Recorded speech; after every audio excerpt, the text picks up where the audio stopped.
colleagues will join in a while. I hope yesterday enjoyed the meeting, and today we have a quite tight schedule, so we are starting very sharp 8:30. And so we start with the first session on cardiac amyloidosis, and it's my pleasure to introduce the chairs for this session, who are Dr. Basic from Gothenburg and Dr. Lindmark from Stockholm. Please. Good morning, everybody. Thank you very much for having us. We will have three excellent presenters today. And if you have been to any cardiac convention recently, you probably think that cardiac amyloidosis is the most common cardiac disease. It actually warrants more attention, and I would like to leave the word to my co-chair, Dr. Basic. Yes, good morning, everybody. And as you said, Christer, this is a diagnosis that is raised a lot of interest last few years, and definitely it was motivated because still we have many unmet needs regarding this diagnosis. And one of those is how to recognize the patient with cardiac amyloidosis. And this is the first topic of our session today. And let me introduce David Stofolo from Italy, who will be taking us through this topic. Thank you, Chairman, colleagues. It's a pleasure to be here. I would like to thank Gianluigi and Frieder for the invitation. I apologize for my very sensual voice. And so the problem of cardiac amyloidosis is a growing topic because, as we already said, the attention for the disease has increased in the last year, and this caused an increase in the number of diagnoses, you can see here in this epidemiological study, and also a change in the proportion of patients with the two main forms, AL, that still remains the most frequent form of cardiac amyloidosis, a TTR amyloidosis that is increasing because with the advent of novel drugs, we have a different attention to the disease. This is not just a matter of cardiologists, because other specialists that are involved in the care of patients with potential amyloidosis increase the referral rate of the patient to the tertiary care center for the management of the disease. So the attention is getting higher, not just for the cardiologist, but also for the other specialists. If we have to think how to recognize a patient with cardiac amyloidosis, we have to mention echocardiography, because for a long time it has been the milestone for the diagnosis of the disease with very traditional parameters like right ventricular hypertrophy or the thickening of the atrial septum and the atrioventricular valves, or the granular sparkling aspect, or more novel parameters like the apical sparing pattern of the left ventricular speckle tracking analysis. But things are changed because now we have to count on a different approach. The non-invasive diagnostic approach of amyloidosis count on paradoxically two non-cardiac tests, bone scintigraphy and hematological test. And the combination of these two allow to achieve the diagnosis of the disease in most of the cases. In particular, when we have a TTR cardiac amyloidosis, we don't need histological confirmation anymore if the hematological tests are negative. And so we need, thank you so much.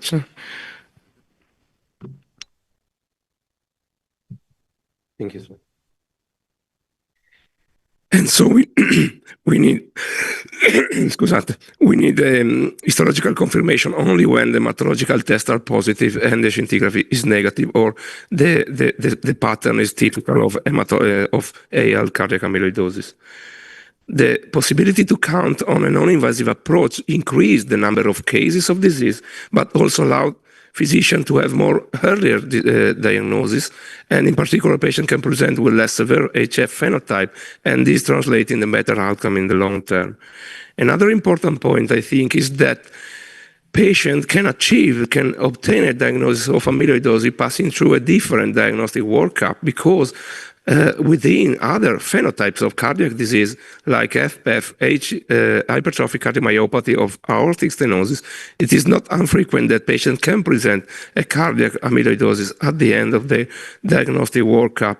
In this review of screening studies, 10% of patients with HFpEF, HCM, and aortic stenosis at the end had cardiac amyloidosis. Aortic stenosis is the most widely recognized disease that is frequently combined with cardiac amyloidosis in a cohort of patients that are referred for TAVI, so for valve replacement. 15% of patients had concomitant cardiac amyloidosis, and there is a score available that can allow to define the diagnosis in this patient in order to handle also the other diagnosis, not just the valve disease. The way the patient achieved the diagnosis of cardiac amyloidosis can affect the outcome. This is quite obvious. If a patient is diagnosed because of imaging incidental findings or clinical sign different than heart failure, the outcome is different than a patient presenting with heart failure, because heart failure in cardiac amyloidosis is a marker of very advanced disease. The same consideration can be made for another tool that has been considered a milestone, a cornerstone for the diagnosis, the ECG. We were used to think that low voltages at ECG were a marker of the disease, but instead they are a marker of an advanced disease. So in presence of low voltages at ECG, the prognosis of the patient is worse, and in particular for patients with AL amyloidosis. So we have to be ready to define the possibility that the patient can present with amyloidosis also in presence of normal or relatively preserved left ventricular ECG voltages, in particular if there is a discordant ratio between the ECG and the severity of the left ventricular hypertrophy. Earlier diagnosis means better outcome. It is demonstrated that with the increased awareness of the disease, the proportion of patients that diagnosed earlier in terms of stage of disease is increasing, and this translates in a better outcome in the long term. So our task is to achieve a prompt diagnosis of the disease.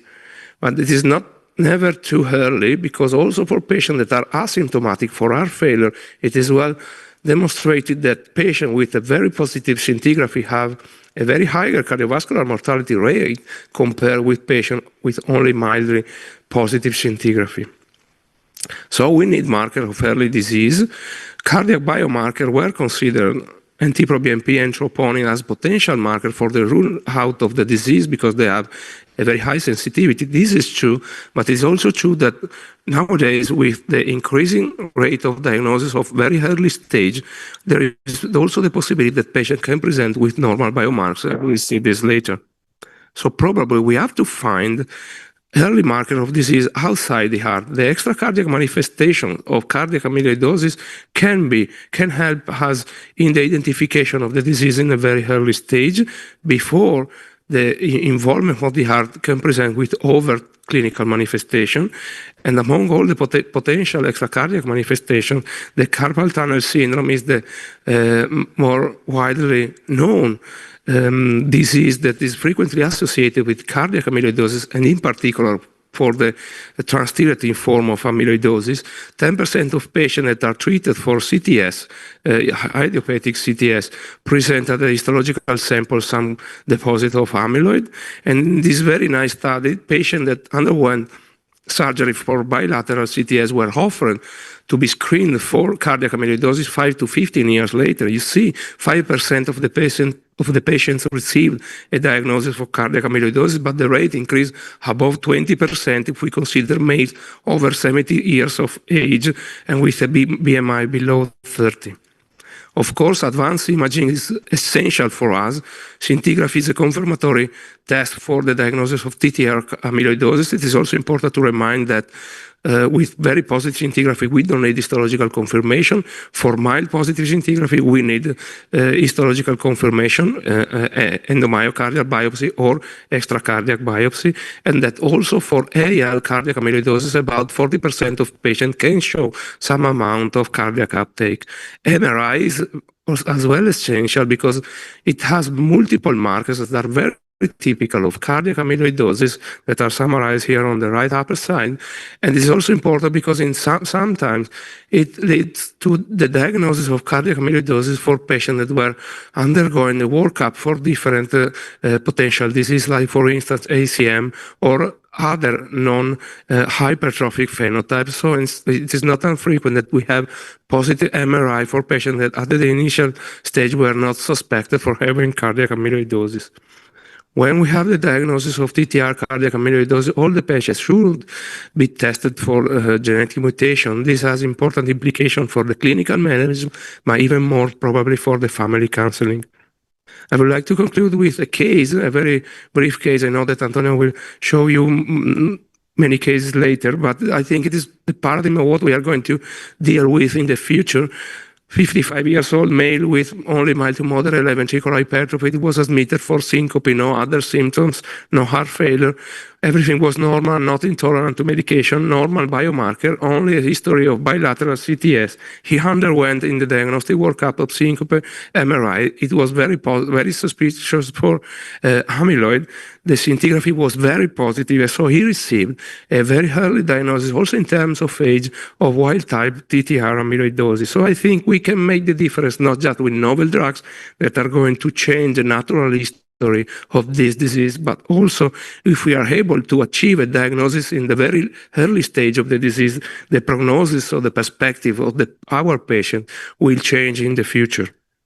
AI will support us probably in this task because we have multiple studies proposing tools for early diagnosis of amyloid. This is only one example of a screening tool that, starting from a single 4-chamber apical view, can provide a very high rate of probability of diagnosis. I think this in the future will support physicians in our mission of having early diagnosis of this disease. Thank you for your attention. Thank you. Thank you very much. We'll leave the questions for later for the discussion. So we'll move straight to the next presenter, Professor Peter van der Meer from the Netherlands. He will talk about actually the reasons why we all talk about it during the cardiology conventions, because there are so many therapeutic options already here, and there are even more coming up. So we're delighted to hear about that. Well, thank you very much for the invitation to speak here. Yeah. Do we have the slides? Yes, we have the slides. So thank you very much to be here in Stockholm. So here are my disclosures. I think also in the previous case, this is where we all do it for. This 76-year-old male coming in with New York Heart Association functional class 3, very thick ventricles, the typical cherry on top with GLS. And I think also what we've previously heard, a very important tool to make the distinction. And here you see the bone scintigraphy tracer uptake. And what we also heard, it is not that uncommon to find a disease. So this is, for example, one of the screening studies, almost 300 patients in North America. All patients got a bone scintigraphy if they were aged older than 60, had a diagnosis of heart failure and an ejection fraction of more than 40%, and not so thick walls. So if the walls were 12 millimeters or higher, then they were referred for screening. And here, as you can see, around 7 to 8% of the patients, they were diagnosed with ATTR. All of them were wild type. So it is not that uncommon if we look better in our, especially patient population with heart failure and preserved ejection fraction. But let's change gears and talk more about the treatment. And I think when you think about the treatment for ATTR, you can really divide them in 3. So on one hand, here on the left side, you have the silencers, the CRISPR-Cas therapy. So this is really the part where you let the liver stop producing TTR. And I will come back to all of these treatment modalities you see here. And then we have also, because when does the disease get into trouble? That is because when the pentameres really fall apart into monomers. So we have these stabilizers. So there are currently 2 stabilizers which are AMA improved. It's tafamidis and acoramidis. And I will also show data of that. So this is stabilizing the tetramers. And when you stabilize the tetramers, it does not fall apart. And when it does not fall apart in these oligomers, the fibrils are not being formed. So that's the principle of the stabilizers.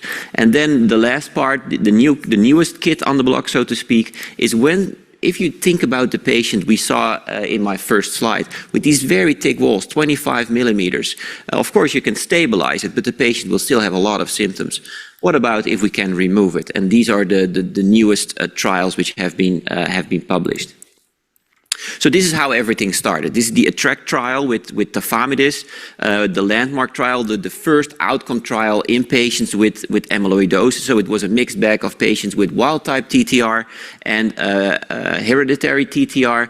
And here you can see it was a pooled group. It was a low dose of tafamidis, 20 milligrams and 80 milligrams. They were pooled together because there was no heterogeneity, and it was compared with placebo. And here you can see all-cause mortality. So it was a hazard ratio of 0.7, so almost an absolute risk reduction of around 15%, so leading to a number needed to treat of 7 for the duration of 30 months to prevent one death.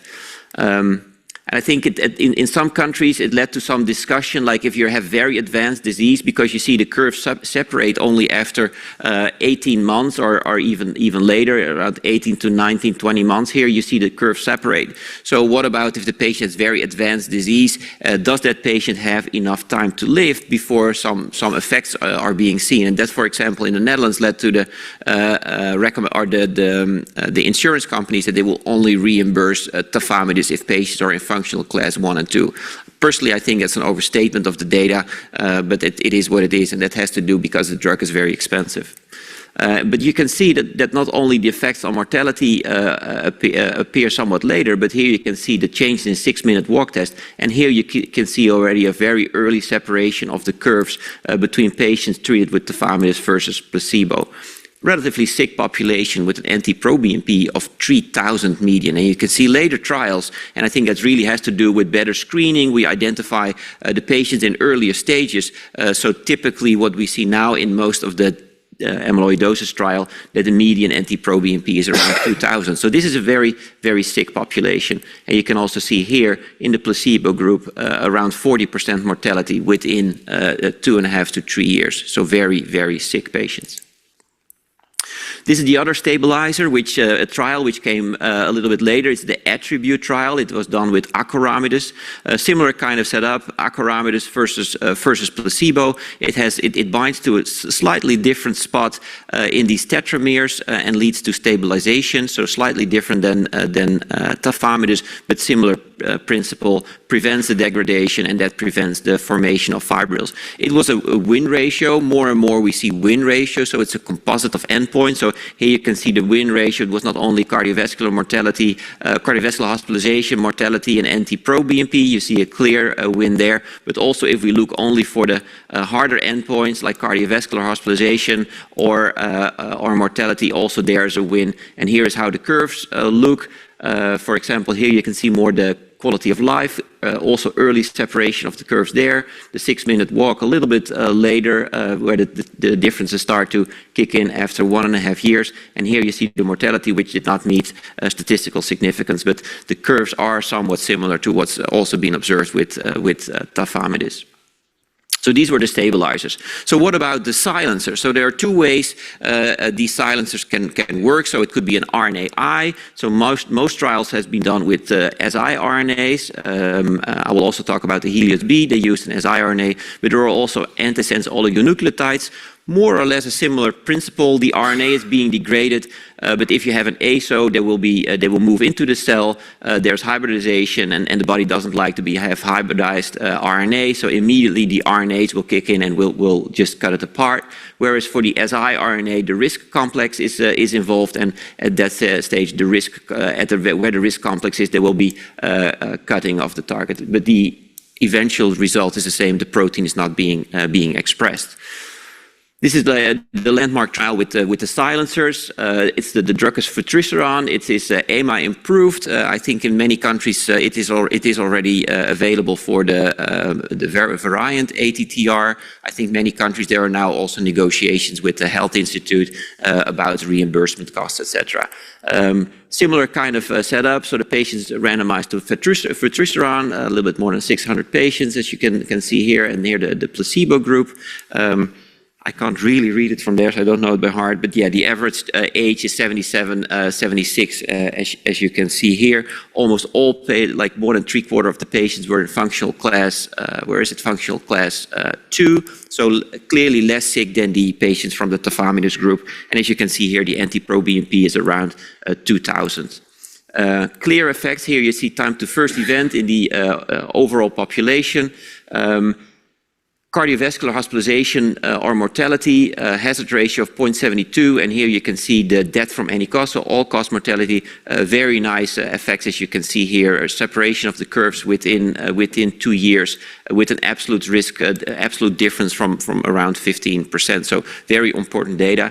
And here you can see like the overall population. So why did they mention specifically the overall population? Well, it's because like more than 40% of the patients were also using tafamidis. So this was also in patients who were already on background therapy with stabilizers. So in a large proportion of patients, it was on top of these stabilizers, and there was no clear heterogeneity there. The effect seemed to be a little bit bigger if patients were on monotherapy. So if they were only using vutrisiran, but also in patients who were already using stabilizers, there was a significant effect there. So important trial.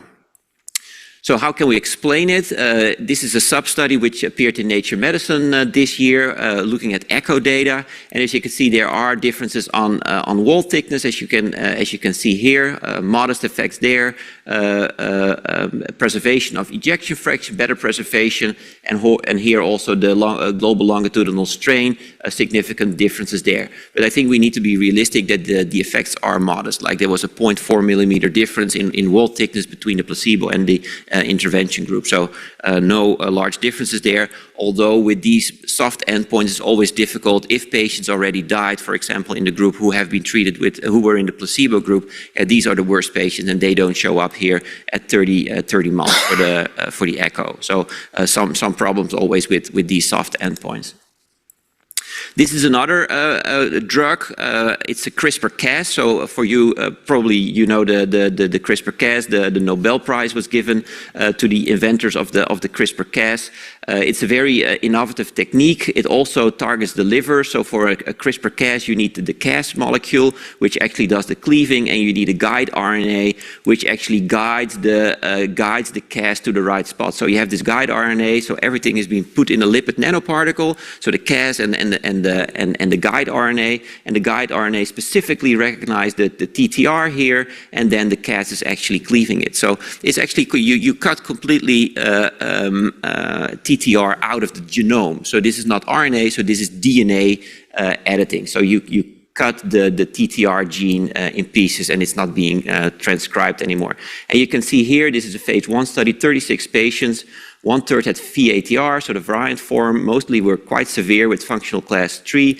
No patient was using tafamidis or silencers because the study was executed in the UK and tafamidis was at that time not available in the UK. And here you can see the TTR level. So in the serum you can measure the TTR, and you can see there is a very sharp decrease in TTR. So almost a 90% reduction in your TTR levels after very soon after you administrate the CRISPR-Cas lipid nanoparticles. So very effective. However, because based on these data, there was the phase 3 trial was started, the Magnitude trial, and that was unfortunately put on hold because there was one patient who developed very severe liver toxicity with AST values like 1,000 times the normal value. So you talk about AST values in the thousands or 10,000s. That patient eventually also died. So that was the reason for the company and also the FDA to put a hold on the trial. And currently it's being investigated, this case, and if there are more cases, and how that should be solved, of course. And clearly the treatment is in the liver with this CRISPR-Cas. So somewhat concerning, and we really need to see how that will play out in the future. This is the last part. So we had the silencers, we had the stabilizers, and here we have the removers. This is a trial we conducted in 3 countries in Europe, where an antibody was actually designed by Neurimmune, which is the company who made it, and that antibody exactly recognized the amyloid fibrils in the body. And here you can see it's somewhat a difficult design. So there was a 4-month placebo-controlled trial, so a high dose, a low dose, or the placebo, and then eventually after 4 months, everybody switched to the active treatment in somewhat lower or higher doses, and then it was extended. And here you can see, for example, the effects on the bone scintigraphy tracer. Here you see the baseline, and after 4 months of active treatment, there was a clear reduction, and that persisted over time. And here you can also see that the patient who was firstly randomized to placebo, there was no difference in the first 4 months, but then after moving to the active treatment, there was also a regression there. So very exciting data. I think this is the longer term follow-up, and then I'll finish. Here you see a clear reduction in your also in your ECV, also longer term, so things which typically is not observed in patients. And you see also a clear regression of your left ventricular hypertrophy. So really a treatment which is improving also functionally the heart and leading to wall reduction in wall thickness. And this is the second study. Novo Nordisk did a similar trial, phase 2. No effect on 6-minute walk, but a clear effect on NT-proBNP. So to conclude, I think ATTR is a relatively common cause of HFpEF, highly dependent on age and sex. TTR is, I think, a very good example of precision medicine heart failure. Several phase 3 trials showed benefit for stabilizers and silencers. And although attractive, I think there are some safety concerns right now with CRISPR-Cas, and we'll see how that plays out. And I think antibody treatment, especially for the patient with advanced disease, I think is promising, and hopefully the phase 3 trial will show beneficial effects there. I thank you for your attention. Thank you very much. Now, let me introduce the last speaker in this session. This is Professor Antonio Canata from United Kingdom, who will take this into a clinical perspective. The mouse was late. Thank you. Good morning, everyone, and thank you for being here this morning, and thank you for the very nice presentation. So the task today has been given was to try to translate what we've just heard from a more scientific point, what we actually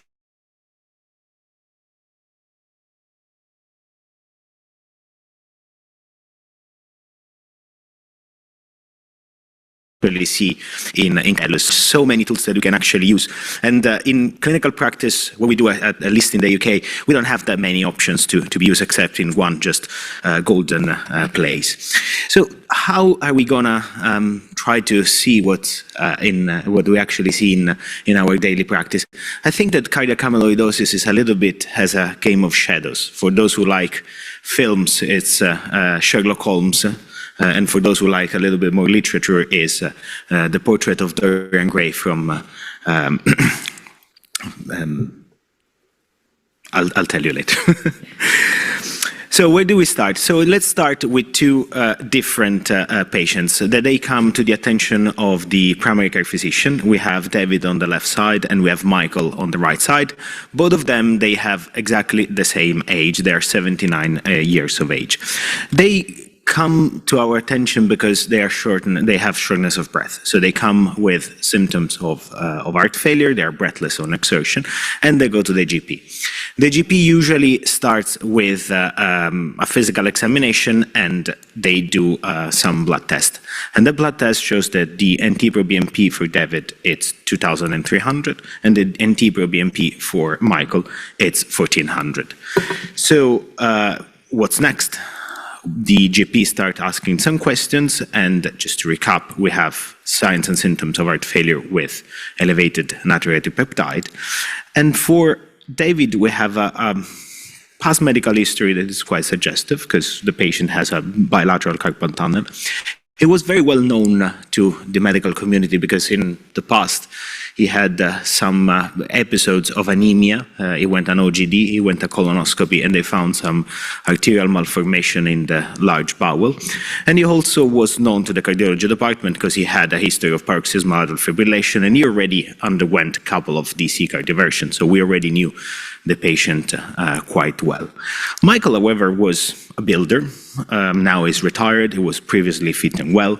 He had a history of hypertension on amlodipine, which is maybe the most prescribed antihypertensive drug. And he also has a history of paroxysmal atrial fibrillation, mentioned somewhere in his medical history, but never been shown on an ECG, at least not that we have found. So in the pathways of care of these patients, the NICE guidelines suggested that patients who have signs and symptoms of heart failure, and they do have also an NT-proBNP, they got referred to an heart failure clinic, and they have to undergo an ECG, an echocardiogram, and to be seen by a cardiologist. So we brought this patient in, and we booked an echocardiogram. David has a normal echocardiogram from what you can see from the report. We read the report. There is a normal left ventricular size.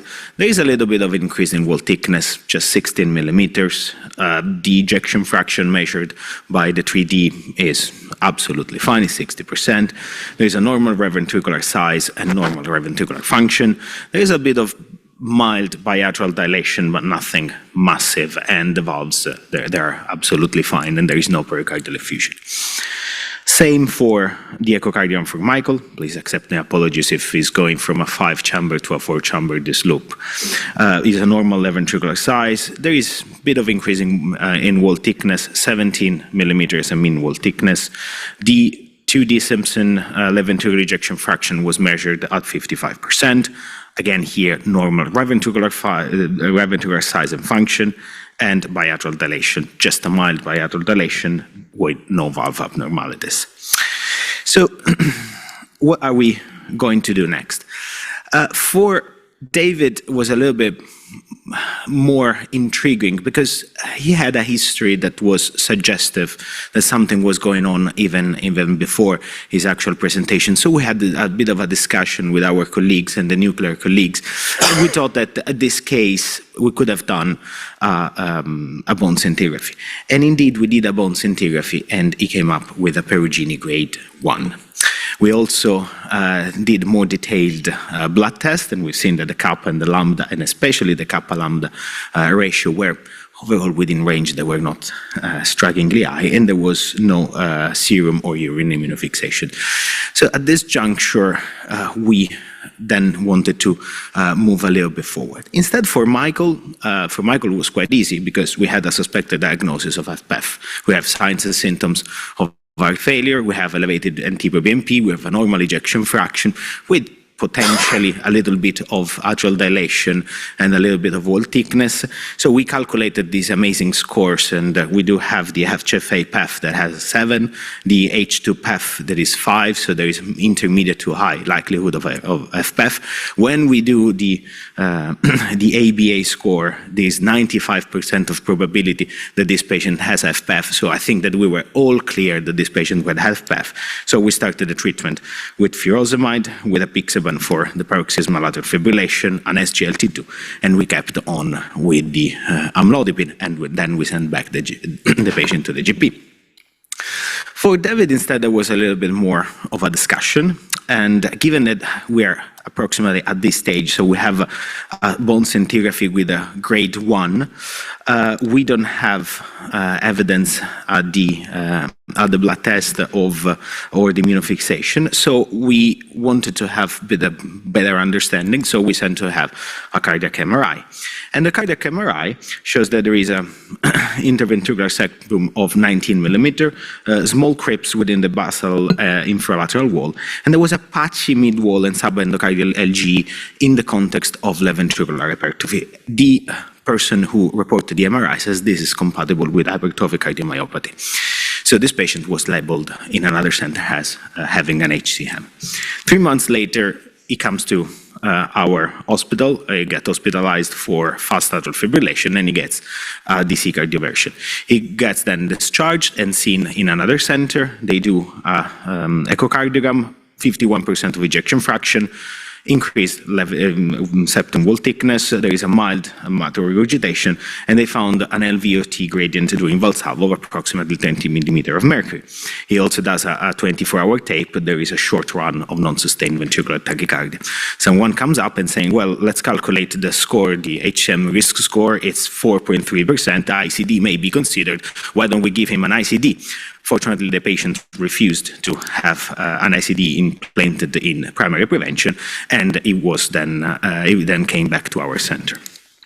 We see them both on the same day, Vid and Michael. So in our routine follow-up, they both have mild peripheral edema. The ECG of David shows a sinus rhythm with a first-degree AV block and left axis notatrial deviation with a bit of left ventricular hypertrophy. These are his blood tests and the instead has still mild peripheral edema. The ECG is overall unremarkable. He is on furosemide and apixaban, and he had discontinued the SGLT2 because he had some urinary tract infection and trash, and he discontinued the amlodipine by the primary care physician because it was not more needed because the blood pressure was cured. We do our repeat echocardiogram. This is the echocardiogram of David, which again is a 79-year-old with hypertrophic cardiomyopathy at a cardiac MRI. And the echocardiogram shows the 60% of ejection fraction, a septum that is 17 millimeter, a bit of atrial dilation, and there is a reduced atrial strain with a mild to moderate mitral regurgitation. Michael, instead, was a 79-year-old with heart failure and preserved ejection fraction. And again, the ejection fraction at the echocardiogram is 55%. Still, we have a bit of hypertrophic interventricular septum and a mild mitral regurgitation.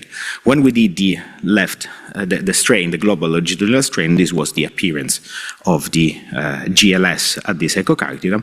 And when we did the strain also to the echocardiogram of David, this was the appearance of the strain, and there was also an EF over strain ratio of 6, which is high suspicion of infiltrative disease. So just to recap, we have David, that is a 79-year-old with hypertrophic cardiomyopathy at cardiac MRI, and Michael, who is a 79-year-old with heart failure and preserved ejection fraction. However, we look at David, there are some red flags. So there is a carpal tunnel, he has atrial arrhythmias, elevated NT-proBNP, left ventricular hypertrophy with apical sparing. There is a granular sparkling at TTE, and we did an abdominal fat pad aspiration, which, however, was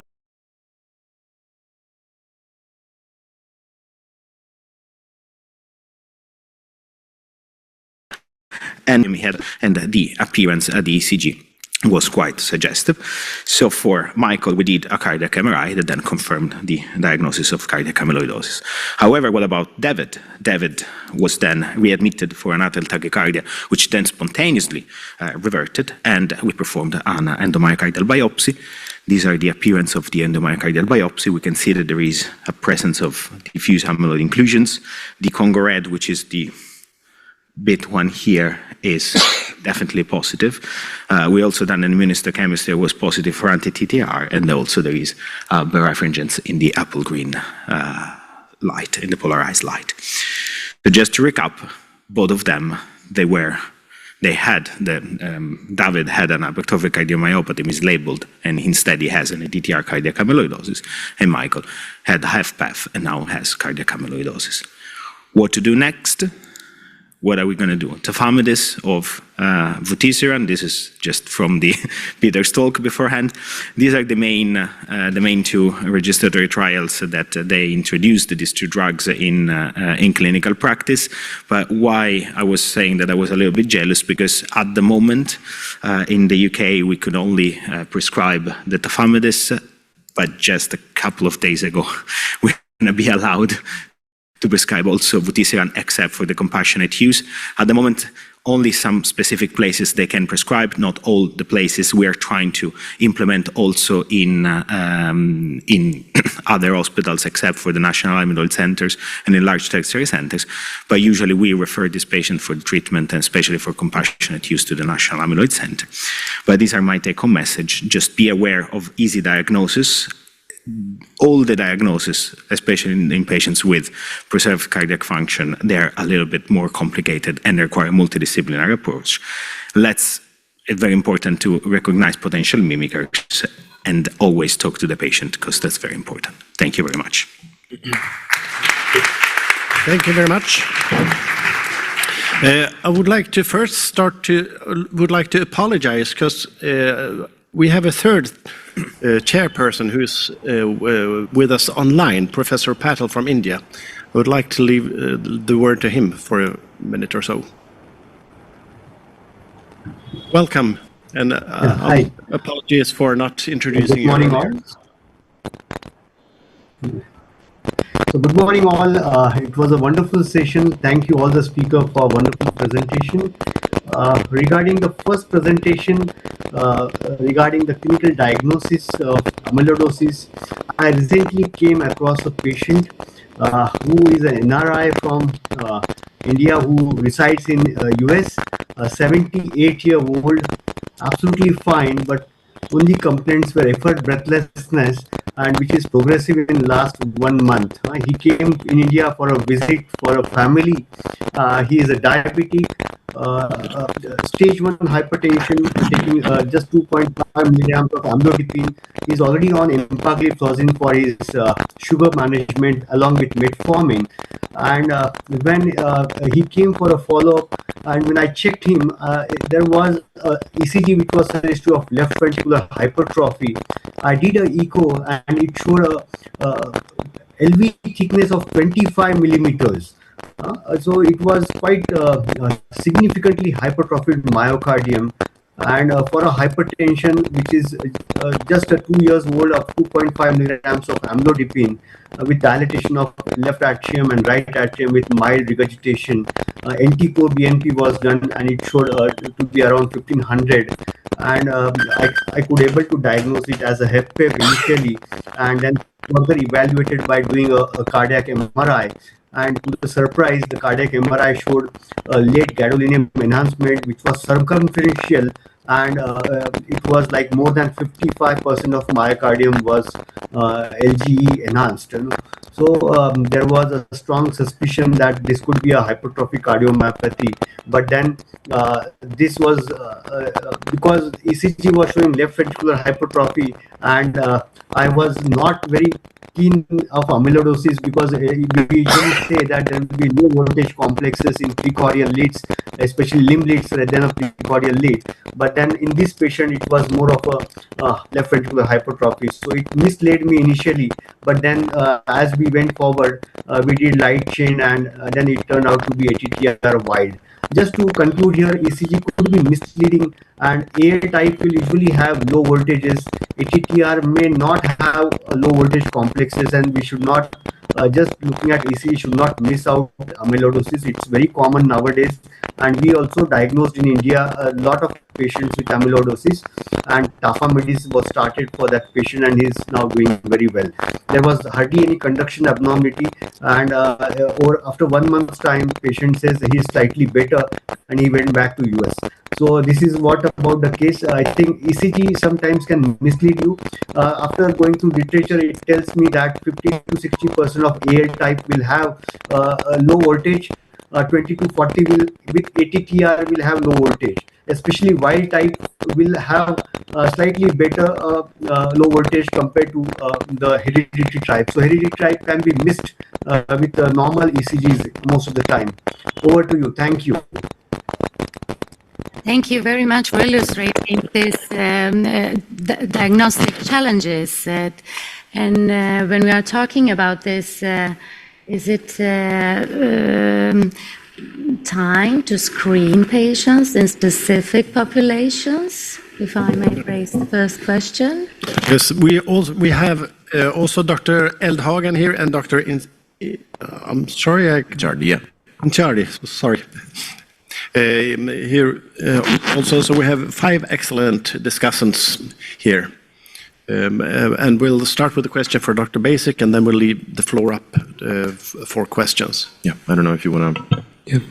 Yeah, I don't know if you are ready to start with screening, because I mean, starting with screening, extensive screening program for a rare disease, I think is not affordable for the community.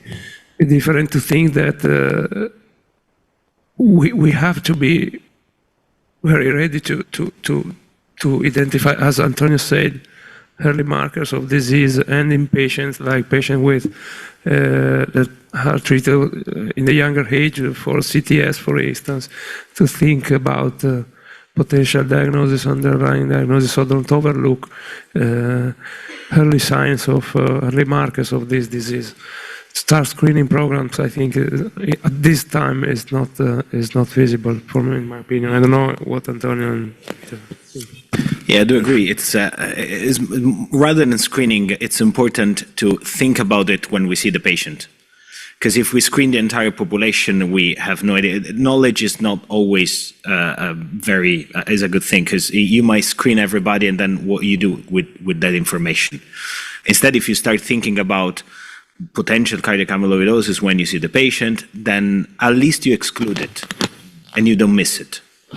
I agree with that. With a screening program, you would likely find a lot of indolent or preclinical stages because the methods we use are very sensitive and we don't know exactly how long the latent phase of this disease is and when to start intervention.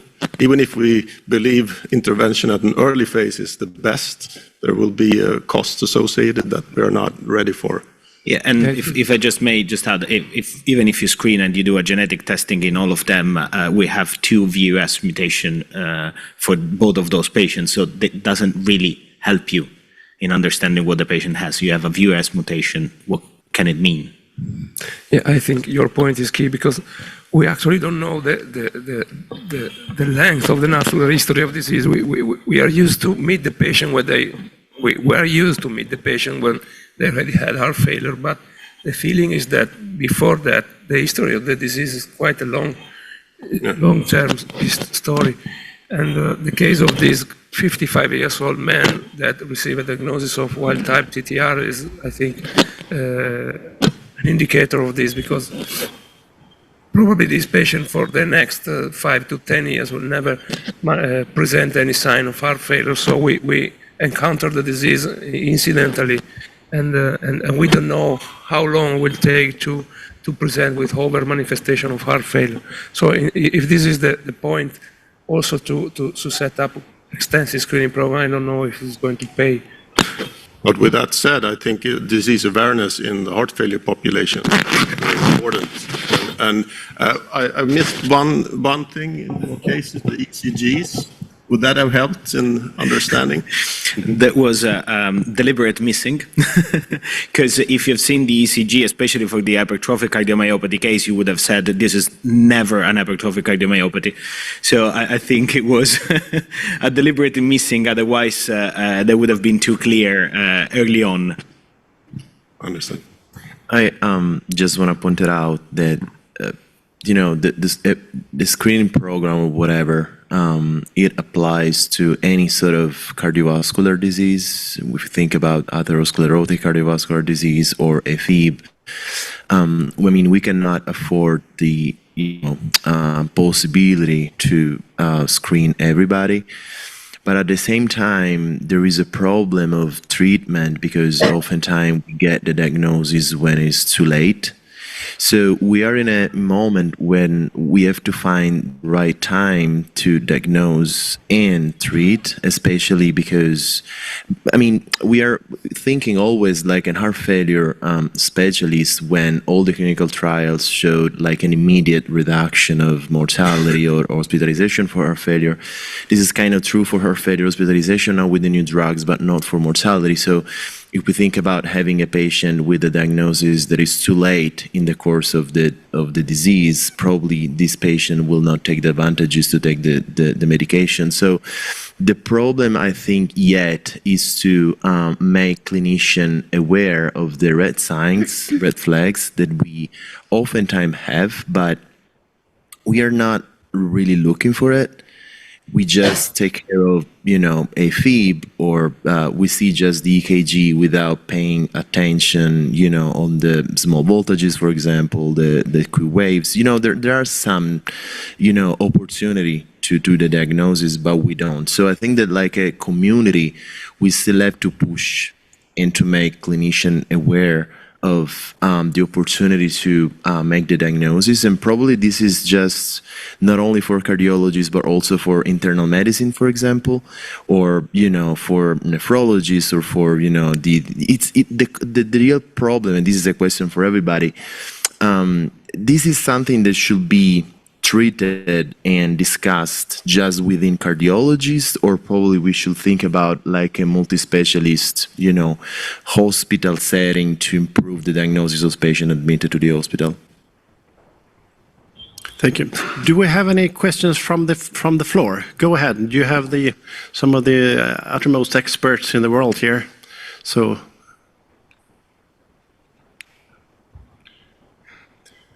The big problem for me, oh, sorry, go ahead. Now, one question that is, again, linked to the screening is the genetic testing in those with the hereditary forms. And we've live in, in the UK, we have the two forms, highly genetic, determined, the Caribbean and the Irish. And the problem is what to do with the young siblings and of those patients. And at the moment, we don't have a clear idea what is the right step in terms of timing. And often we discharge them to the GPs that then will keep referring them every year for a screening. So I think that is how to balance the genetic testing and screening in the families with the capacity. So Giuseppe, that's a very good point, of course. And signs of LV hypertrophy, we can just keep following that up with biomarkers. I mean, I'm really, confident that a patient with a mutation with 100 of NT-proBNP doesn't really have anything. I don't need to test every year to do scintigraphy or echocardiogram. I mean, BNP normal, troponin normal. I mean, it's pretty normal, I would say. So I think we have the opportunity to follow up this patient without even, inpatient visit. If I may, there are a couple of differences, I think, with cardiomyopathy. The first is that the feeling is that the... Yeah, and if I may be the devil's advocate, we also have to remember about the costs. Sure. If this cost effective, how frequently we do have to see, because in theory we should see everybody, but in reality we can't. So we have to prioritize and to select the patients to see and when to see. And just to be clear, it's really dependent on the variant and the region. There are different penetrances and in different regions with the same variant. We know that from Portugal and Sweden. There's a huge difference, even if it's the same variant in the gene. So it's good to discuss with an amyloid center the frequency of checkups. But I think that before considering, the genotype positive patient without a disease, I think we should think about the amount of patient with known sign and symptom of heart failure and cardiac amyloidosis without a diagnosis. I think we should move a little bit to those who are already in an over disease, but they don't have actually a diagnosis because they are not, probably they just didn't go through the right hospital, the right setting to get the right diagnosis. But I want to shift a little bit since the time is flying, but we discussed about the early diagnosis, but I think that now one of the key point, and again from a heart failure specialist perspective of a multivariety of treatment available, how should we handle in the next near future all these new available treatment that we have, stabilizers, silencers. In the next few years we'll have other drugs. Like should we have like an up-titration approach, a simultaneous approach? Should we decide what kind of patient should take one drug, another drug? How should we move in this? I think this is a really interesting and challenging therapeutic I will say dilemma. I don't know. What do you think? Can I just, we have a question from the floor. Can we take that, prioritize that? Go ahead, sir. When we try to diagnose cardiac amyloidosis in the early stage, it looks like meaningful, but I would like to know the rationale in practical life. We diagnose suspected cardiac amyloidosis even at the later stage in the elderly patient, and the earlier graphs show that the disease-modifying agents take time to come into effect. It takes about a year and a half, and we diagnose in our daily life quite a few elderly and in the late stage having a thick myocardium suspected of having a cardiac amyloidosis. Is it meaningful to go ahead and do whole of the algorithm of doing and then telling them that you have this but you don't have anything, cannot do much because the medication is expensive, it takes longer time to get it effect? What is the rationale in our daily clinical life? How should we apply this? I would like to know. Comment. You want to reply? Yeah, I mean, it's a difficult question when to investigate and not. I mean, I think you should always ask yourself if you benefit the patient with a diagnosis. And I think it's perfectly fine to make a probable diagnosis without all the workup, just to understand how to adjust the heart failure medication. But then we also have the discussion on genetics and hereditary risk. Should we gene test all? If that could be debated. I think it depends on where you are in the world. If you're in an endemic region or if it's no family history and very elderly, the probability of a variant type is quite low. Yeah, I think these are excellent points, and I think we all struggle with what you're saying, like which patients. So there needs to be some time to live. So if patients are in functional class 4 or they're in a wheelchair, I think these are not the patients we typically do all this. So you can debate whether you would like to do some screening to see whether the patient, so do the bone scintigraphy, whether disease is there. And I think that also comes to the second point about genetic testing. So what we did in our amyloidosis referral center, so we test everybody, and then we were thinking like if there is no family history or if there would be anyone in the family who had already TTR, we would say like, okay, then we don't put them in that analysis. So we found 2 to 3% of the patients where we did find a mutation of the patient where we would absolutely not expect it. And that has quite some implication for the rest of the family, of course. So yeah, is it so that would be 1 in 30, 1 in 35 where you do find a novel, where you do find a mutation for that family. So yeah, you can discuss whether that's cost effective. We do it, and I think most amyloidosis centers do genetic testing in all their patients, and I would be an advocate for that. But fully agree with your point. When do you stay? In the Netherlands, it's relatively easy because if patients are in functional class 3 or 4, it's not being reimbursed. So we don't really have that discussion, and also these patients are typically not referred. So for more general cardiologists, I think this is like, when should I refer a patient or not? And I think they're all valid points, and you raise a very important point there. Thank you very much for a very interesting discussion. I apologize for not having enough time for the discussion, so we've missed some very interesting points. But it's time to move on into the program, and you can talk to the panel and the speakers in the break if you have any further follow-up questions. Thank you very much.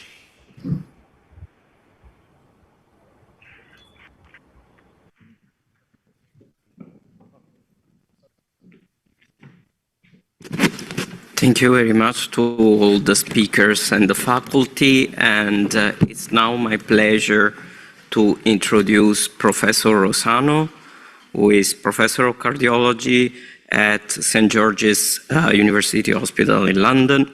He is an expert in adherence in several cardiovascular conditions, and today he will speak about the increasing patient adherence and addressing polypharmacy in patients with heart failure. Please, Giuseppe.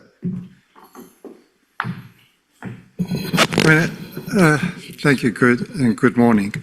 And I will try to reduce to the minimum the number of papers that published by Gianluigi, and as he did most of the work on this area, especially on the consensus papers. So I've lost my screen here, but it doesn't matter.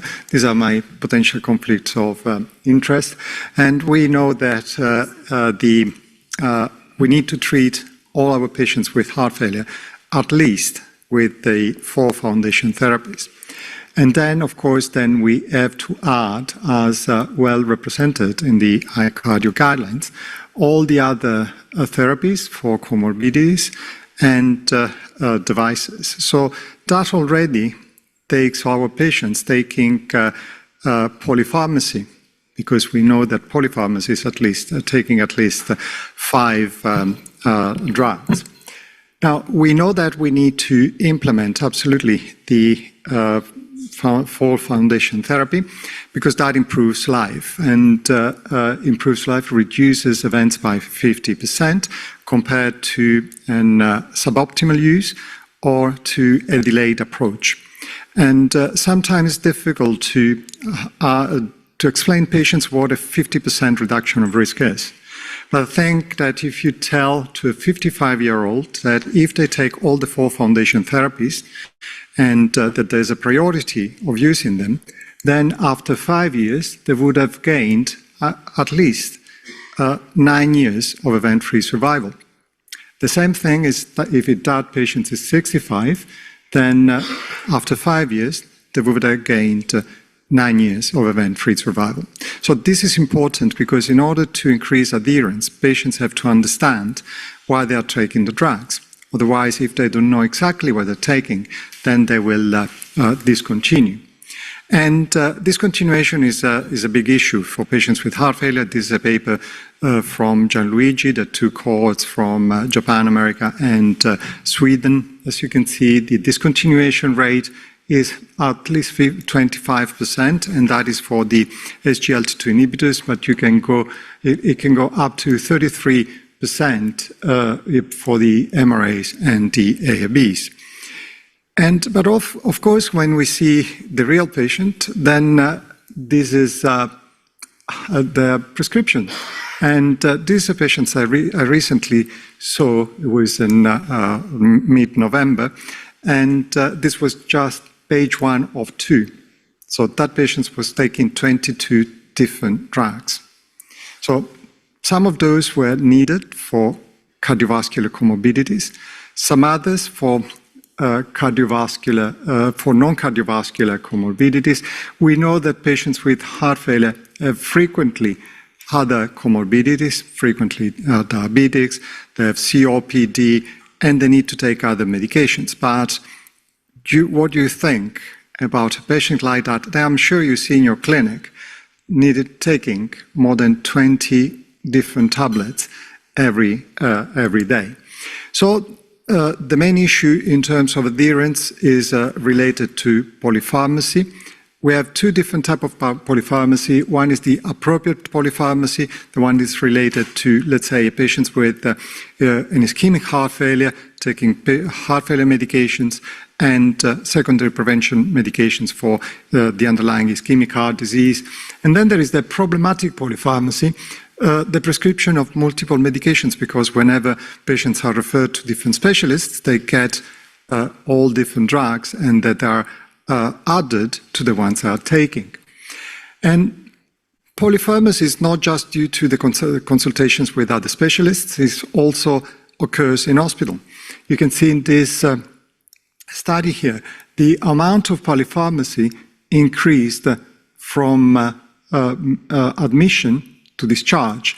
And when you look at the type of polypharmacy, you see that the is not that much on the cardiovascular medications that are added, is mostly for the non-cardiovascular medications. And you may have to wonder whether all those medications are needed. Often patients take PPIs, they take alpha blockers, even just for a small IBP, and for which there's not a clear evidence for the alpha blockers, for example. So I think this is the big area where we need to focus in terms to reduce the polypharmacy.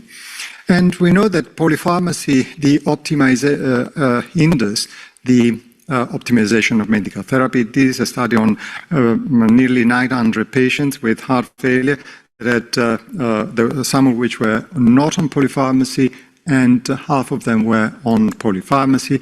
You can see that those with polypharmacy at baseline were less prescribed guideline-directed medical therapy compared to those patients without polypharmacy.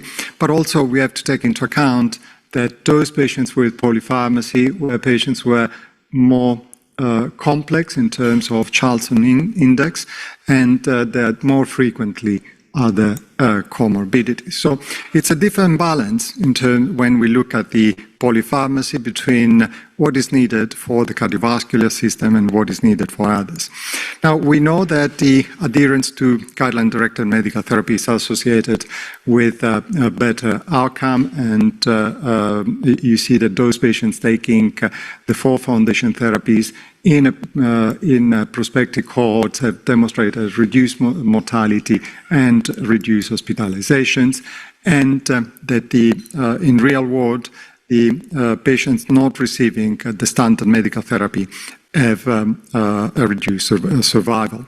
That is clear, and therefore we need to prioritize our treatments according to which is the treatment, the disease with a greater burden for that individual.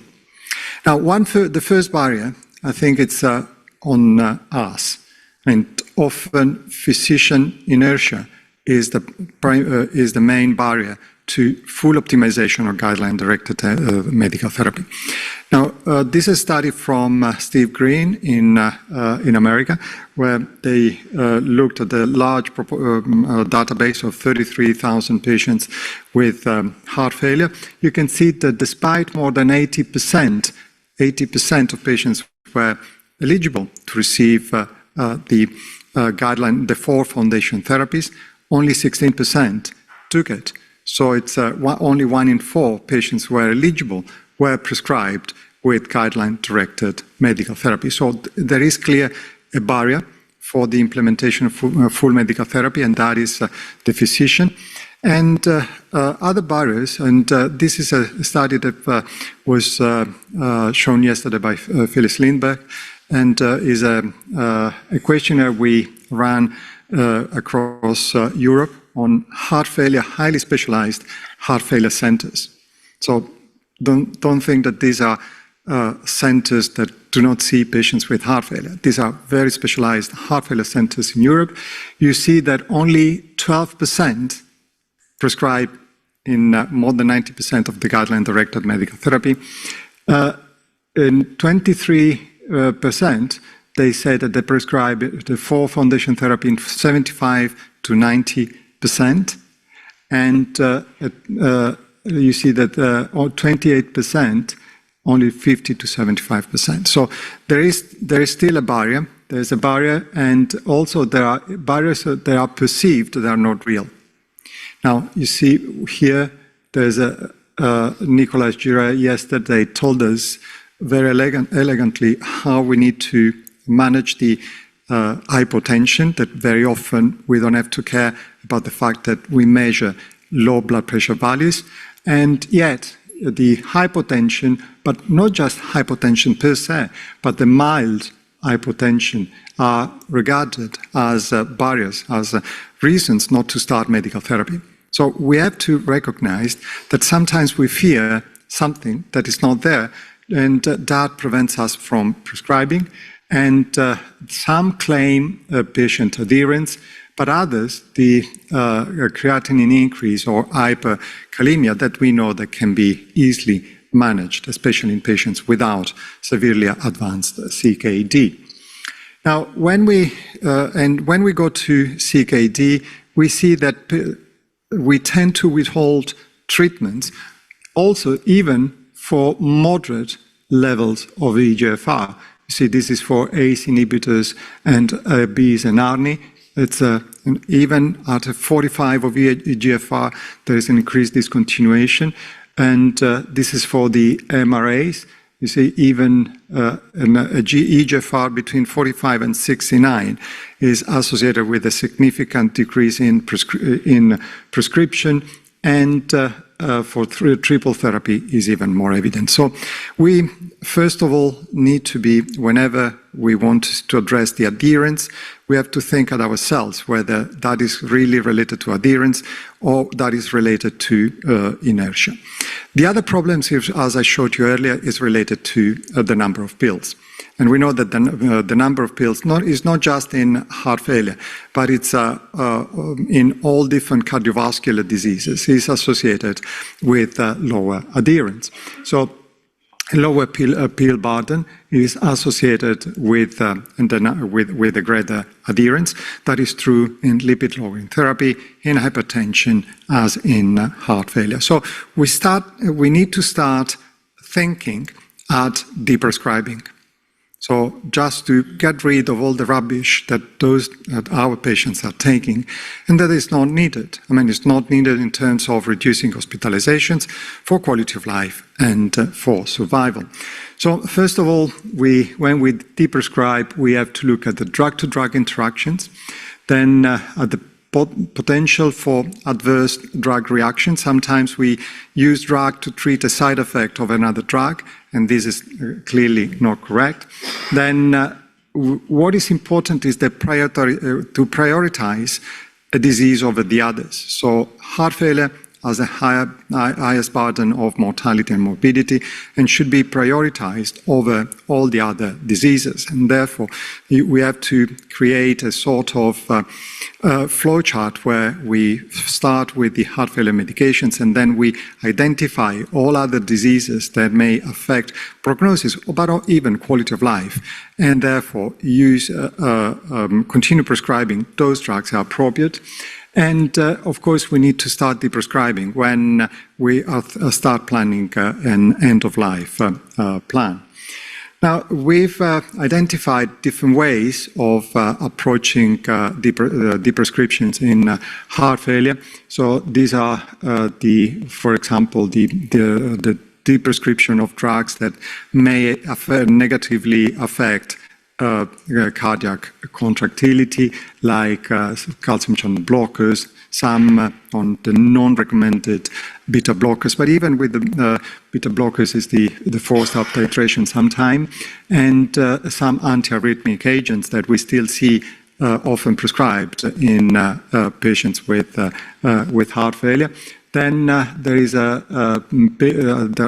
potential inappropriate prescription in those drugs that increase afterload.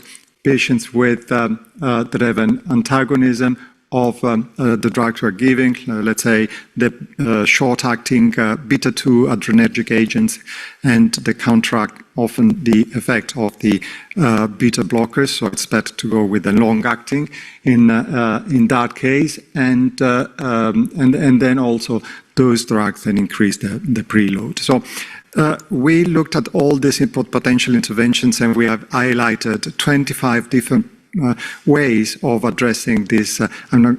Don't worry, I'm not going to go through all of them.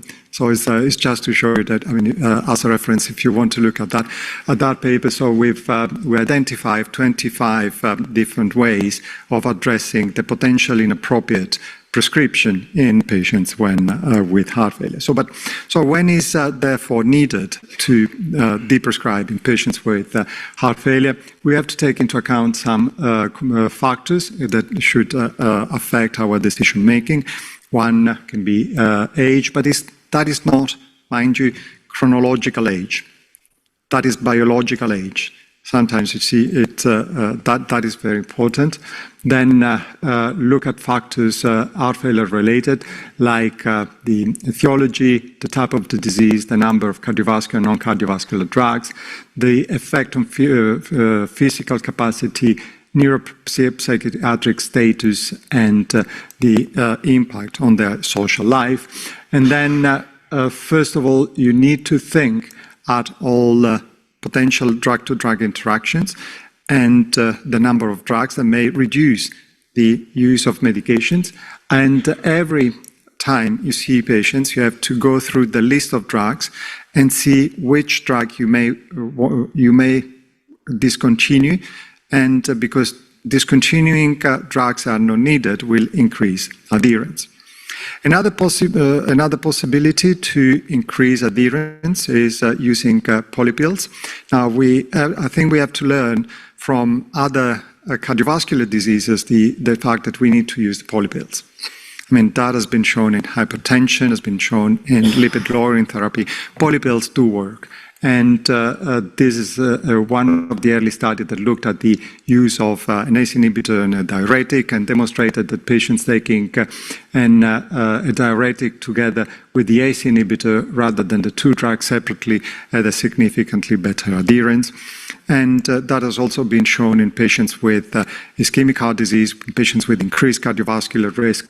You see that the use of a polypill, that including atorvastatin, amlodipine, losartan, and hydrochlorothiazide, was associated with significantly better persistence in treatment. And in patients with post-MI, a polypill that was using aspirin, ramipril, and atorvastatin was associated with a better survival. So polypill is another way of of increasing adherence, and it may reduce events. And this has also been shown in patients with heart failure and in patients with hypertension. Looking at the different fixed dose combinations, you see that the different fixed dose combinations, you name them, so ACE, calcium channel blockers, ACE, diuretics, ARBs, calcium channel blockers, all of them were associated with a greater adherence and with reduced mortality. And we've recently, the QUADRO study demonstrated that the quadruple antihypertensive therapy was in a single pill was associated with a better mortality compared to a single pill. So there's no, it is very clear that single pill increases adherence, and being more adherent, patients will have a reduced mortality. This is the study that was recently presented at the AHA, where they looked at the combination of a single pill combination that was using empagliflozin, spironolactone, and metoprolol, and they looked at the patients who took the free combination or the combination in one capsule. Basically, they've encapsulated the three pills in one capsule, and it looked like that. And in that study, it was aimed to look at only at left ventricular function with a CMR. They demonstrated better left ventricular function at 6 months with the polypill compared to those patients who were taking the free combinations. Then the study was small, was not enough to demonstrate any effect on mortality and morbidity, but they looked at something that now it's very much in fashion, the win ratio, and they demonstrated when you put together the left ventricular function with a KCCQ that was significantly improved, and death and heart failure events, there was a significant benefit, 70% higher chances to have a benefit with the polypill compared to the free drugs. Another way, and I'm glad we have here the man who tested Nicola, the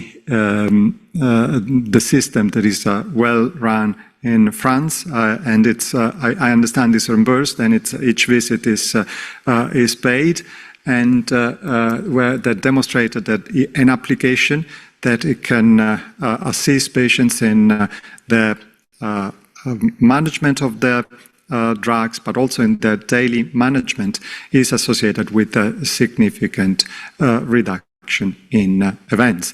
That is, I think it was the pivotal study, and they clearly demonstrated that the systems like these can work, and we have the evidence that the apps can work in improving the patient's adherence and may improve endpoints. Of course, we can't have one size that fits all. I mean, we have countries that are like France, where the system is rolled and where the visits are, in telemedicines are paid. We have other countries like, for example, Italy, Spain, where those visits are not paid. So we cannot just think at one single system. We need to find the different ways in different countries on how to optimize our intervention in order to improve patient adherence and reduce events. So that is based on patient factors, first of all, because patient factors and different phenotypes will need to be taken into account, on the effect on lifestyle, on gender, on the socioeconomics, but also on the route organization, whether you have prescribing nurses that can be used, like here and in the UK, or where you can have the pharmacists, and pharmacists are key, and at least in our system, to increase patient adherence. Other systems like digital health, and also the e-prescribing. So I don't think we can just suggest one single model. The two keys are de-prescribing and the use of a single pill combination. Then all the other systems can be put together in different ways. So the adherence of medical therapy is inversely related to the number of prescribed drug. The first step to improve adherence is the prescribing. So whenever you see patients with a prescription like the one I showed you, just think the prescribing, de-prescribing. Then the polypill can be useful, whether it's through an encapsulation or a single pill combination. And what is important is we need to adapt our strategies to what we have and to try to maximize our resources, whether those are the pharmacists, whether the nurses, whether the digital. And so there's not a single silver bullet. Thank you very much for your attention. Thank you very much, Giuseppe, for the great presentation. Is there any question from the audience? Otherwise, I do start. We have a few minutes for a few questions. So you were speaking about single pill combinations, right? In the setting of heart failure, would you use such an approach for initiating therapy or rather as a replacement therapy? I think both. Mm-hmm. There are some fixed-dose combination you can roll out immediately. I mean, let's say you have patients with heart failure. You don't have an echo, and but you know that there are SGLT2 inhibitors and MRAs that work all across the left ventricular function. So you just tell your GPs, say, look, when you refer them, start them on this combination. Then there are others that are substitution therapies. So once patients are being optimized, then that is especially for the beta blockers, the ARNI, the ACE inhibitors, because otherwise you need to change the dose. Then you prescribe the single pill combination. And of course, each single pill will need to have all the dosages that are present in your market. So if you think of 3 pills with, of which only one has 4 different dosages and one has 1 dosage and another one has 2 dosages, then you go already for 19 different combinations. So, and they have to be on the market because in order to be approved and as a fixed dose combination, then all dosages need to be on the market so you can switch and change the beta blocker, the ARNI, or the ACE inhibitor, and the MRA. So, for example, so it's there are different possibilities. The other possibility is that your pharmacist does the encapsulation, and that is also. What are the pros and cons of encapsulation? I mean, it's a human mistake. And it's that is something you always have to take into account. And the pill is bigger, right? Yeah, and it takes time, and there is an additional cost from the pharmacist. So the single pill combination, and then it's the issue sometimes is related to the different type of drugs that are used and the switch from brand name to generic, or even from generic to generic, that may have a different impact. Also on size. Right. Would you expect to start with a single combination with 2 components and then switch to 3, or would you consider starting directly with 3, considering also that many patients have comorbidities and therefore they are already receiving some background? No, I think it depends when you see those patients. Yeah. Because if, I mean, the message should be for the for the GP, for the practicing cardiologist, until they don't have a clear definition, but they, for example, they have an elevated NT-proBNP, then start SGLT2 inhibitors and MRA.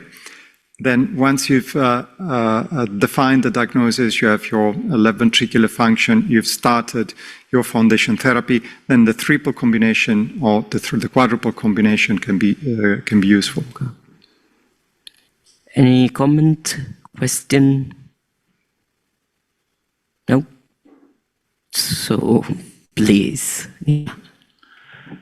So thank you so much for this talk. Don't you think there's a huge overlap between polypharmacy and actually frailty? And polypharmacy is part of frailty, right, in those scores. And my feeling is that actually we have only touched the surface of this so far. And patients from nursing homes with 25 medication are quite different from, patients coming to your consultation with 25 medications, right? So there's some kind of difficulty assessing this. And I have in mind a paper our team published in New England Journal of Medicine in nursing home, deprescribing antihypertensive therapy and showing, it does not change many things. So my personal take on that is I try to see whether heart failure is the main problem of the patient, and if he has a list of major other problems, then I don't overdo it for heart failure. That is very not evidence-based, and it's just a way to cope with daily life, right? But what's your pick on that? Yeah, no, of course, frailty is a big issue, and the polypharmacy in nursing homes is very high, but that does not affect adherence. Affects the frailty, but it's not the adherence, because usually the patients are given the medications, are checked.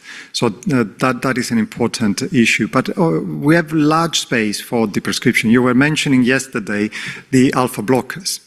I mean, 30% of men that you see are above the age of 70 coming to our clinic, they have an alpha blocker.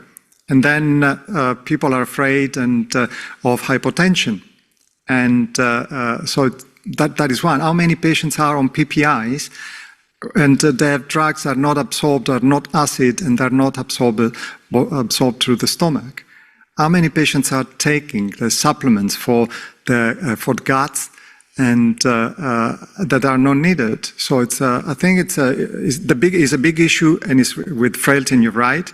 But I think we need to go. And by the way, that was a 67-year-old lady.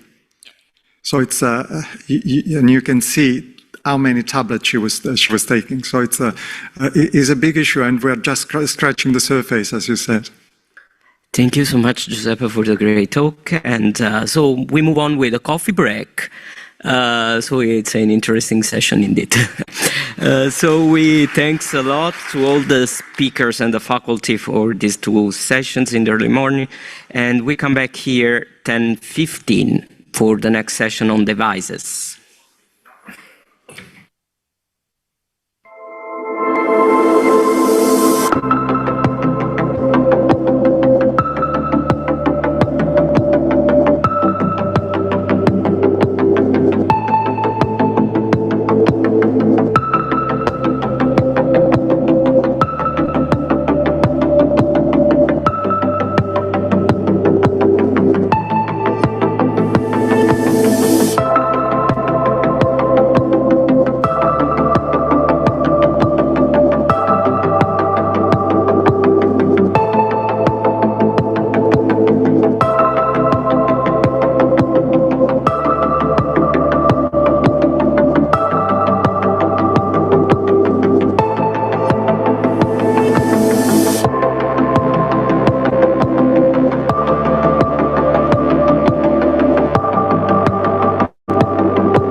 Eugene Chandler, who's on my. So I will introduce If you can him. introduce him. Absolutely. Sure. Tak for your word.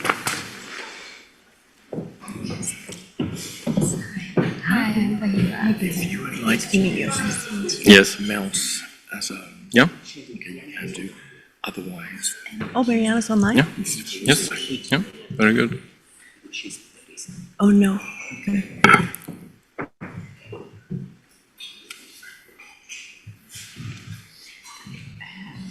Sure.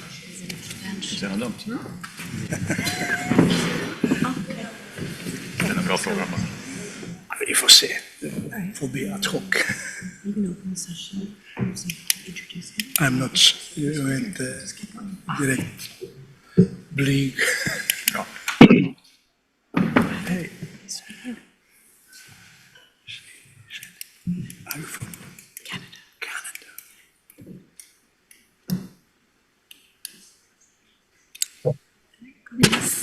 Yes, good morning, everybody. Such a pleasure to be here today, and we are having a very interesting session ahead of us now. I will chair this session together with Dr. Shelley Zeroth from Canada, Dr. Mahesh Shah from India, and we have our discussion, Professor Elmir Omerovic from Gothenburg. And our first presenter is Professor Frieder Braunschweig from Karolinska, talking about primary prophylactic ICD in heart failure. Welcome. Thank you very much, and thank you for the invitation. So I will address the ICD, and as you will see, there are more questions than answers at the moment. Some disclosures. I think the background is well known to you, and there are many current issues with preventive ICD implantation.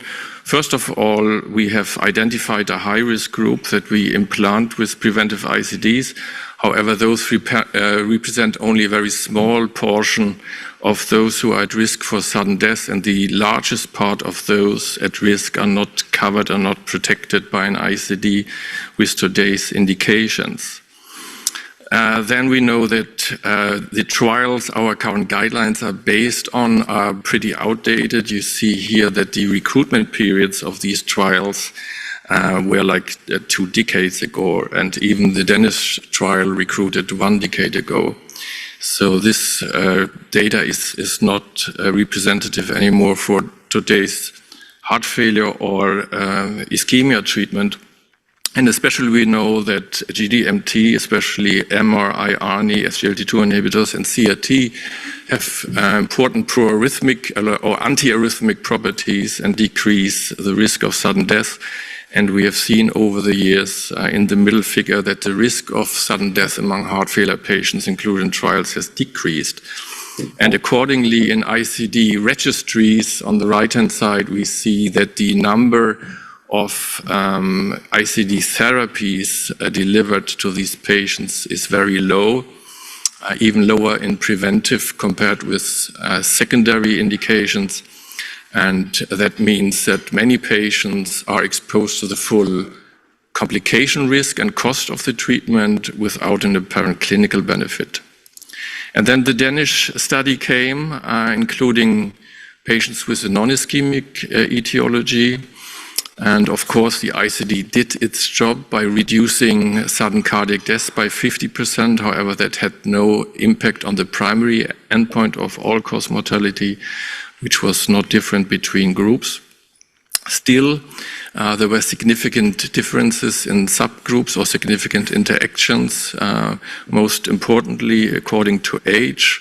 And there was still a benefit from the ICD in the younger patients, and in sub-studies they have shown that above the age of 70 there is no significant survival benefit anymore. Then there was a borderline interaction as to NT-proBNP, pointing towards that patients with more advanced heart failure also may derive benefit from implantation. So this study was not powered for non-inferiority. 58% had a CRT device. It was largely a trial of CRT-P versus CRT-D, and I think it's fair to draw the conclusion that for many patients, the CRT pacemaker is valid choice. We also have some non-randomized studies, and one comes from the SWEET-HF registry, a propensity-matched study that Benedikt Schrage presented in Circulation. And in that population, there was an improvement, survival improvement by ICD implantation and a risk reduction of 27% after 1 year that was sustained after 5 years. And very similarly, in the EU third prospective ICD registry, there was a 27% risk reduction by preventive ICD implantation. Both studies, however, were not performed on the background of SGLT2 inhibitors and ARNI as well. Fair to say that also ICD treatment has improved a lot over the years. Today we have very smart devices that are able to discriminate arrhythmias. The number of unnecessary shocks has dramatically decreased. It's a very rare incidence in our practice today. We can add remote monitoring in order to detect device problems or arrhythmias early, and we can offer VT ablation as a bailout for those who receive ICD shocks. And then the costs have been reduced a lot as well, and we can also offer subcutaneous or substernal devices for those with vascular access problems. On the other hand, apart from the heart failure treatment that has improved, I think we have become more aware of complications like system infections, which increase with the number of device replacements and the complexity. So certainly there's a lot to improve on that side. Our guidelines recommend preventive ICD with the 1A recommendation for those with ischemic etiology and the 2A for those with non-ischemic etiology. Importantly, there are some guardrails against overuse, and it is clearly said that patients should have at least 3 months of optimal medical therapy. I think that is not regularly acknowledged in clinical practice, and very important, patients who are implanted should have a prognosis substantially longer than 1 year with good functional status. But however, the question is, are these guidelines still supported by evidence? How can we better identify those who need an ICD or those who do not? And do we have better predictive criteria than ejection fraction? And one candidate is CMR, of course, which is very promising. CMR can characterize the scars, and we know that all patients who present with ventricular arrhythmia have ventricular scars, fibrosis with conducting channels, regardless if they have ischemic or non-ischemic etiology. We see that in the EP-lab when we map these ventricles, even if those with non-ischemic background have more epicardial scars or intramural scars. So this is a recent study, a large population with dilated cardiomyopathy, and they could show that LGE distribution and LGE pattern was predictive of the primary endpoint of sudden cardiac death. And they pooled that into a prediction algorithm together with age, family history of sudden death, NT-proBNP, and left ventricular ejection fraction. And this is, of course, promising to characterize the scar burden of patients and the proarrhythmic risk associated with that. Then there are a lot of other markers that have been approached. Many studies, electrophysiological parameters like periodic repolarization dynamics. This is a sub-study from the EU third project published in Lancet showing a high predictive value to identify patients with a high arrhythmia risk. There are biomarker studies. I put some here with circulating microRNA, and they also built a prediction algorithm based on that, showing a subpopulation with a high ventricular arrhythmia risk. And then we have studies incorporating AI to analyze multifactorial risk factor set up from imaging biomarkers, electrophysiological parameters, and patient characteristics. So there are more models to mention, like the Seattle heart failure models, and many studies around. All of them have in common that they're based on retrospective observations and have not been tested in prospective trials. There's one exclusion from that, the REFINE ICD study that was presented by Derek Exner in this year's ESC conference. This was a study in patients with ejection fraction between 35 and 50%, and they evaluated heart rate turbulence and T-wave alternance. So it was difficult to find patients. The inclusion period extended over 10 years. However, finally, they randomized 300 patients to ICD, 300 to controls. What they found is that in those who did not fulfill the inclusion criteria, had no heart rate turbulence or T-wave alternance, the survival was much better. However, between the two randomized groups, there was no significant difference, and that was on all-cause mortality, but also true for other forms of sudden death or other forms of cardiac or non-cardiac death. In terms of prediction models, the PROPHET consortium has presented a large database tooled from 20 data sets, including 140,000 patients. And the initial aim was to find predictors, a sudden cardiac death risk calculator in both patients with low and high ejection fraction, in order to then design prospective randomized trials in these two populations based on that calculator. So several baseline characteristics were analyzed. The study also included 2,000 patients who underwent CMR. AI, deep learning was applied and so forth. However, the result was very disappointing. First of all, the risk of sudden death was very low, especially in those with higher ejection fraction, like 0.4% per year. So impossible to design an ICD trial in that population. And then the predictive value of different statistical models was very poor, regardless if you included CMR or not. And the C statistics was not very much different from flipping a coin.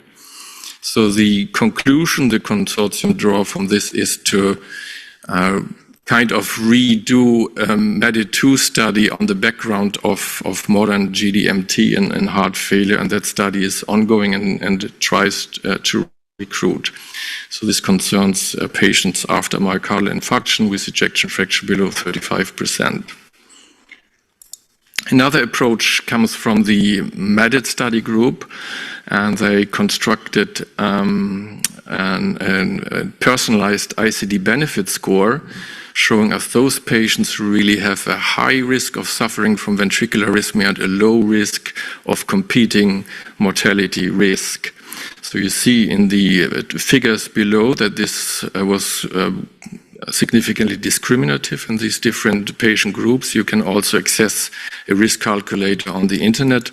And the CONTEMP ICD trial will now randomize patients with a low MEDIT ICD benefit score who are randomized to receive an ICD or not. So this study is planned to recruit over 3,000 patients and is powered for a non-inferiority.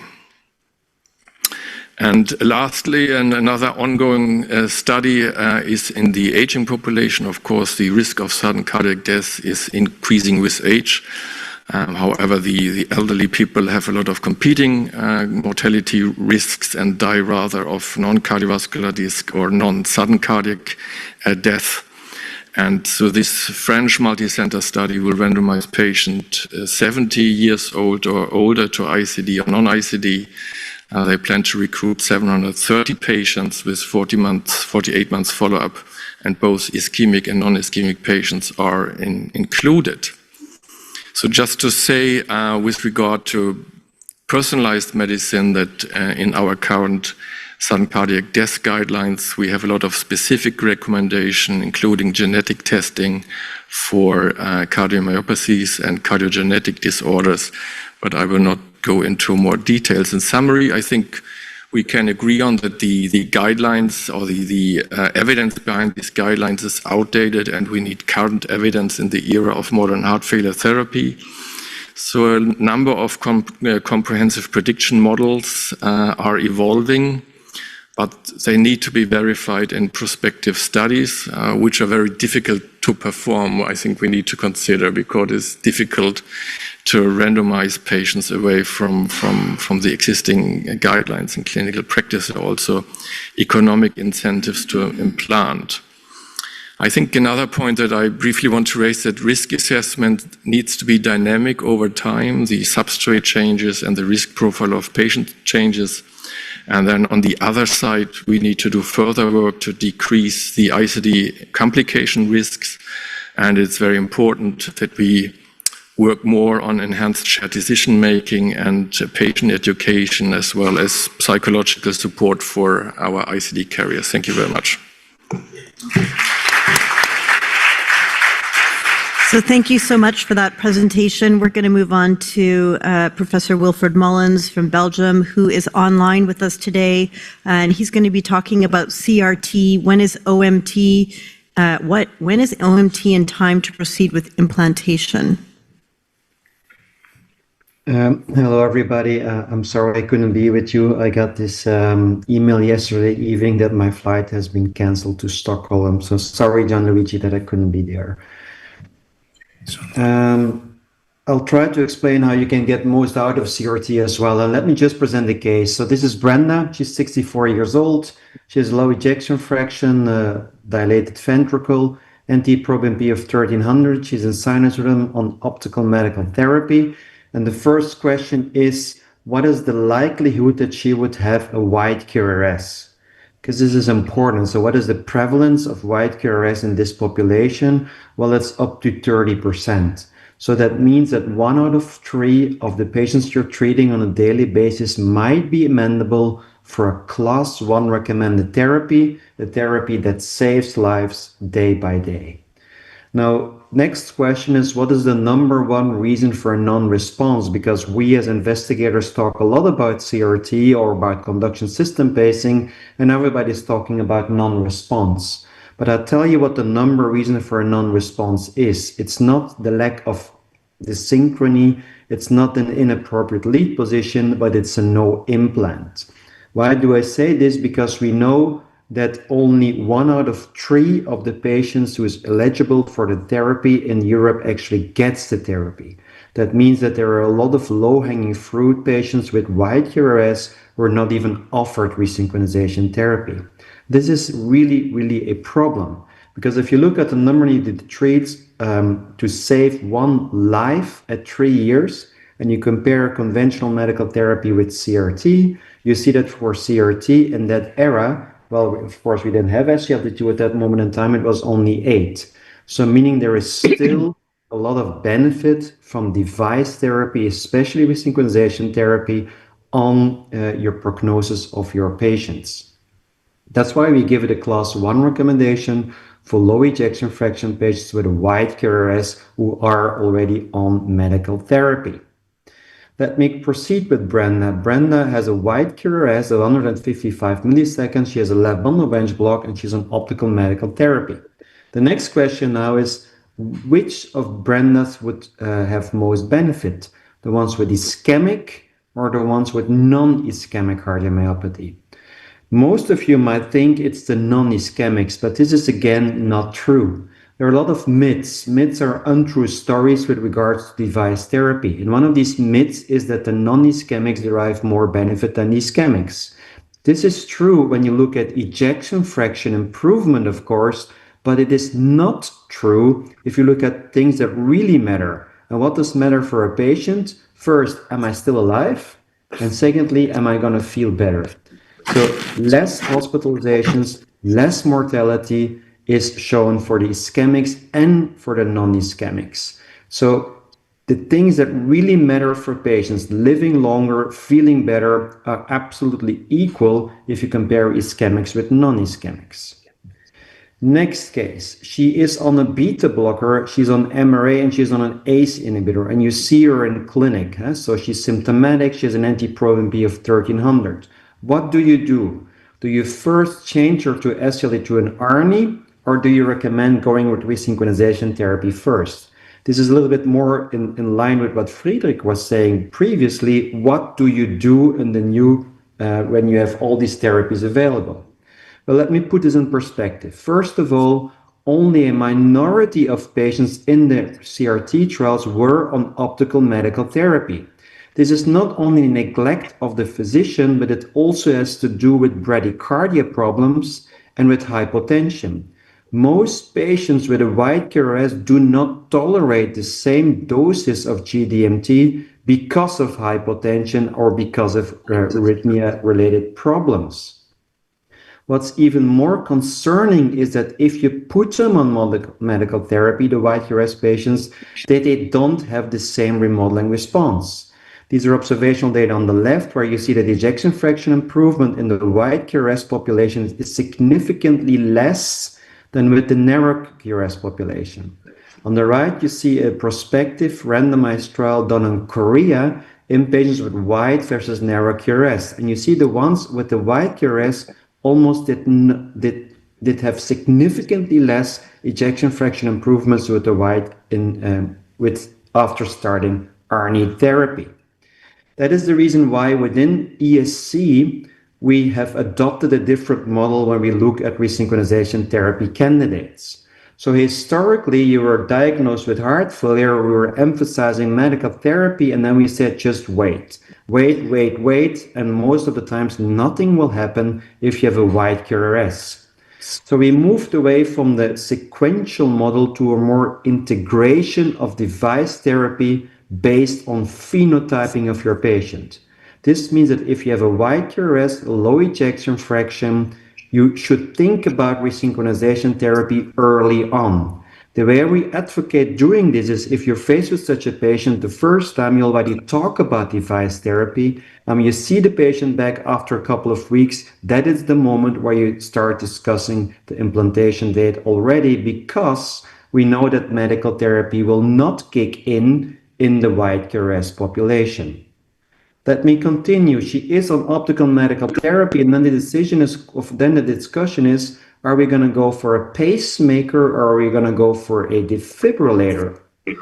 Now, we know that if we put in the resynchronization therapy, that there will be an improvement in ejection fraction, and this clearly will lead to a reduction in sudden cardiac death rate. But patients will also live longer. So they will live longer with still some depressed ejection fraction. And in that time period, there are still a chance of sudden cardiac death. So you have to individualize. Secondary prevention favors a decision for a defibrillator. Left bundle bench block favors a decision for a pacemaker. Comorbidities, pacemaker. Genes, defibrillator. And SCAR also favors my decision for a defibrillator. So in my clinical practice, 50% of my CRT population receives a pacemaker, and the other 50% receives a defibrillator. Let me continue with Brenda. Are you going to go for classical resynchronization therapy with an endovascular lead in the coronary sinus, or are we going to go for conduction system pacing? I'm not going to go in detail, but I think there is major criticism to routinely replace CRT by LBB area pacing. Why? First of all, there is absolutely no randomized controlled trial looking at endpoints of mortality and heart failure hospitalization. So everything we think is true might not be true in a real trial setting. There is also a huge bias currently in the literature towards conduction system pacing. The safety of the technology has not been proven. There has been reports now of a failure rate of the LBB lead of 0.5% at 2 years, which is considerably higher than with the classical endovascular lead in the coronary sinus. We don't really know where the lead ends up. We know that if you do LV septum pacing, that's probably worse than LBB pacing. The durability of the leads is unsure, and there's definitely more TR, and we don't really know what that will cause on the long term if you're gonna do this in heart failure patients. That is why the current guidelines, the society expert documents, still recommend to go for classical CRT over conduction system pacing while we are awaiting more trial data.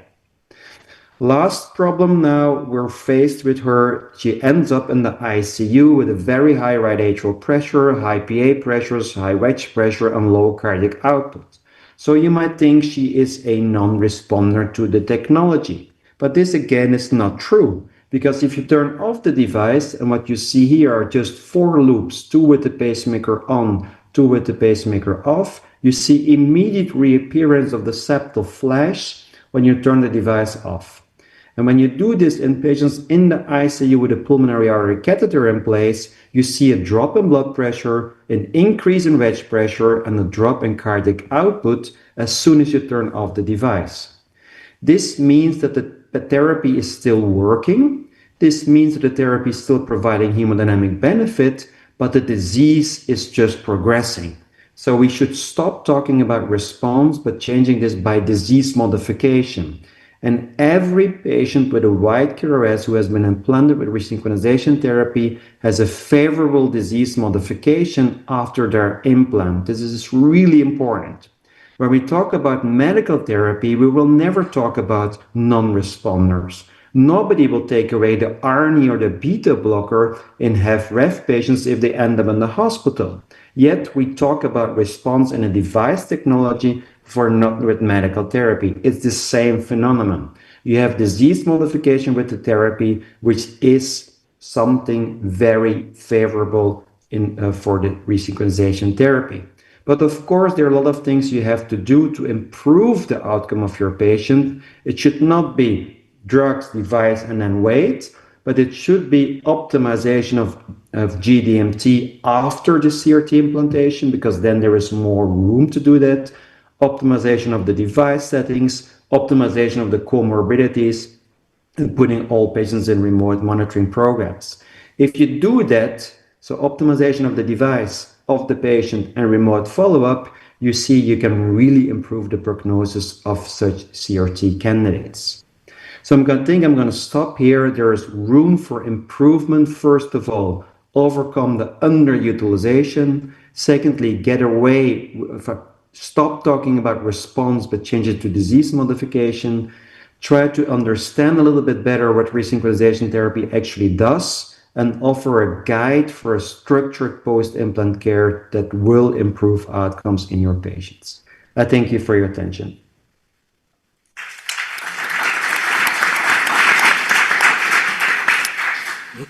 Thank you so much. Our next speaker is Dr. Mariana Adamo from Italy on TR, a treatment target, and heart failure. Good morning, everybody.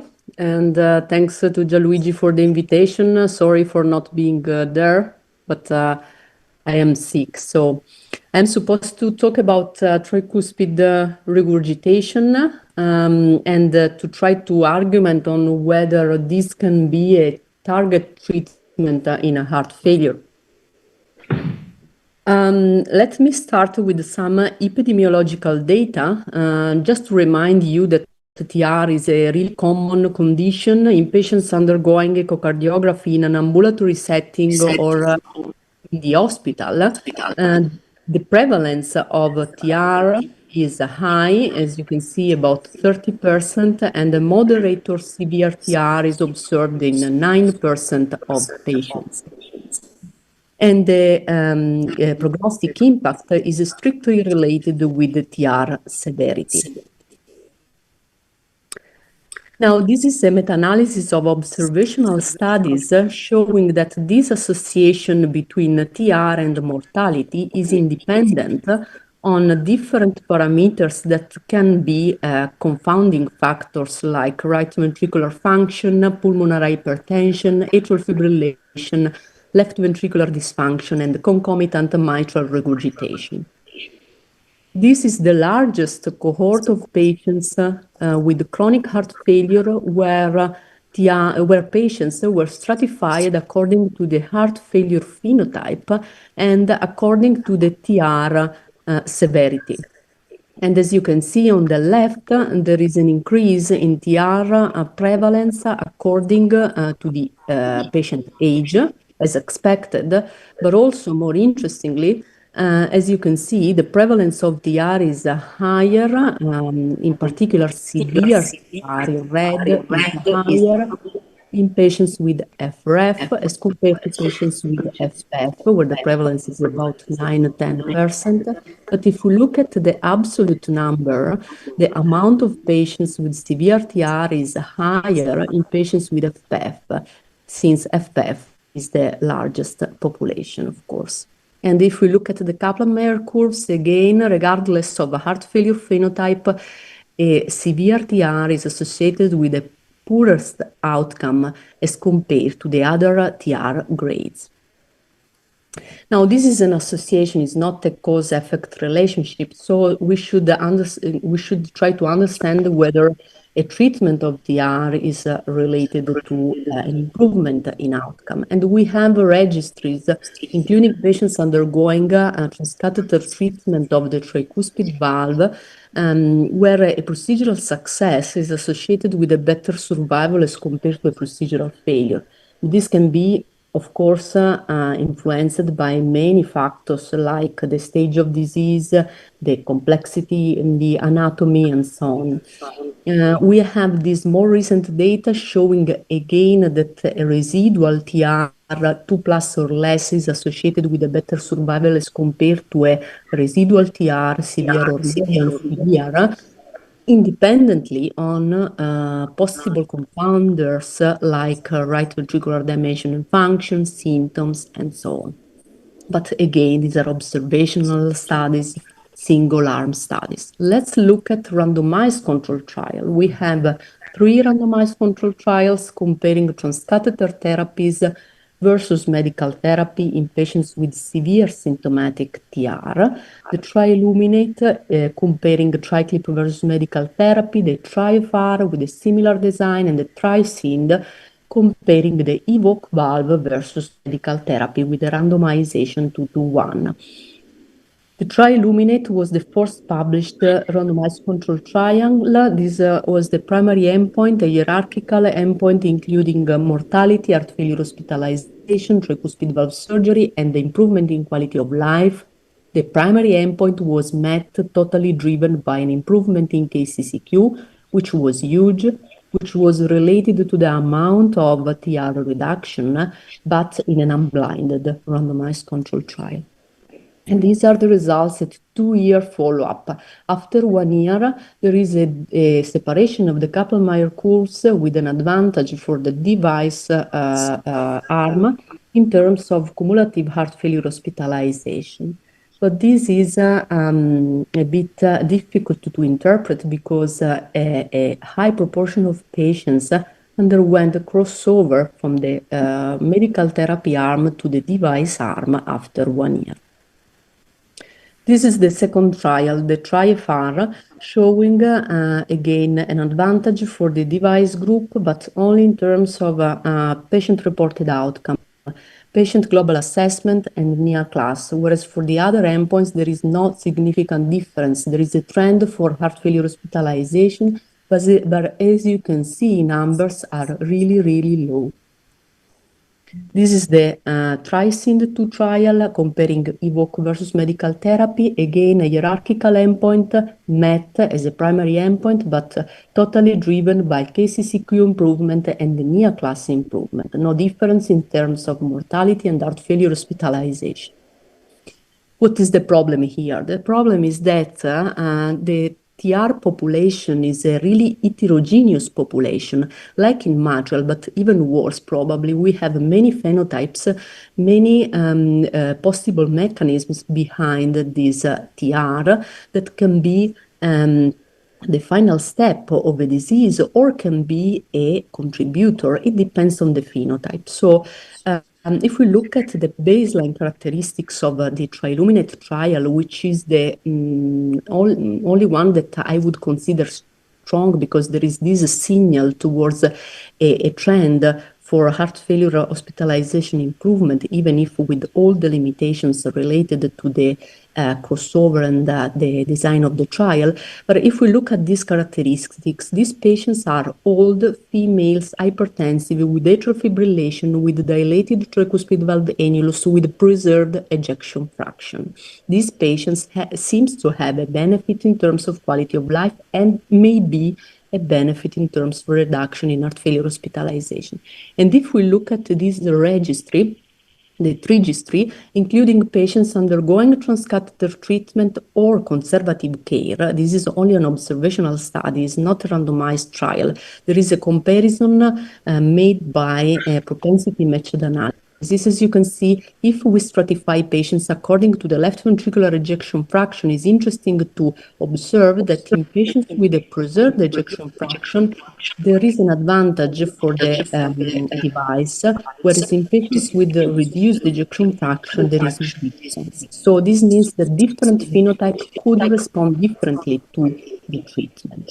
Also, in addition to the phenotype, it's really important to consider the stage of disease, because probably we should avoid to treat advanced stages, as we have learned by surgical studies. So if we treat at a too advanced stage of disease, the intervention is futile. This is another registry showing, again, comparing the device versus medical therapy and stratifying patients according to the stage of disease defined according to the left ventricular function, right ventricular function, and biomarkers and renal function, that patients at an intermediate stage of disease have an advantage with the devices compared to medical therapy. Whereas in the early stage and the advanced stage, there is no difference. So to conclude, TR is associated with a poor prognosis in patients with or without heart failure. Observational studies show the possible association between successful transcatheter treatment and survival. Randomized controlled trials showed an advantage for transcatheter treatment all in terms of quality of life and an initial signal in terms of heart failure hospitalization after 1 year. Other studies are surely needed and urgently needed to better understand the role of these therapies and to try to understand what are the best patients with invasive therapies. But we need studies better designed, and this is a suggestion. I advise you to read this review paper where we tried to summarize future studies for atrial valvular intervention. So trying to optimize patient selection, the choice of the endpoints, and the consideration of guideline-directed medical therapy in addition to devices. Thanks for your attention. Thank you so much, Mariana. We're going to move on to Dr. Andreas Ruck from Sweden, talking about treating aortic stenosis in HFrEF. When is it too late or too early? Thank you for the invitation. So I'll talk about TAVI in severe heart failure, too late, or I put the title life-saving. So I'd like to start with a case, 84-year-old male, prior history of CABG. He has now shown up at the hospital. He's an inpatient with heart failure. Ejection fraction is low, only 20%. And the measurements across the aortic valve on the Doppler are Vmax 3.5 meters per second, mean pressure gradient 35, and a velocity index of only 0.16. Thus a low flow, low gradient aortic stenosis. So I'd just like to put a vote out here. Here are 4 options. I decided already there might be more than 4 possible options. One is to say it's futile, his ventricle is burnt out. No TAVI, that's number 1. Number 2, we need to stratify somehow, maybe stress echo to assess the contractile reserve. If that one is positive, then maybe do a TAVI. Or number 3, maybe medical optimization first, then go home, come back for a TAVI a bit later, or just go for the TAVI tomorrow and do the rest later. So who is in favor of option number 1? Raise of hands. Nobody. Okay. Strong interventional bias in the room. That makes me happy. Good. Number 2, stress echo first. Nobody for stress echo? A couple. Yeah. Okay. Number 3, medical optimization. Go home, come back for TAVI later. A few. Number 4, TAVI tomorrow. 2. Seems to be a quite split vote. I didn't really see the majority. Bahira, what was the most popular option? I think I chose 4 because I think that's what we did at our center. Yeah, okay. Yes, exactly. Karolinska should be the rule. That's the way. Yeah.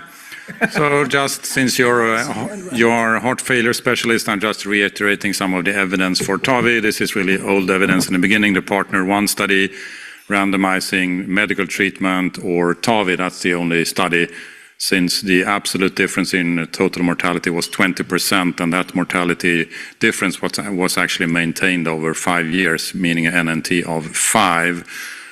Then moving on to the operable patients, comparing with surgery, maybe not the topic for this talk, but still in some studies we have shown that on MACE endpoints, the TAVI group was faring better, and in some other trials at least the same as for surgical replacement. And moving on to patients similar to the one I presented, low flow, low gradient aortic stenosis patients. Is there a benefit there? In the same study, that means randomized between TAVI and medical management, there is a similar mortality benefit also in these patients in the quite old nowadays PARTNER 1 study. Then there are a couple of registries specifically for low flow, low gradient aortic stenosis, and the concept of the dobutamine stress echo and contractility reserve was or has been quite popular to stratify the patients into the ones, presumably then, if you have a contractile reserve, you deserve to be treated and your ventricle will improve more, versus if you don't have it. Actually, it shows in this study that there is no difference. So the red curves here are without contractile reserve, and you see in the top ones that there is no difference in the mortality after the TAVI procedure. And in the lower part, you see that the improvement of ejection fraction is also not dependent on the contractile reserve, which also means that in the latest guidelines for valvular disease, this contractility assessment has been downgraded. Looking then specifically into really low ejection fraction versus 30 to 40% EF, and just the improvement in EF first before and then discharge, and then the third data point is here 1 year. You see that the ones who start out with a really low ejection fraction, they improve the most in ejection fraction, maybe not a surprise. Digging more into this really low ejection fraction group, this is now a registry. Again, of course, there are patients which are not treated at all. They're not in these registries, but these are patients that are treated with TAVI. And you see here that in the very low ejection fraction group, the mortality in hospital was still low, only 2%, 30-day mortality also quite low, 9%, and at 1 year only 13%. So it seems like these patients, at least in this registry, were quite well selected, and in selected patients we have outcomes which are quite similar to other patients with less depressed LV function. Notably in this registry, exactly 1 patient used an ECMO during the procedure for support. Digging into our own databases at Karolinska a couple of years back, I found these numbers. So ejection fraction less than 30%, only 7% of the total TAVI population in our center, but still 61 patients found. 30-day mortality still low. You see in the other patients virtually no mortality, but still only 3%, which I think is very acceptable. It seems we treated maybe a little bit sicker patients than in the other registries I showed, but still I think a 29% 1-year mortality is probably still acceptable in these patients. Of course, we would like to select the best responders too, like in other therapies we have discussed already, but I think this is probably quite okay. Coming back to the guidelines, just mentioning that asymptomatic patients nowadays are also accepted or could be accepted for aortic valve replacement across the board with a 2A indication, and specifically for patients with an ejection fraction less than 50%, it's a class 1 indication, even if they are asymptomatic on medical treatment. So then lots of therapists try to expand into broader areas. So of course there could be the concept that if you have a failing left ventricle, maybe it's not so good to have even a moderate aortic stenosis, maybe that should be taken away and unloading the ventricle. There is one such trial presented this year, the TAVR Unload trial, rather small but randomized. It's ejection fraction 20 to 50% and an aortic valve area of 1.0 to 1.5, meaning a moderate aortic stenosis. Patients received GDMT or GDMT plus TAVI. And as you see, the composite endpoint here and in this curve, difference between the groups. So we don't need to unload moderate aortic stenosis. Still, we're treating only severe as of now. So these patients come to us in a couple of different scenarios, and they are also not only different with the ventricle and the aortic stenosis, but especially also with the comorbidities noted in the bottom here. They might come to us as outpatients, maybe patients with known heart failure, and then we discover that they have severe aortic stenosis. They might be inpatients, like the one patient I showed in the beginning, or in the worst case, they might be inpatients even with cardiac shock. And I think if we decide to replace the aortic valve, it's really dependent on the comorbidities in these patients. If they have severe coronary disease, severe other valvular disease, high PA pressure, severe kidney dysfunction, or are very old, that of course makes a big difference on this discussion, which needs to be taken with the patient and the relatives. This one is unanswered. Should we go strict in outpatients for the 4 pillars, let them work for a little while and then replace the valve, or should we just call one of these 3 happy guys here and have them implant the valve right away and then send the patient on to the heart failure clinic? We're not completely sure about that yet, but I think most patients go for the TAVI first, pills later approach in outpatients. And if you do the TAVI in severe heart failure patients, there are a couple of considerations. One is that in a few patients, we need ECMO support, and then we need an ECMO on standby in the room. We don't have it as routine in other patients. Some patients might need ICU for fluid and blood pressure management before and after. Then the procedure itself should be short and swift with transfemoral approach and without general anesthesia. So, how did it go? Seems like we went for option number 4. TAVI was done the next day. No ECMO we decided not to have an ECMO in the room. He needed a bit of noradrenaline during the procedure and could be discharged 3 days later on medical management, of course. So to sum it up, TAVI in heart failure with reduced ejection fraction. It's a low-risk procedure, high benefit in most patients except severe comorbidity. The indication should be made quite early. Medical treatment is important. For outpatients, I think it should be done without too much waiting time, put here 2 weeks, and for inpatients should be done as soon as possible. Thank you.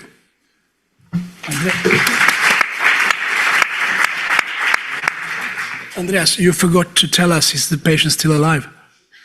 I haven't checked. I made the case like a year ago. I hope so. Thank you very much. We will take the questions in the end of the session. So now it's a pleasure to welcome Professor Marco Metra from Italy to give us a talk on treatment of FMR.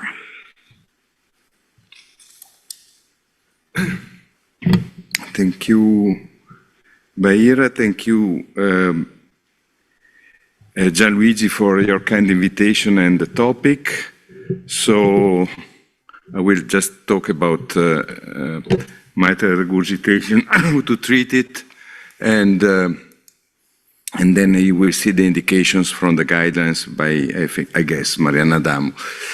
These were the guidelines that I co-chaired in 2021, and it was the first, you see that I had many friends on board, and this was the first time where we included the treatment of mitral regurgitation as a component of the treatment of heart failure. And there were 2 things to be done before considering the intervention. One, if the patient had an indication to coronary artery disease surgery, and with secondary mitral regurgitation, he has an indication to surgical treatment. And the other thing was optimization of medical treatment. This because we have data that show very consistently that mitral regurgitation is dynamic and can be favorably affected by medical treatment. This is an analysis of Biostat, a registry that I had the pleasure to work on with the group in Groningen. And you see that ACE inhibitor treatment was an independent predictor of regression of mitral regurgitation. These are data from a series in Vienna, and you see that guidance-directed medical treatment for heart failure is associated with an improvement in mitral regurgitation. Then, what about the indication to transcatheter treatment or surgery? Surgery is class 2B, lower priority, and percutaneous treatment at the class 2A indication, so should be considered in patients who fulfill the criteria. Which are the criteria? The criteria were based on the COAPT trial because this was the only trial showing a favorable result of transcatheter treatment, whereas MITRA-FR did not show any difference between transcatheter treatment and control group. Of course, there has been a long discussion regarding these data. But on the other hand, I want to emphasize that the results in COAPT were significant, both with regards of hospitalizations for heart failure alone, but also with regards of all-cause mortality, which is, of course, a very strong endpoint. So where we came with the 2021 guidelines 5 years ago is with an indication to treatment, transcatheter treatment, when the patients fulfilled the criteria of COAPT. Absence of severe right ventricular dysfunction or severe tricuspid regurgitation and hemodynamic stability. Are these criteria still valid? Yes. This is an analysis we did from a 3 centers study group, and you see that the patients with the exclusion criteria from COAPT had a poorer outcome after transcatheter treatment. On the other hand, in the real world, already years ago, most of the patients who underwent transcatheter treatment, at least 55%, did not fulfill the COAPT-like criteria. And so it came ReShape-HF2 by Stefan Anker and co-workers, where we had a broader, slightly broader inclusion criteria, symptomatic heart failure, hospitalizations, and IG or IG NT-proBNP plasma concentrations. However, the exclusion criteria, some exclusion criteria remained, including hemodynamic instability and severe right ventricular failure or severe tricuspid regurgitation. The patients were randomized to control or device, and they had some other differences compared to the previous trials. ReShape-HF2 included patients also with moderate to severe mitral regurgitation, and therefore, if we look here, the EROA was 0.25 in ReShape-2 compared to 0.4 in COAPT and 0.30 in MITRA-FR. And the patients also had, however, a relatively small left ventricular end diastolic volume, so that they are located at this intersection compared with MITRA-FR, measured left ventricular dysfunction, and compared with COAPT, where the severity of mitral regurgitation was greater. The results were a highly significant reduction in heart failure hospitalizations and the primary outcome with transcatheter treatment of mitral regurgitation compared to usual therapy, and also an improvement in quality of life. All-cause mortality alone was not affected, but the patients were less severe compared with COAPT. And you see this further analysis with a reduction in heart failure hospitalization and cardiovascular hospitalizations. Markus Anker also did a meta-analysis of the 3 trials in secondary mitral regurgitation, confirming the reduction in heart failure hospitalizations and also a borderline numerical reduction in cardiovascular death. And so we come to the 2025 guidelines with a class 1 recommendation, but I don't want to spend time on this. But I wish to point out some other knowledge gaps that we are still having. If you look at the guidelines, this is the algorithm for ventricular mitral regurgitation, but still there is the issue of atrial secondary mitral regurgitation.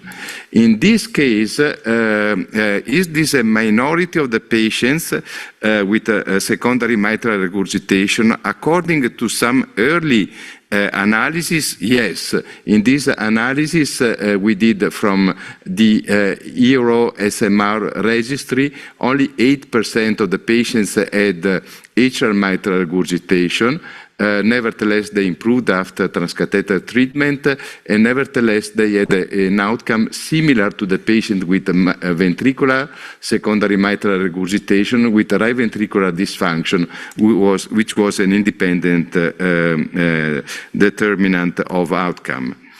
In this more recent review published in ESC failure, we found that the prevalence of atrial mitral regurgitation is roughly 40 to 65% of all the patients with functional mitral regurgitation. These patients have a preserved left ventricular ejection fraction most of the times. They have left atrial cardiomyopathy, and they have a left atrial dilatation and annular dilatation.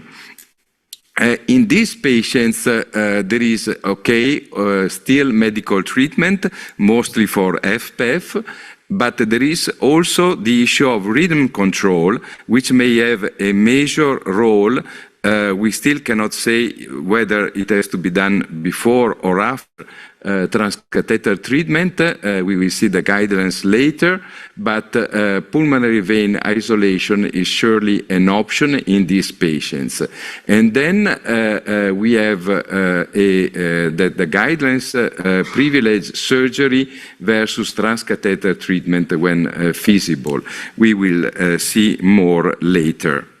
Another knowledge gap, I think, regards the severity of mitral regurgitation. You see that the guidelines are focused on severe mitral regurgitation, but nevertheless, we have also the patients with moderate mitral regurgitation.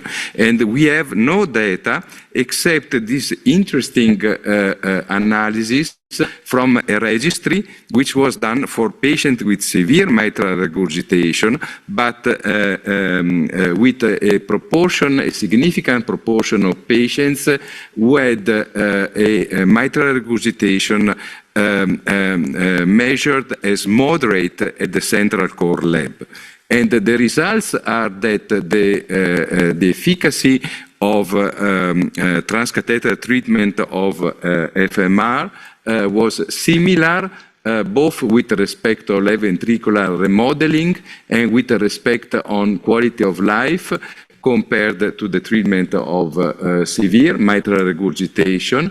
And the outcome was also similar in these two study groups. In any case, we have moderate mitral regurgitation, which is present, found in a significant proportion of patients, and we still don't know the role of transcatheter treatment. last slides, 1 minute, the outcome of the patients. This is an analysis of all the registries done by Christian Basile and Gianluigi Savarese, and you see that we have a mortality which at 30 days is roughly 3%, at 1 year is 17%, but what is dramatic is the long-term follow-up of these patients. In COAPT, even the patients who underwent the device therapy had a 57% 5 years mortality from any cause. This is another registry, 35% survival at 5 years, and again, a poorer survival in the patients who have, of course, advanced New York Heart Functional Class, reduced kidney function, who are ineligible for COAPT again, and last but not least, the patients who are not on guidelines-directed medical treatment. So my last slide is to recall that medical treatment can be optimized also after transcatheter treatment, and actually some major limitations such as hypotension may be overcome by transcatheter treatment. And in this analysis, mitral regurgitation reduction was an independent predictor of the likelihood of optimization of guidelines-directed medical treatment, and this was associated with a better outcome. Thank you for your attention.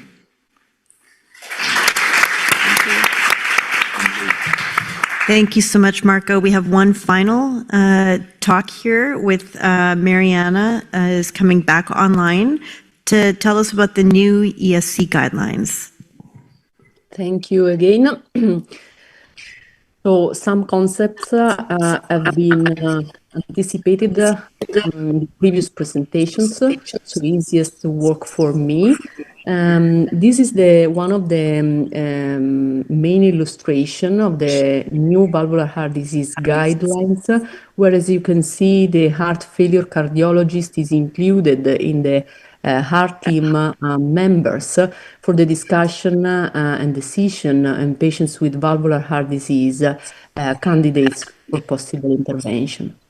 So let's start with the aortic stenosis. We have already seen that the butamine echocardiography is not mandatory in these new guidelines for the diagnosis of low flow, low gradient aortic stenosis with reduced ejection fraction, but a calcium score evaluation is enough.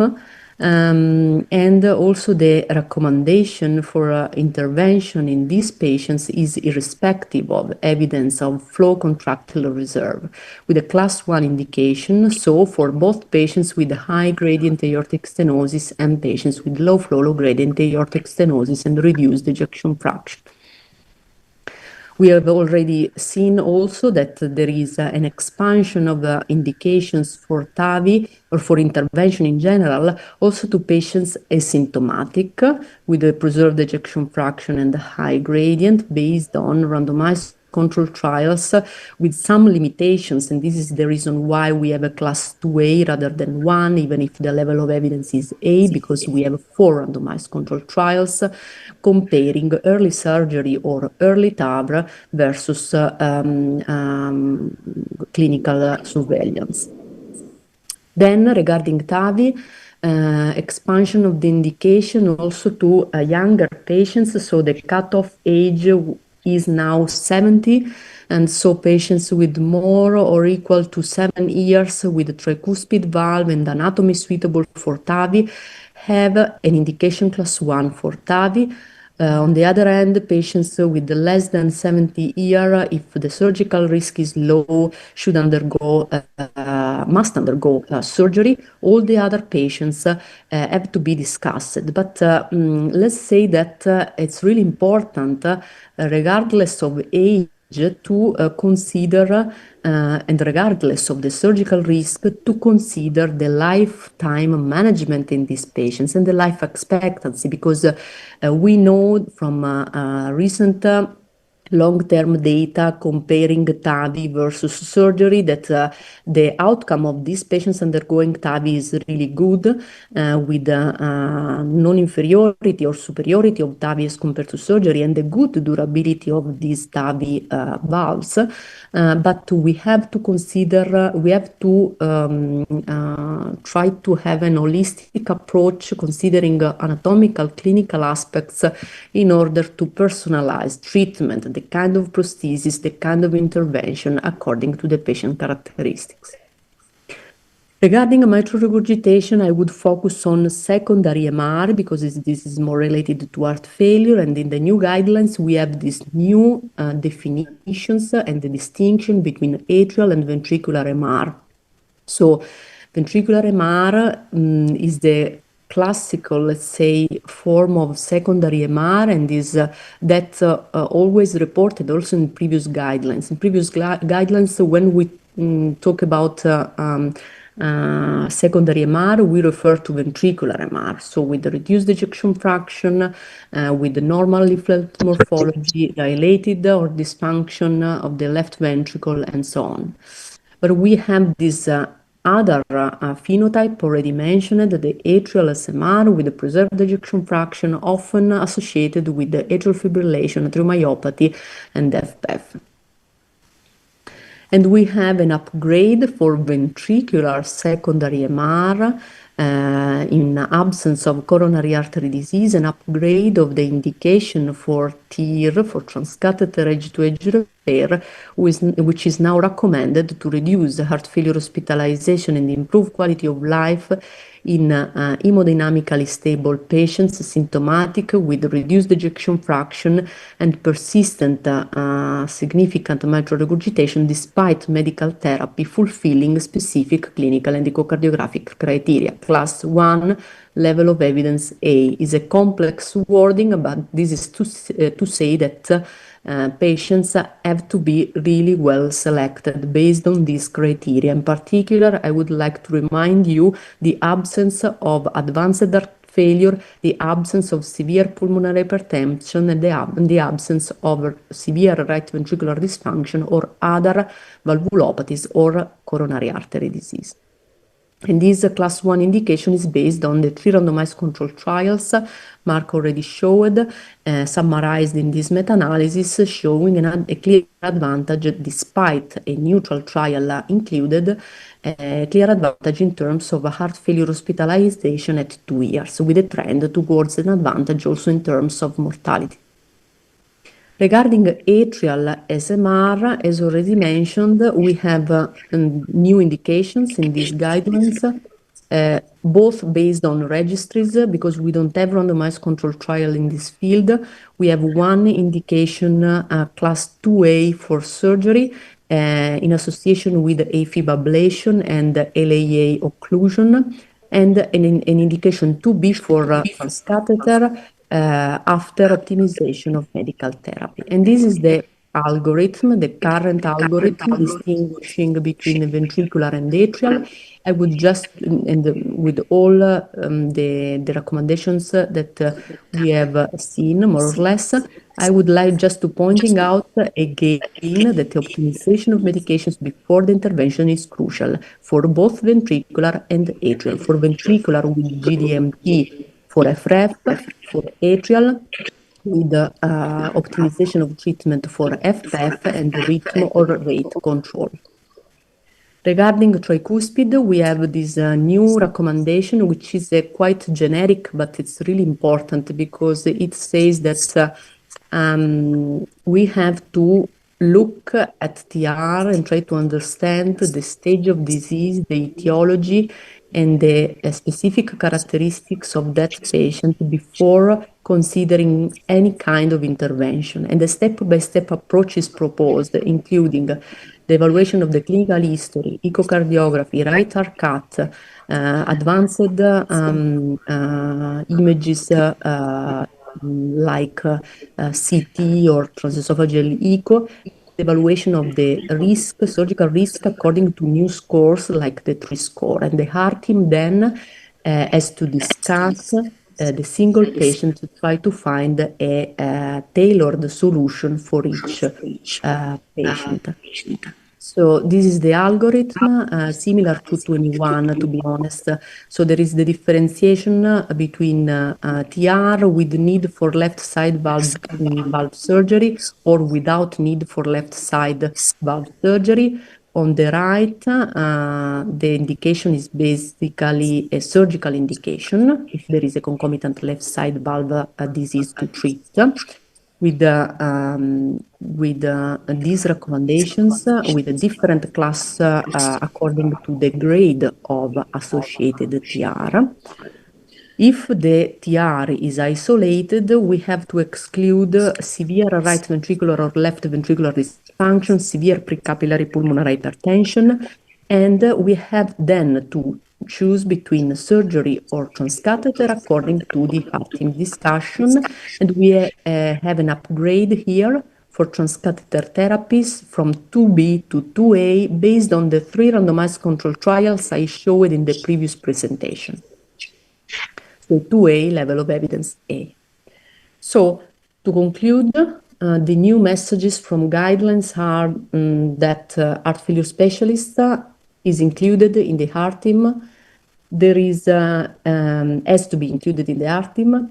The dobutamine stress echo is not mandatory for the diagnosis of low flow low-grade aortic stenosis with reduced ejection fraction. TAVI indications are expanded to asymptomatic patients and younger patients. For secondary MR, we have a new classification and distinction in atrial versus ventricular with an upgrade of tier indication for ventricular SMR class 1 and new indications class 2A and 2B for atrial SMR respectively for surgery and TEER. And also for TR, we have some step forward because we have an upgrade for transcatheter therapies in patients symptomatic with severe regurgitation. Thank you for your attention.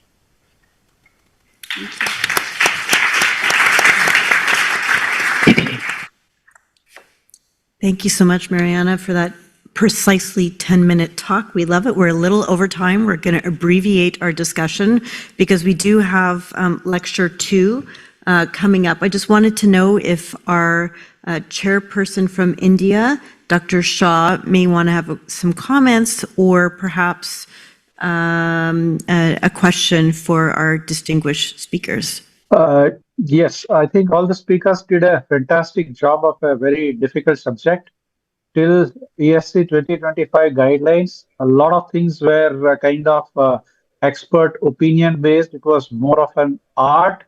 Now my question to Dr. Frieda Braunschweig is how frequently, because we know that DAPA-HF trial, every 5% increase in ejection fraction was associated with reverse remodeling with foundational 4 therapy continues up to 6 months or 1 year from the start of therapy, and the indications for ICD might change over time. So how frequently do you evaluate and do you reclassify the patients? And have you seen some reduction in need for ICD ever since this foundational 4 therapy has been prevalent? Okay, thank you very much. If I understand your question correctly, it regards to the antiarrhythmic properties of SGLT2 inhibition, and that has been shown in sub-studies of the different trials that you have effects on both the incidence of atrial fibrillation and ventricular tachycardia and the risk of sudden death. So the same has been shown for ARNIs, and we know the same properties are present in MRI. And of course, if you add CRT to GDMT, we have a number of potent therapies that not only improve heart failure, but specifically reduce sudden cardiac death risk. So therefore, I think the guideline, what the guidelines say that we should have at least 3 months of optimal medical therapy is very important, and that is something we not consequently follow in clinical practice, but we should do. Then your question as to the longitudinal re-evaluation of arrhythmia risk. That is, of course, very important as well. Patients can deteriorate in their ejection fraction and other risk markers. And even re-evaluation those who have been implanted with an ISDD is important. Many patients improve in their ejection fraction. And if there's a lack of myocardial substrate, if they have no scar on the CMR, if upon the first device exchange, there is no documentation of arrhythmia in the device memory, then a downgrading or exploitation of the device should be discussed.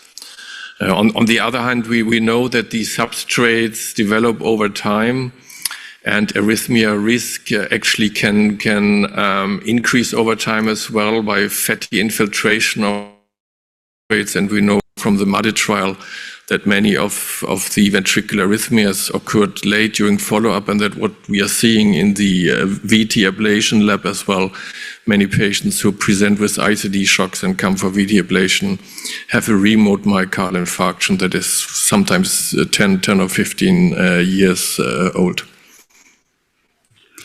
Yes, thank you so much. We will lead in Professor Elmir Umerovic as a discussor. Can I ask a question myself? Yes, absolutely. I would like to ask my colleague, Andreas. I think you did a very good job to convince us that TAVI are needed and we should use it more. But because I know that you are very good at implanting TAVIs, and I know that you are very active in our national registries, I would like to put on the spot and ask you, which of the valves that we have is the best one, or why don't we have head-to-head comparison when it comes to the TAVI, given their price, their characteristic, and so on? So what's your opinion? That's a good question. We have recently been in talks over the last year with more than one company on designing such a trial. There are some coming out of Denmark. They compare series of studies, same study group that also compared coronary stents. Usually you find there's no difference. We don't know for sure in TAVI. So the major two vendors, that's Edwards and Medtronic, are not interested in a dogfight between these big two companies. They probably cannot win anything on the market from it. But if you're a smaller company and you want to have your valve approved in the US, then you need to establish that you are as good as one other valve on the market. So that means there is a lack of such studies, but there are a few studies comparing valves. In general, you will find that they are maybe one valve gives a bit more pacemakers, but might have a little less power valve leak or some other details. But on the grand total of in the scheme, so far we don't see any big differences between the valves. Both the balloon expandable now has shown quite favorable 7 years data. We have 10 years data with self-expanding valve, etc. So it seems we probably the products are rather similar, but we don't know the details yet. Thank you. So I have a question for Dr. Mariano. The ESC, the new ESC valve guidelines are, as we heard, mainly based on consensus in many cases, such as the recommendation for surgical ablation and atrial SMR. But the thing is that it's difficult because at the same time the ESC guidelines now recommend minimal invasive surgery. So what are your thoughts on that? That's a good question. As mentioned by Marco, this is a huge evidence gap because in the context of atrial MR, we don't have a randomized control trial. And indeed, probably in the past, this phenotype was misclassified as a primary because these patients have a preserved ejection fraction. FPEF was not a recognized entity in the surgical studies in the past. So, I mean, we are now studying this setting of patients. And so the two recommendations are based on registries. The recommendation 2A-B for surgery and AFib ablation is based on a large registry. including patients undergoing conservative management or AFib ablation plus mitral valve annuloplasty, with a comparison made by a propensity matched analysis, showing an advantage in terms of survival in patients undergoing invasive treatment. And this is the only data we have for surgery. And for transcatheter, we only have a single-arm registry showing that TEER is feasible and effective in reducing MR in these patients.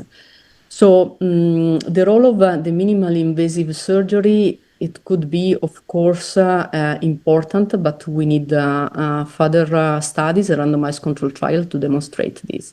And honestly, this is my personal opinion, most of these patients are old patients, fragile, with many comorbidities, and so the risk of surgery is often not so low, and often they come to our attention with a permanent atrial fibrillation with really a large atrium with a low probability to restore the sinus rhythm with the cardioversion or with the ablation. So I mean, I think that there is room for both procedures according to the patient profile. Thank you. So, Will, a quick question, quick answer for you. We have less than a minute and a half left in the session here. You showed the ESC guidelines with the QRS width being, for CRT being greater than 150. Is there a role for greater than 130, or is there a different level of recommendation? And is there such a thing as too wide of a QRS where there's no value? Let me tackle the second one first. There is absolutely no cutoff value and above. So the wider the QRS, the worse the prognosis, but there is still benefit of resynchronization therapy, even if your QRS is 250 milliseconds. So you absolutely should offer the therapy to those patients, but you have to take into consideration that their inherent prognosis is just worse. For the 130, between 130 and 150, we also give recommendations as a 2A recommendation, depending on the morphology of the QRS there. So anything above 130 has a class recommendation, but it depends a little bit the strength on the morphology of the QRS width. Thank you. Thank you. So we will ask you to have the final words. In the form of question. Thank you very much. A very, very nice and interesting lecture, loaded with information, useful information that we can use in our everyday practice. Good discussion, and thank you for your attention. Thank you so much. But I wanted to ask a question, Professor Metra, but I will do it in the pause. Yeah. Thank you. Thank you. So now I believe we're going to move on to lecture 2. Is that correct? We're going to ask Ricardo to come up, and our speaker, and we'll proceed to the next session.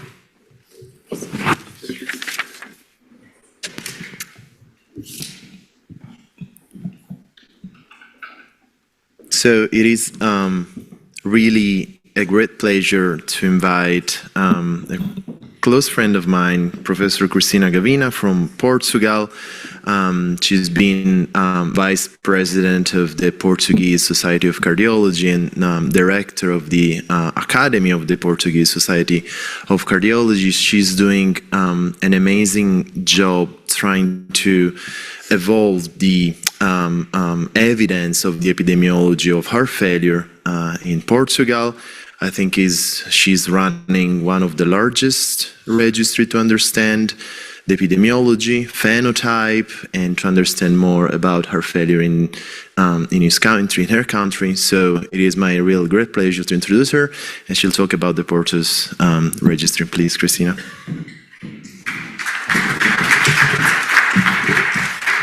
Thank you so much for the kind presentation, and again, it is a pleasure to be here and to be able to try to show you a little bit of what we've been doing and what lessons do I think that we can get from this study, which I hopefully want to see it published until the end of the year. It has been quite a struggle, but we are just there. So I think it's going to happen.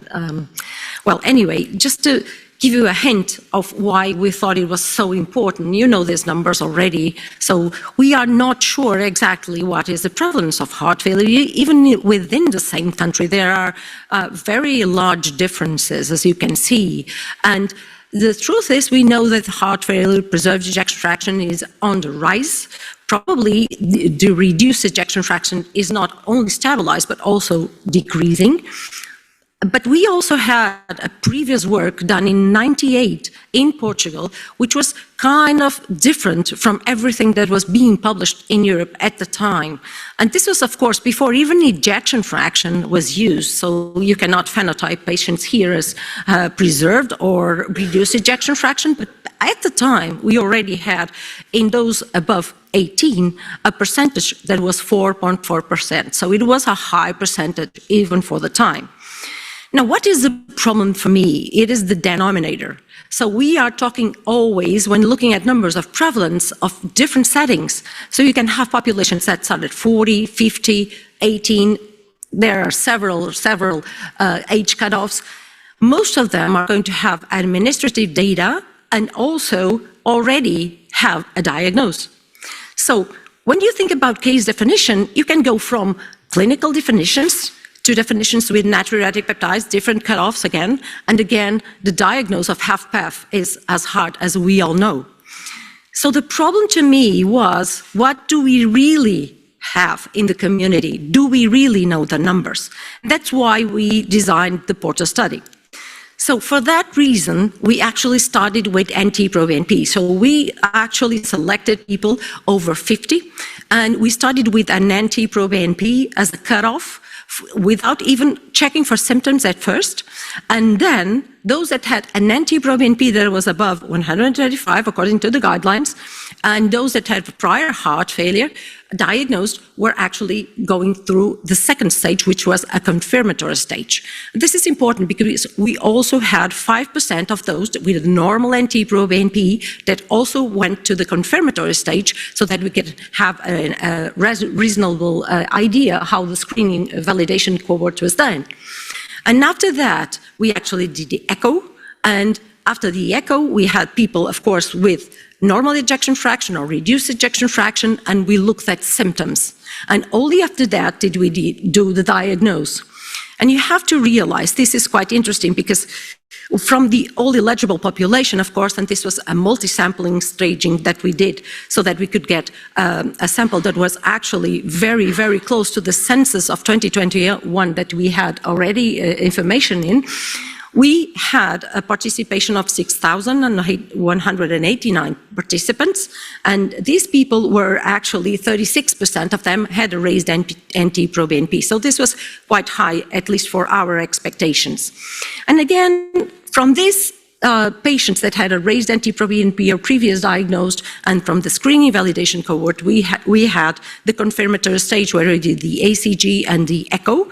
And you can see here that the vast majority of these people did have an ejection fraction that was above 50%. And again, when we looked at symptoms, most of them were going to be symptomatic. So 69% of them would have symptoms, although they had an ejection fraction over 50%. But again, we could not be sure that this would be ejection fraction in heart failure with preserved ejection fraction. And that's why we also applied the HFA-PEF score. And with the HFA-PEF score, and just considering those that were 5 or above, we had a number of very significant number, I would say, of people that actually did have a final diagnosis. Which means that if you use this kind of tools, you will get a very, very high percentage of people actually having heart failure. And most of them are going to be heart failure of preserved ejection fraction. Please don't be too excited about the reduced ejection fraction and mild reduced, because we didn't have, of course, power enough to be characterizing such a small number. Certainly, it's going to be much higher than reported here, but the vast majority is going to be preserved ejection fraction. And even when we take off the mimics, you still have 50% of overall prevalence. And this is quite unexpected, even for a population that was 50 or above. So the first message to me is that heart failure is going to be much more prevalent if you look for it in the community. It's not the patients that you already have diagnosed, it's the ones that you're going to look for. And again, heart failure preserved ejection fraction is probably going to be the big thing for the next few years. So this is what we're going to be looking for, because the majority of these people in the community are going to have ejection fraction that is normal. Again, this is a problem of aging. So age is the most important determinant in terms of HFF. And the problem here goes that if you look at the numbers, so 71.7% of those with heart failure diagnosis had actually 70 or above, which means that 1 in every 3 participants that did have more than 70 actually would have heart failure considering this classification. So this is clearly a disease of aging. Then again, women are also very involved, in particular, in this type of heart failure. We already knew that, right? But the problem is, it's not just about age. You could say, well, women are older. Yes, it's true. But still, they have clearly more heart failure preserved ejection fraction than men. So there is something that probably is also sex-specific. And the prevalence is as high as twice that as you can find in men. So we have here a problem, of course, with women. Again, if you look at what happens in terms of comorbidities, and yesterday we were talking about this for a long, long time, truth is that probably this is also not only a disease of the elderly, of women mainly, but of people with comorbidities. And you can see here that all these are independent factors that are associated with heart failure preserved ejection fraction in our study. So it means that this is the burden that we are facing now to have these patients diagnosed. And again, the problem also is, if you go to the community, most people are not going to be, of course, aware of their diagnosis. They're walking around. They haven't got to the emergency room or been admitted because they have heart failure due to, let's say, infectious diseases. So this is the problem. Of course, people with reduced ejection fraction were more aware that they had the disease, but the ones with preserved ejection fraction clearly were not aware. So this is going to be the problem that we have to look for in the community. Again, quality of life is going to be important. And you would say, well, probably this is all pre-heart failure. Probably these patients do not have many symptoms. Well, they're not very symptomatic, of course. But if you look at this, and this is interesting because we did the KCCU questionnaire in patient or in people that had an NT-proBNP that was raised, but had no final diagnosis of heart failure. And if you compare those guys, and they're not totally normal, remember, because they have raised NT-proBNP, but the KCCQ is different from that of those that had a final diagnosis of heart failure, which means that their quality of life is actually not the same. And again, using this type of screening at a population level, using NT-proBNP as the first step, even before you look for symptoms, can be useful, because you can have actually a very, very high negative predictive value from all the patients that we screen in, even for our validation cohort. Only one patient escaped, let's say, and it was a mildly reduced ejection fraction. So this is important because we have to realize that if you're screening in the community, you have to have a very high negative predictive value. And again, this is not a yes or no answer. This is going to be much more complex. And I mean this because I'm really eager to know what happened to these patients. And these patients are the ones that are in the gray zone. So the asymptomatic patients that have raised NT-proBNP, changes in their echo, or people that did have symptoms but did not comply with the HFA probability or high probability of having HFpEF. So these are going to be probably the most important data that we are going to collect further on to see if these people actually are going to do better or equal or worse, because we really don't know what to do with them. So just to end, just to say that this is what you get if you use contemporary diagnostic tools to try to look at in the community. And when you do that, you realize that the paradigm has to shift. this is something that we should be looking for and treating in a preventive way. And the thing is, if you know the risk factors, and those comorbidities are quite frequent, as you see, if you know the risk factors, probably we should step in to treat the risk factors and not wait for patients, of course, to come to us with an ejection fraction which may be preserved, but at a moment where the diagnosis is made in hospital. So thank you very much.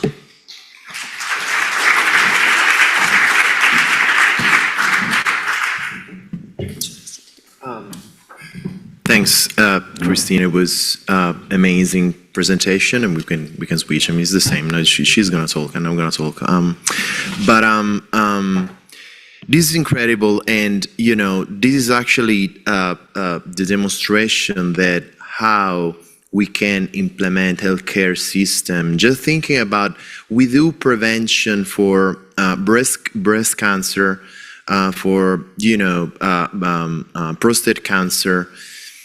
But we don't do any prevention just to dose NT-proBNP in the population. If you think about like in a parallel way, right?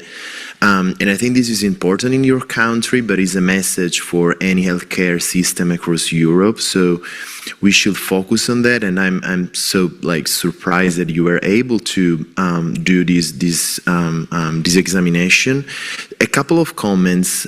First of all, how do you explain? I mean, it's the epidemiology trend, but I'm so surprised that most of your patients were non-preserved. Yes, this is absolutely like probably one of the first real scientific evidence that if you test everybody, you'll find more PEF than MREF and REF. And also the second comment, all the time we think about AI, scores, everything that we have in our mind that is good, but at the end of the day, we just need a biomarker that is not expensive. It's available in any hospital, everywhere, in any patient. And we have, I would say, a diagnosis or at least a suspicion. So I would like you to comment these two points. Sure, thank you. I think that we're just scratching the surface here. So the problem is that we are starting the same, or we should be starting the same path as we're doing in diabetes, looking at the NT-proBNP as a stress marker, and probably that's what we should be doing. Now, if you ask me if I do believe that this is true HFpEF, I don't know what is true HFpEF. I'm not sure if anyone here knows what is true HFpEF. But the truth is, these are the ones that were mostly tested for the drugs that nowadays we use, and they work, at least in a cardiorenal metabolic setting, which is exactly the setting of these patients. So what I think is, and at the end of the day, and you have to consider that Portugal is the second oldest country in Europe after Italy, and we are actually facing this problem of aging, and these people have to age better. So they're going to have an age heart. Everyone is going to get there. But if you get there later, it's going to be better. So if you can do something for them before, probably you're going to have a better result. So I don't think that the question is going to be about if you are having a lot of HFpEF. It's about the comorbidities that lead to HFpEF, the age that leads to HFpEF, and how you should use these biomarkers to better target the ones that will need earlier intervention. And with that, I am quite sure that you're going to take a lot of patients out of hospital, because right now, as we are in winter, most of our patients are going to be 80+ patients that are coming in and out with every type of decompensation of heart failure. And this is the problem. These are the people that are having the most consumption of money because of their health issues. And these are the ones that we should be actually looking for before this happens, because that's the only way our health systems are going to be sustainable, I would say.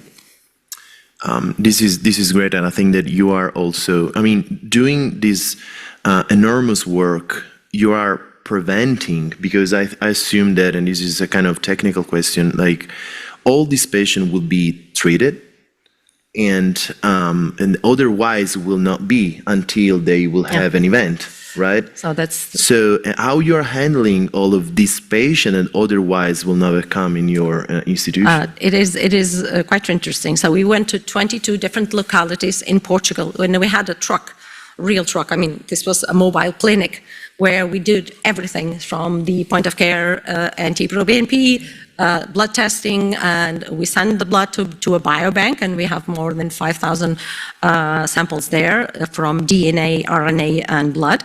And then again, we did all these echoes there. And this was totally very important to get people to actually not fall off the trial, the study. But then again, what I think it's important also is to realize that if you do this, and you actually send their GPs a letter explaining that they're having a high probability of having heart failure, which is what we did, because we didn't start treatment.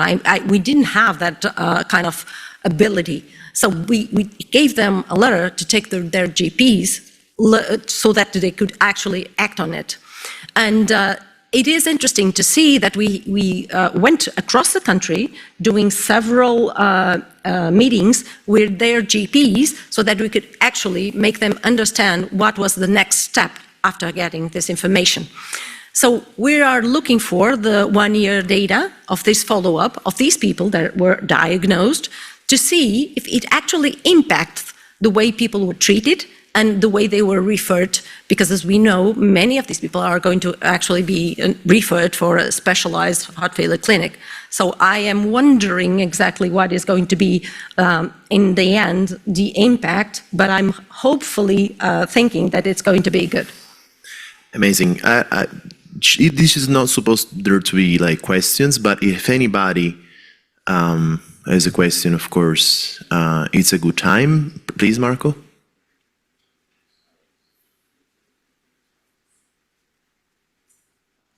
Mitja Lenschak from Slovenia. Yeah, just for time, yeah. A couple of comments. We also did something similar. I know, SOBOTA-HF. Yeah, SOBOTA-HF, yes. Of course, I read it. And you did point of care. Yeah. I think that the reason for low prevalence of HFrEF is that the people who know that have heart failure didn't attend. That is in particular true for HFrEF. We have seen the same. And then the proportion of elevated NT-proBNP was 30-something, 36%. We had 54. That's 54, terrible. And it was then validated with in Hostel where it was 48, but we had 5 years older population. Maybe that is one of the reasons. So it's very, very common. And I would just like to add something for everybody, that it should be done by the GPs, and if the patient has symptoms and elevated NT-proBNP, they should receive SGLT2 inhibitor before referral. We just completed a study where we did that. So patients with symptoms, elevated NT-proBNP, and then referred for echo. Yeah. Out of 100, only 1 had no indication for SGLT2 inhibitor, either renal or heart or something. Yeah. So you don't then waste the time of 3 months in Slovenia before echo. Or other indication for SGLT2 inhibitor, either diabetes or chronic kidney disease, but less than 10%. The rest had abnormal echo, yes. These were elderly people above 65 with the GPs. So extremely common. The older the population, women older than 65, this is... Yeah, I think that the main message is that we should not wait until a specialist visit or care, but the GP should be the first to provide the right treatment for this patient, regardless of the echo, regardless of...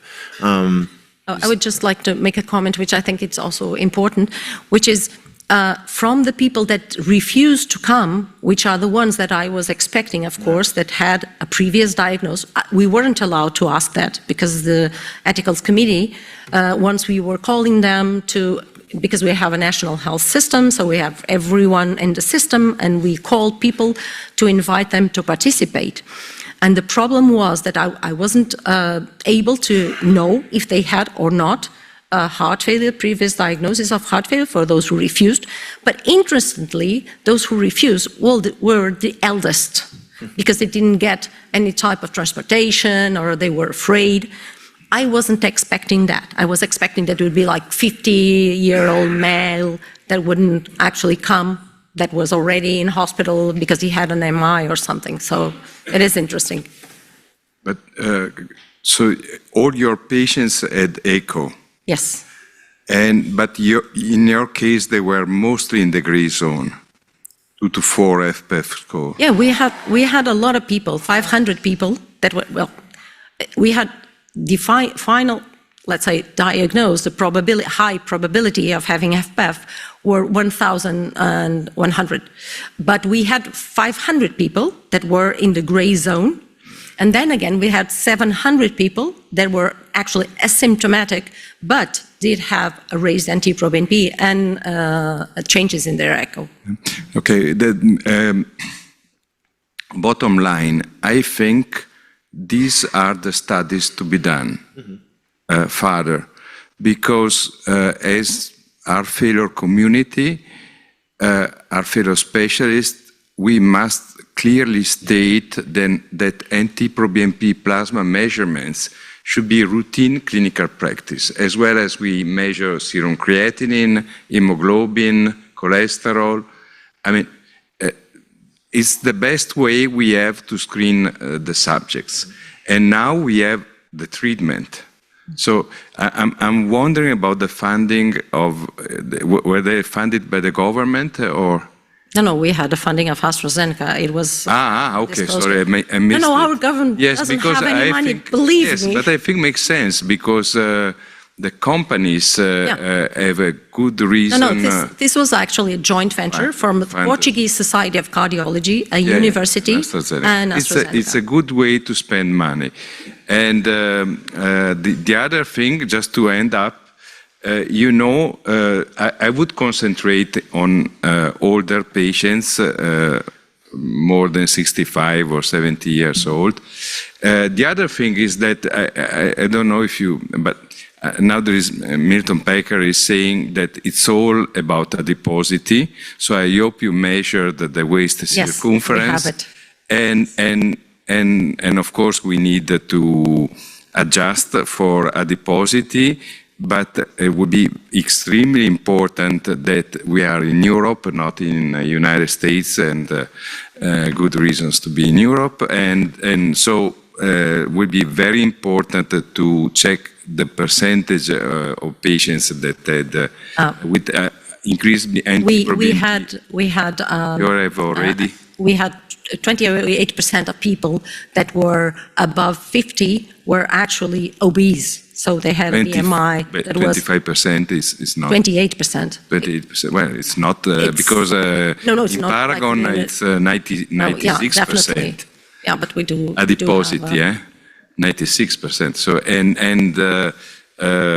obesity, I think, was 45, 50%. So I mean, it's important to say that FPEF may also occur in non-obese or non-adipose patients in Europe, at least, because I think it's, for example, the phenotype with pulmonary hypertension, right ventricular dysfunction. So you're much better than. Thank you, Marco. Thank you, Christina, for a very interesting presentation. I hope you will publish your paper tomorrow.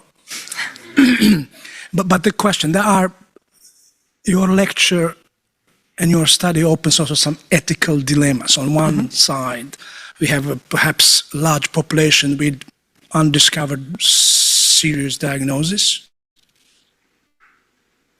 And on the other hand, we have this, what ethical experts called medicalization of the society. It opens question, profit-driven, you said AstraZeneca they have a legitimate cause to bring in profit, and we are medicalization, our citizens, right?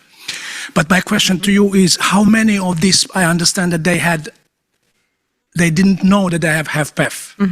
How many of them you started actually treatment? I didn't start treatment in anyone. Why not? Because they were supposed to go to their GPs, because that's the ethical way to go. I shouldn't be starting treatment on them. Do you have data how many went to GPs and eventually? I will have it next year. I will have that data, because we are actually waiting for the government to give us the data. And if you are to speculate, giving your knowledge of really, Portuguese. in the best case scenario, I would say that 30% would be medicated in Portugal. One comment about the funding. Why these studies are not done? Because they are extremely laborious. So in our case, we had more than 1,000 subjects then with detailed examination. It was 2.5 hours per person. And in 2.5 hours per person, per subject. We did many things. And then in one of my previous lives, I was director of the National Funding Agency for Whole Science in Slovenia. And I always said to defend medicine, who is the largest sponsor of medical research are the healthcare professionals, because they do everything on top of everything for free. That is totally true. That is true, yeah. But for our study, we had the national funding, which was 220,000 euros. So this is surely not enough to cover the expenses, and nobody wants to invest in that. And I think that this is something where professional societies should step in and get the grants from the European Union to do that. There is one project which is the largest project in cardiovascular disease, and the second largest funding in Europe from the European Union is called JACARDI. That is joint action on diabetes and cardiovascular disease with 70 million plus funding. And it's now ongoing also in Italy. So Rome is coordinating. So I think that should be something for the future, to spend the public money to do the epidemiology. Otherwise, it will not happen. Absolutely. You need the follow-up to demonstrate that these subjects are at higher risk. But when you go to subjects that are above 65, I think it's good to raise a concern in the subject about higher risk. And of course, the other thing would be to have something like Stop HF or Pontiac with an intervention group and a control group, but again, this needs even more support. I would love to do that, but Yes, I just don't have the money yet. No, it's impressive, the 2.5 hours per subject. Well, you do the blood sample, The questionnaires and the echo. Centrifuge. And we have ACG for all these people also, which we are going to analyze with AI, yes. It may be better than we had, NT-proBNP. In that case, okay. You have to realize that we had 2,500 echoes. We have it in our data lake has all these images to be analyzed for strain, for whatever we want in the future. But this is a lot of work. I mean, you have to have money to make that kind of analysis, yes. I think it's a wonderful study. Impressive, really impressive, and I'm pretty sure that next year we will know something more with more data and more publications. So thanks, Christina. This was an amazing talk, and thanks everyone. I think that now we have lunch. Gianluigi is not here, so please have a good lunch and see you in a bit.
Are the microphones on? Yeah, okay.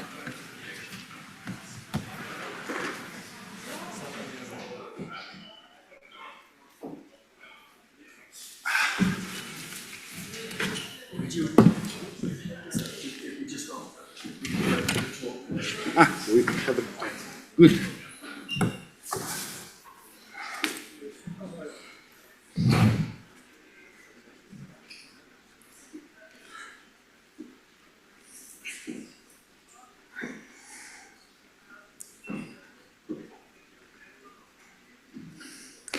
It's 1 p.m. and I think we should start. Professor Savarese asked me to open this afternoon session. My name is Mitja Lenschak, and in next 25 minutes we'll listen to artificial intelligence. For that, I do kindly ask Alicia Uhl from Netherlands to tell us how can artificial intelligence be instrumental for our heart failure patients.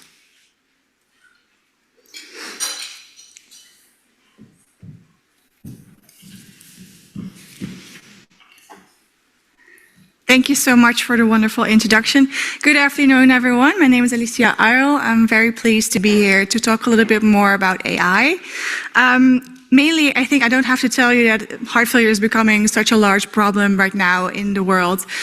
We have older patients with many more comorbidities, and they all need to be treated, and they're getting more and more complex. And at the same time, all the data from these patients are collected in electronic health records. And we can use this data actually to analyze and to understand better why they're getting heart failure or what type of heart failure they have. But the amount of data that currently gets collected is getting so large that we need new methods to analyze. Ooh, this is actually quite high. to analyze these vast amounts of data. And I think this is where AI can help as a new methodology to help our patients with heart failure. So first off, I looked actually yesterday on PubMed what kind of literature is out there right now on AI or machine learning in combination with heart failure. If you just look at the title on abstracts right now, in 2025 there were 1,109 articles published right on AI. And if you look back 10 years ago, can you guess how many records there are? It's only 75 publications. So AI right now is booming business, and that can sometimes be scary, or it can be difficult to understand exactly how AI can help you as a cardiologist. So to put this a little bit more into context, AI is not a single tool or application that you use. I think you're very well aware that ChatGPT currently exists, and probably everyone uses it on a day-to-day basis, or if you open Google, you automatically get any results with AI. But actually AI in the clinical context, you think more about different types of methodology that can help you answer a clinical question. So I think it's really important to first always start with your clinical question and look at where the methodology can help you, and not the other way around and use AI as a fancy buzzword in your analyses. So the choice of model really depends on your clinical aim, and there's different types of AI that you can use. So you can use rule-based AI or machine learning or generative AI with large language models. But today we're going to be mainly focusing on machine learning, because a lot of research in heart failure specifically has been done using machine learning as a methodology. There's two main types in machine learning. The first part is supervised machine learning. So what this actually means is that you have your raw data. Right now in this data we have cows, elephants, and camels, and they are labeled. So we know which one is a cow or an elephant or a camel. And using an algorithm, so using AI, we can determine, okay, indeed, this is an elephant and this is a camel and this is a cow. So if you translate that to a clinical practice, you can have a question, for example, will this patient be hospitalized within 1 year? Or does this echo suggest reduced ejection fraction? So it's really meant for these kinds of questions using risk prediction or decision support. On the other hand, we have unsupervised learning, in which we have the same raw data, but we do not tell the algorithm that an elephant is an elephant and that a camel is a camel and a cow is a cow. So the model itself, the algorithm itself, determines which patients belong together. So I think a very well-known example here is, are there any distinct subtypes in heart failure with preserved ejection fraction? There's been many publications right now on this topic. So this is very exploratory and looking more into classification of your data. So these are the main types that we have. And I wanted to show you a few examples today in different topics in heart failure. So if we look at more diagnosis, if you have an echocardiogram, what can be done with it? So this is a very recent publication looking at an automated analysis using AI of the echocardiogram and to see if you can predict worsening heart failure. And the really nice thing about this study that they did is actually compared their AI algorithm with a manual assessment. And they saw that actually the automated AI was slightly favorable compared to the manual measurements. But what it actually means is that this translates to, for example, time savings if not everything needs to be scored manually. And there was a better risk prediction. Another really interesting part about this study, what they did is that they were able to integrate their AI algorithm within the hardware. So that means it's actually you can implement it and you can use it in a way that fits within the clinical workflow. As I said before, the clustering or the classification in patients with heart failure and preserved ejection fraction has been booming business. I think over 40 papers have been published on the classification of patients with heart failure and preserved ejection fraction because this is such a difficult patient population, very heterogeneous, very diverse. And the hypothesis behind all of this was really, do we see a dilution in effects in these clinical trials that have all been neutral due to maybe different efficacy in different groups or clusters of patients? And this is where the whole idea came from in 2017 from Shah. One of the studies that I did myself in the Swedish Heart Failure Registry was clustering patients with HFpEF using latent class analysis, which is a methodology of unsupervised machine learning in which we use only 10 variables to identify 5 different clusters of patients. So you can see here, they're very diverse if you look at their profiles of their different clinical characteristics, and they're also very diverse in their outcomes, their risks for different outcomes. And I think the next step within clustering is really to see, do these clusters now also translate to differences in treatment responses? There have been some studies done in this based on clinical trial data that has been clustered, but we don't see any implementation right now in clinical practice just yet. If you look at prognosis and risk prediction, as I mentioned, supervised learning is a really big part of this. There's been a recent publication on medRxiv from Shishir Rao et al. And his colleagues in Oxford on T-risk in heart failure, which is a transformer-based risk assessment, so sort of a survival model. So think of it as like a Cox proportional hazard model, but then different. And what they did is actually they used data from multiple time points, from multiple visits, in order to predict 3-year mortality rates. And they compared this with the MAGIC EHR model. And what they saw is that between MAGIC EHR and the T-risk model, that the T-risk model outperformed the MAGIC model based on discrimination and calibration. So what they saw, they had a large reduced number of false positives and the false negatives, and their the C statistic was 0.84, so a lot higher than what we see in the MAGIC EHR model, which was only 0.73. And then you maybe saw a little a note in the top which said AI for heart failure. So the Oxford team and our team in Amsterdam were all part of the same consortium, which is the AI for Heart Failure Consortium, in which we are working on building more of these trustworthy AI prediction tools that we can use actually in clinical practice. So what that could potentially look like in your own clinical practice is that you can have a recommendation from the tool. It can be filled in, already pre-filled in from your electronic health records, and it can give you a confidence score in how confident we are in giving any results for these patients if they have a risk of hospitalization or myocardial infarction or mortality, for example. And these are just mock-ups. The project is still on its way, so we hope in the next year or so to have an actual functional tool in the electronic health record system. But moving a bit, I talked a lot about electronic health records already, but I think AI is also possible in clinical trials.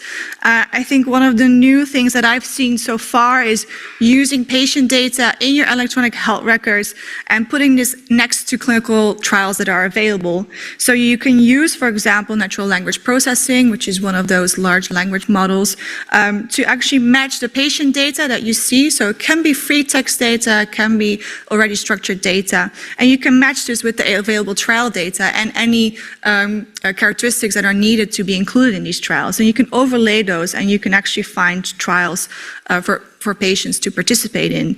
And if you integrate that in your hospital, in your electronic health record system, you have a very fast way of including new patients for your trials. So you can have faster and more effective trials that are hopefully a little bit less expensive. Another new thing that we see in the clinical trial field is also the use of wearable data, of course. So wearable-derived endpoints could really be beneficial for the patients with heart failure, especially for those patient-reported outcomes that are important for them, like the 6-minute walking test or the KCCQ scores that are sometimes used. And there have been some early adopter trials that show a correlation between the daily use of these wearable devices and the levels of these 6-minute walking tests and KCCQ scores. And this is a recent review that looked at the different types of wearables which generate a lot of data which can then be analyzed with AI and machine learning. So this sounds all very positive, and I hope that you've seen that I've also tried to include as much recent data as possible. So a lot of this data is actually just from 2025 or published last week. And this is such a highly evolving field with lots of new studies being done every single day. But that just generates a lot of new models, but do actually see these models coming back in clinical practice. So there's a part about implementation and usability that I wanted to talk about, because we want to go from this black box to opening the black box and understanding what these AI models can do for our heart failure patients. So I wanted to talk to you a little bit about the different challenges that I see within the implementation of AI models. I think the first question is, where is the big data? Because you need large data sources in order to train your models, to reduce bias, to make sure that the models that you're generating can be applicable to all the patients that you're seeing. And a large part of it that hampers this kind of stuff is the interoperability of the electronic health records. So you have data in different parts in electronic health records, need to link this between GPs and hospitals, or the data quality can be a little bit lower because patients are seen in daily clinical practice and maybe not all information is filled in all the time.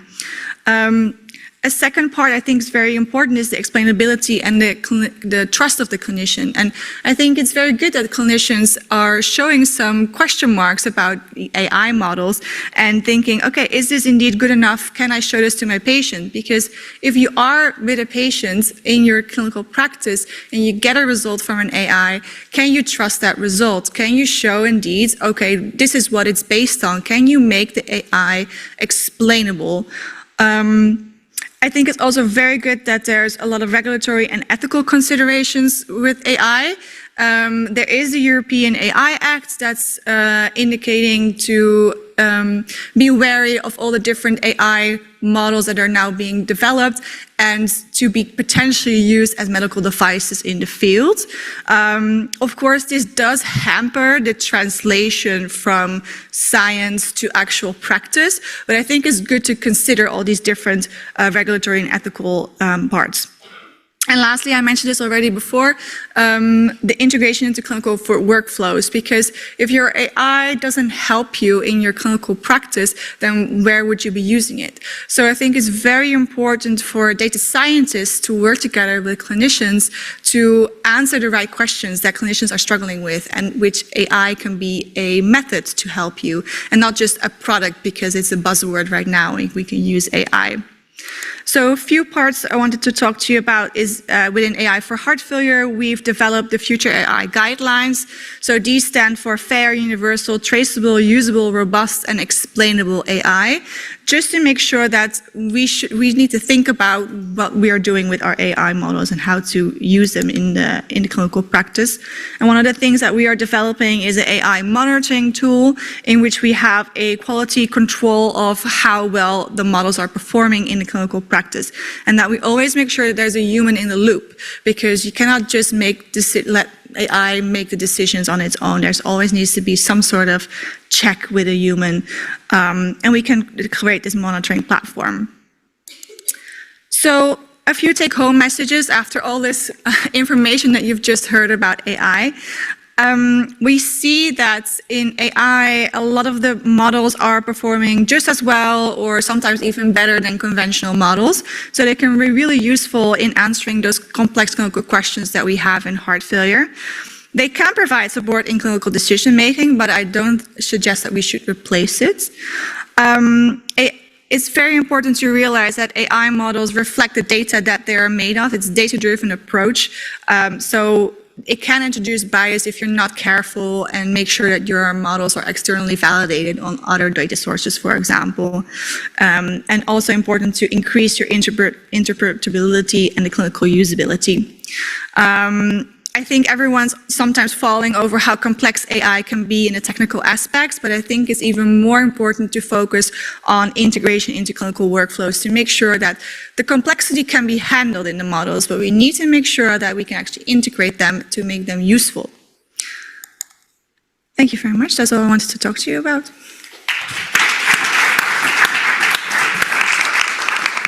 Thanks for this wonderful overview and also highlighting that project AI for heart failure. Any questions? We have a couple of minutes. Maybe I'll start. With artificial intelligence, do you think that we are maybe skipping what we should do first? Because at least I'm not aware of any study or publication that would help about better epidemiology information. Because the health records, physicians are awful in writing discharge letters. Everybody has its own style, and this is not structured. You cannot retrieve the information easily. Yeah. What about NLP to do that? Because that would then be, and for heart failure, 1/3 is hospitalized at cardiology wards, the rest is somewhere, and we don't know how they are treated, and every single registry, with the exception of very few, is biased. So was there any effort to do something in that direction? I think AI is mainly used for risk prediction and exploratory research in the phenotyping field, not so much in the epidemiology field. I think what you're saying about the discharge letters, I think is a really, really good idea. I know that some people in my team are working on these kinds of large language models and seeing if we can extract any information from random text and make this more structured. So we are working, for example, in our own electronic health record system, we are working on this. So any information that's filled in free text fields, we're trying to make them also structured. Just to make it easier indeed to understand, okay, does this patient indeed have diabetes? What happened before? You can even use speech. So if it's spoken, it can be translated back to text and it can be inputted somewhere. I think there's a lot of different ways in which we can use these kinds of models for the epidemiology, but we should be wary as well of the companies that are producing these kinds of algorithms, for example, because you need to make sure that the patients are still, their data is still private. So I think this is probably the largest roadblock. I think what you're saying is possible, but just ethically, we need to consider how to go broad with this. You mentioned AI for heart failure. Will there be deliverables that will be publicly available because this is the publicly funded project? Yes, for sure. So we are creating a toolbox in which we are creating a common data model. So that means that if you have data from different hospitals, that they are operationalized in the same way, so that we know that when we indicate that a patient has diabetes in one hospital, that we also saying we're using the same clinical codes to identify patients in the other hospital. And we can use that to impute that into a federated learning platform, which we're also building and will also be publicly available, in which you can train AI models, so mainly risk prediction models because it's with structured data. But we can use this platform as a privacy preserving method to analyze data across Europe. So reducing any biases that you might have if you train only on a single data set, and train privacy preserving across different hospitals. And you can update your model every single time. You can have local models that are specifically tailored to a local hospitals. You can have a single model for all European centers. So we're working together with 8 hospitals in AI for heart failure. We had an open call and we included 3 more sites that will also be in the whole loop of this common data model.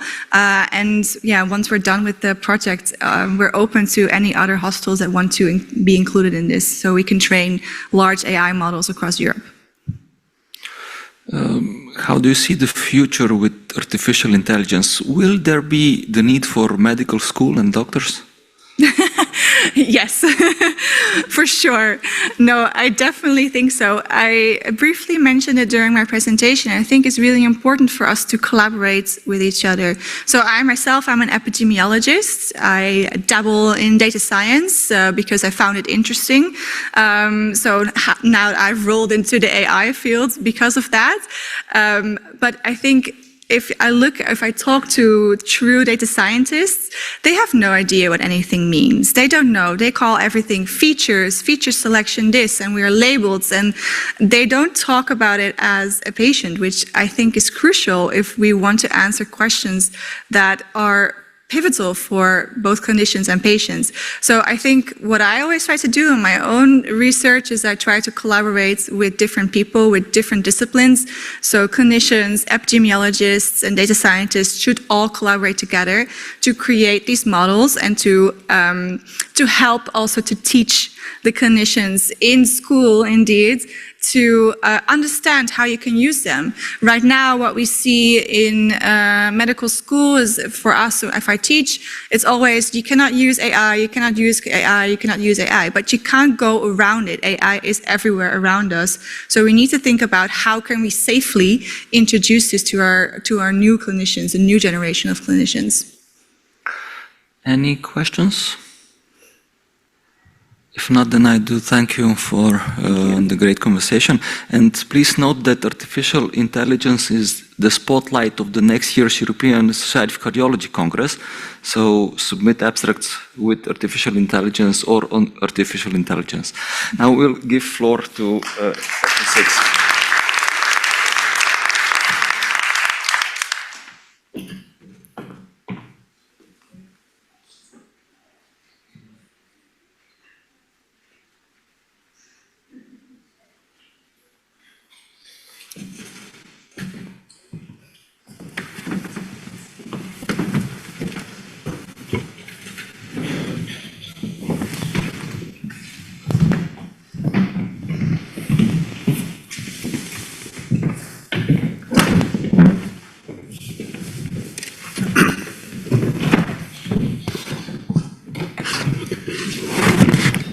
So welcome to the next session, Recognizing Advanced Heart Failure.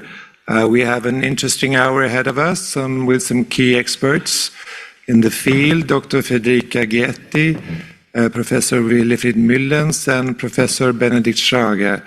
I am chairing this session. My name is Mikael Melin, Karolinska Institutet Södersjukhuset, and I'm chairing this together with Professor Ovidio Consel and Associate Professor Oscar Braun.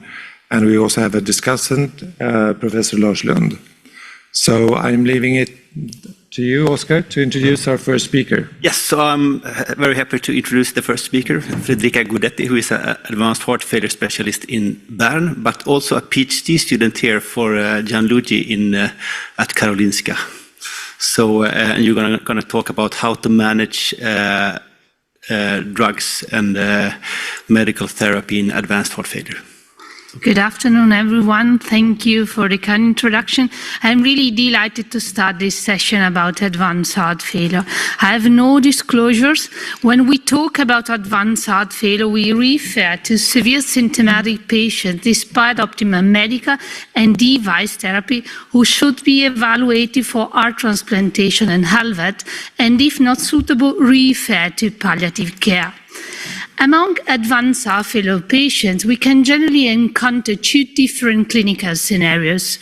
One is the chronic advanced heart failure scenario, consisting of ambulatory patients reporting severe progressive symptoms despite optimal medical and device therapies. And the other is the acute and chronic and acute de novo advanced heart failure scenario, consisting of patients presented with acute heart failure, cardiogenic shock, electrical storm that we cannot stabilize using inotropes and temporary MCS, and therefore required urgent evaluation for advanced heart failure therapies. Although most patients with advanced heart failure have a reduced ejection fraction, the definition of advanced heart failure includes patients across the entire ejection fraction spectrum. However, due to time constraints, my presentation today will focus on chronic advanced heart failure patients with reduced ejection fraction. These well-known pictures represent a progressive nature of heart failure. Despite early initiation and rapid uptitration of GDMT and use of devices that substantially reduce the risk associated with heart failure, as we well know, a residual risk remains, and as a consequence of that, some patients experience worsening heart failure, defined, as we heard yesterday, as a deterioration of sign and symptom requiring escalation of diuretic therapy, and 10 to 50% may even proceed to the advanced heart failure stage, which is characterized, according to the HFA definition, by the contemporary presence of these four severity criteria: severe symptoms, severe cardiac dysfunction, more than one unplanned visit, hospitalization within 12 months, together with severe impaired functional capacity despite optimal medical therapy. However, we also have additional important red flags that should be recognized to timely identify and refer to advanced heart failure patients that are well summarized in the I-NEED HELP acronym. Even though worsening heart failure and advanced heart failure have been defined separately, recent studies have demonstrated that they are associated with similar risk of adverse events. It absolutely mirrors something that I face in my clinical practice, and for this reason, I'm going to mention both in my presentation today. Get to the topic, how we should treat patients with worsening heart failure. Here I reported recommendation from the statement of the American Society of Cardiology. When we face patients with worsening heart failure, we first have to treat congestion using diuretics, however, starting, adding, increasing as soon as possible GDMT, and if patients do not already receive it, preferring probably SGLT2 inhibitors, since they demonstrated early benefit in terms of outcome and they facilitate decongestion. Physicians should also start or increase the dosage as soon as possible of the remaining 3 pillars.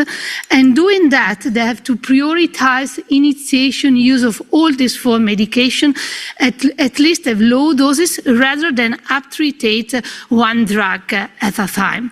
And that's it was demonstrated beneficial in the STRONG-HF. It's important to closely follow this patient and try to achieve the maximally tolerated doses as soon as possible, not not later than 4 to 6 weeks. However, as we heard yesterday, we do not only have the 4 pillars. After the publication of the Victoria trial, vericiguat got a 2B weaker recommendation in this subgroup of patients with recent worsening heart failure events. What still remain unclear, and we mentioned that yesterday, is the appropriate time point to start the vericiguat respect to the 4 pillars. The recommendation in this statement was to to go for an upfront early initiation simultaneously with quadruple therapy in patients with contraindication for one of the 4 pillars. However, this is also what I do in my clinical practice. If patient presents with a good GDMT tolerance, first up-treated them and reserved vericiguat for a second worsening heart failure event. Moving to the advanced heart failure setting, even though these patients are at higher risk of event, if we look at real-world data, they are less likely to receive GDMT even in the absence of contraindication. These are data from the HELP-HF, an observational retrospective study conducted in Italy, enrolling patients with at least one INAID HELP criterion. As you can appreciate here, 82% received beta blocker, however, only 54% RAS and HARNI, and even a lower proportion, 44%, received MRAs. When author investigated reason for non-use and for underdosing, marked in light green, in the majority of cases that was due to unknown reason, highlighting the existence of a clinical inertia trait in these patients. Other very common reasons were hypertension, hyperkalemia, and worsening renal function, well-known adverse events that can occur. However, we cannot only underestimate the role of skepticism regarding effectiveness of GDMT in this setting. What it happens that often physicians argue that except for the LIFE trial, that was a negative trial, no studies have been properly conducted to investigate the efficacy of GDMT in this setting. Here I've summarized for you the results of these HFrEF landmark trials with their inclusion criteria and results, trying to convince you that that is properly not true. The first studies investigated ACE inhibitor, beta blockers, and MRAs, and they demonstrated that these drugs are effective in severe symptomatic patients, given that they only enrolled patients near class 3 to 4, and they were all positive trials. When we move, however, to more recent studies like the PARADIGM-HF and the DAPA-HF, as you appreciate here, the proportion of severe symptomatic patients enrolled was significantly lower, not greater than 1%. And when an interaction term was introduced between near class and outcome, P of interaction was significant, and it seems that this drug was less effective in more severe symptomatic patients. To better investigate if dapagliflozin is effective in patients with severe heart failure, this pooled post-hoc analysis have been conducted, considering patients from DAPA-HF and DELIVER. The author defined severe heart failure as reported here, and they investigated if dapagliflozin was effective in severe heart failure versus non-severe heart failure patients. Here the study results, as you can appreciate from the hazard ratio, dapagliflozin was effective in both groups, and by a non-significant P of interaction, it was effective regardless of the severe heart failure status. As I mentioned before, the PARADIGM-HF enrolled just 1% patient near class 4. Accordingly, to better investigate if sacubitril/valsartan is effective in patients with advanced heart failure, this additional trial has been performed after the LIFE trial, comparing sacubitril/valsartan to valsartan in patients with advanced heart failure. Importantly, the study excluded patients with severe CKD, symptomatic hypertension, and waiting for heart transplantation or HLVET. According to the study protocol, after screening, all patients underwent an open-label run-in phase, receiving 50 milligram twice daily sacubitril/valsartan, and importantly, only those who tolerated it proceeded to the randomization. Here the study results, unfortunately, was a negative trial. First, 80% did not pass the run-in phase due to drug intolerance. The study was negative for the primary outcome, no differences in NT-proBNP reduction within 6 months, and no differences in the secondary and tertiary outcome that were hard outcome, they alive out of the hospital and cardiovascular death. However, the study was not powered for that. In terms of safety, however, except for an higher rate of hyperkalemia in the sacubitril/valsartan groups, no differences were found. Very important is to mention that the open-label run-in phase gave us the unique opportunity to investigate reason for intolerance and withdrawal of sacubitril/valsartan. As I mentioned before, 80% failed the run-in phase, and this was mainly due to symptomatic hypertension followed by renal dysfunction in a very small proportion due to hyperkalemia. Actually, what the study showed is something that we frequently face in our clinical practice. It's more difficult to start and uptitrate GDMT in the severe symptomatic patients. However, it's not impossible, and there are some strategies that can help improve tolerability. For sure, initiate at low dose and proceed with a gradual slow uptitration, slower than what we generally do. I prefer personally start with SGLT2 inhibitors since they are well tolerated and they reduce the risk of hyperkalemia due to MRAs and hernia. I never start a beta blocker as long as patients have a sign of decompensation. And if patient presented with bradycardia, I prefer start beta blocker symptomatic and severe. I prefer start beta blocker after CRT and ICD implantation, anticipating it, however, especially if patient presents with LBB. It is important to remember generally, but even more in this patient, that a moderate eGFR decline is not associated with worse outcome when due to GDMT implementation, so no reason to stop GDMT just because of that. And we also have to remember to consider potassium binders in patient experiencing hyperkalemia. What is even more important is to perform close follow-up of this patient, spending time educating patient to manage adverse events like dizziness, and if patient report it, it's important to reevaluate the volumen status and if possible reduce diuretics to avoid over-diuresis. That is often one of the major obstacles to uptitrate GDMT in these patients.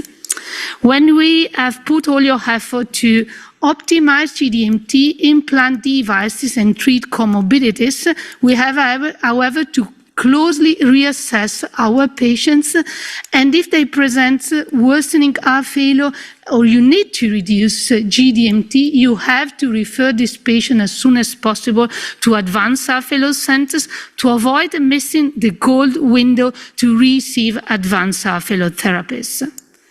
Looking ahead for new pharmacological treatment with the potential to improve outcome in these patients, especially if we consider that in the next year we expect an increasing proportion of advanced heart failure patients not suitable to advanced heart failure therapies due to aging of heart failure population, new drugs have been investigated addressing different target mechanisms. In this context, the GALACTIC trial investigating omecamtiv mecarbil and oral inotropes demonstrated for the first time an 8% moderate reduction in the risk of primary outcome that was considered, however, not enough for the approval of the drug. After the main publication, however, very interesting post-hoc analysis came.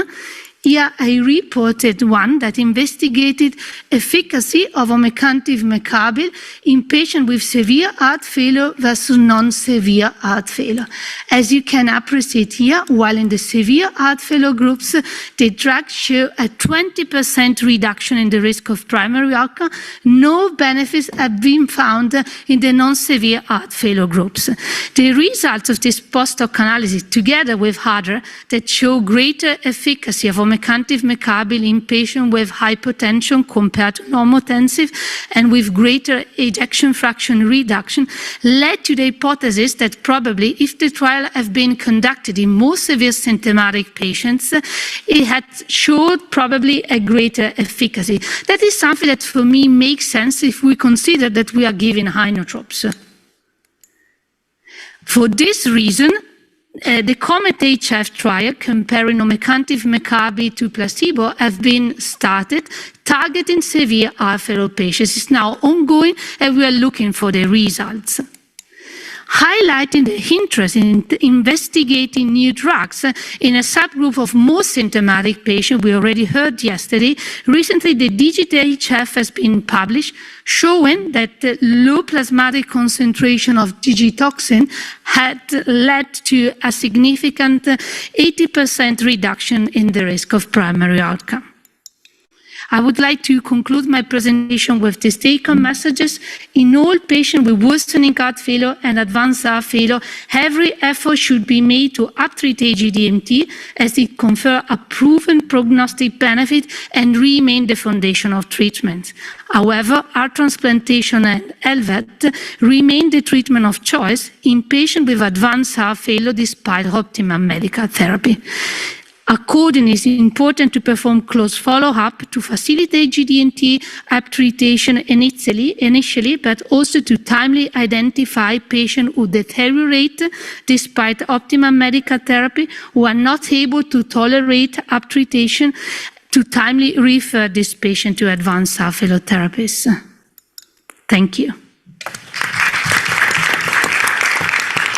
Thank you, Federica, for a very interesting talk. I will introduce the next speaker, which is Wilfried Mullens, professor in Belgium. He will talk about diuretic resistance in advanced heart failure.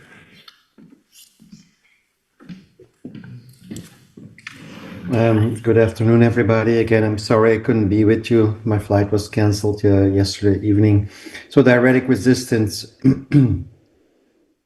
So first of all, you have to recognize that the kidney is a very long tubule, and the objective of the kidney is to get rid of toxic substances, but the objective of the kidney is not to get rid of sodium and water. So there is a lot of sodium and water retention mechanisms in the kidney, which are increased if you have heart failure, if you have hypertension, if you have cardiovascular disease.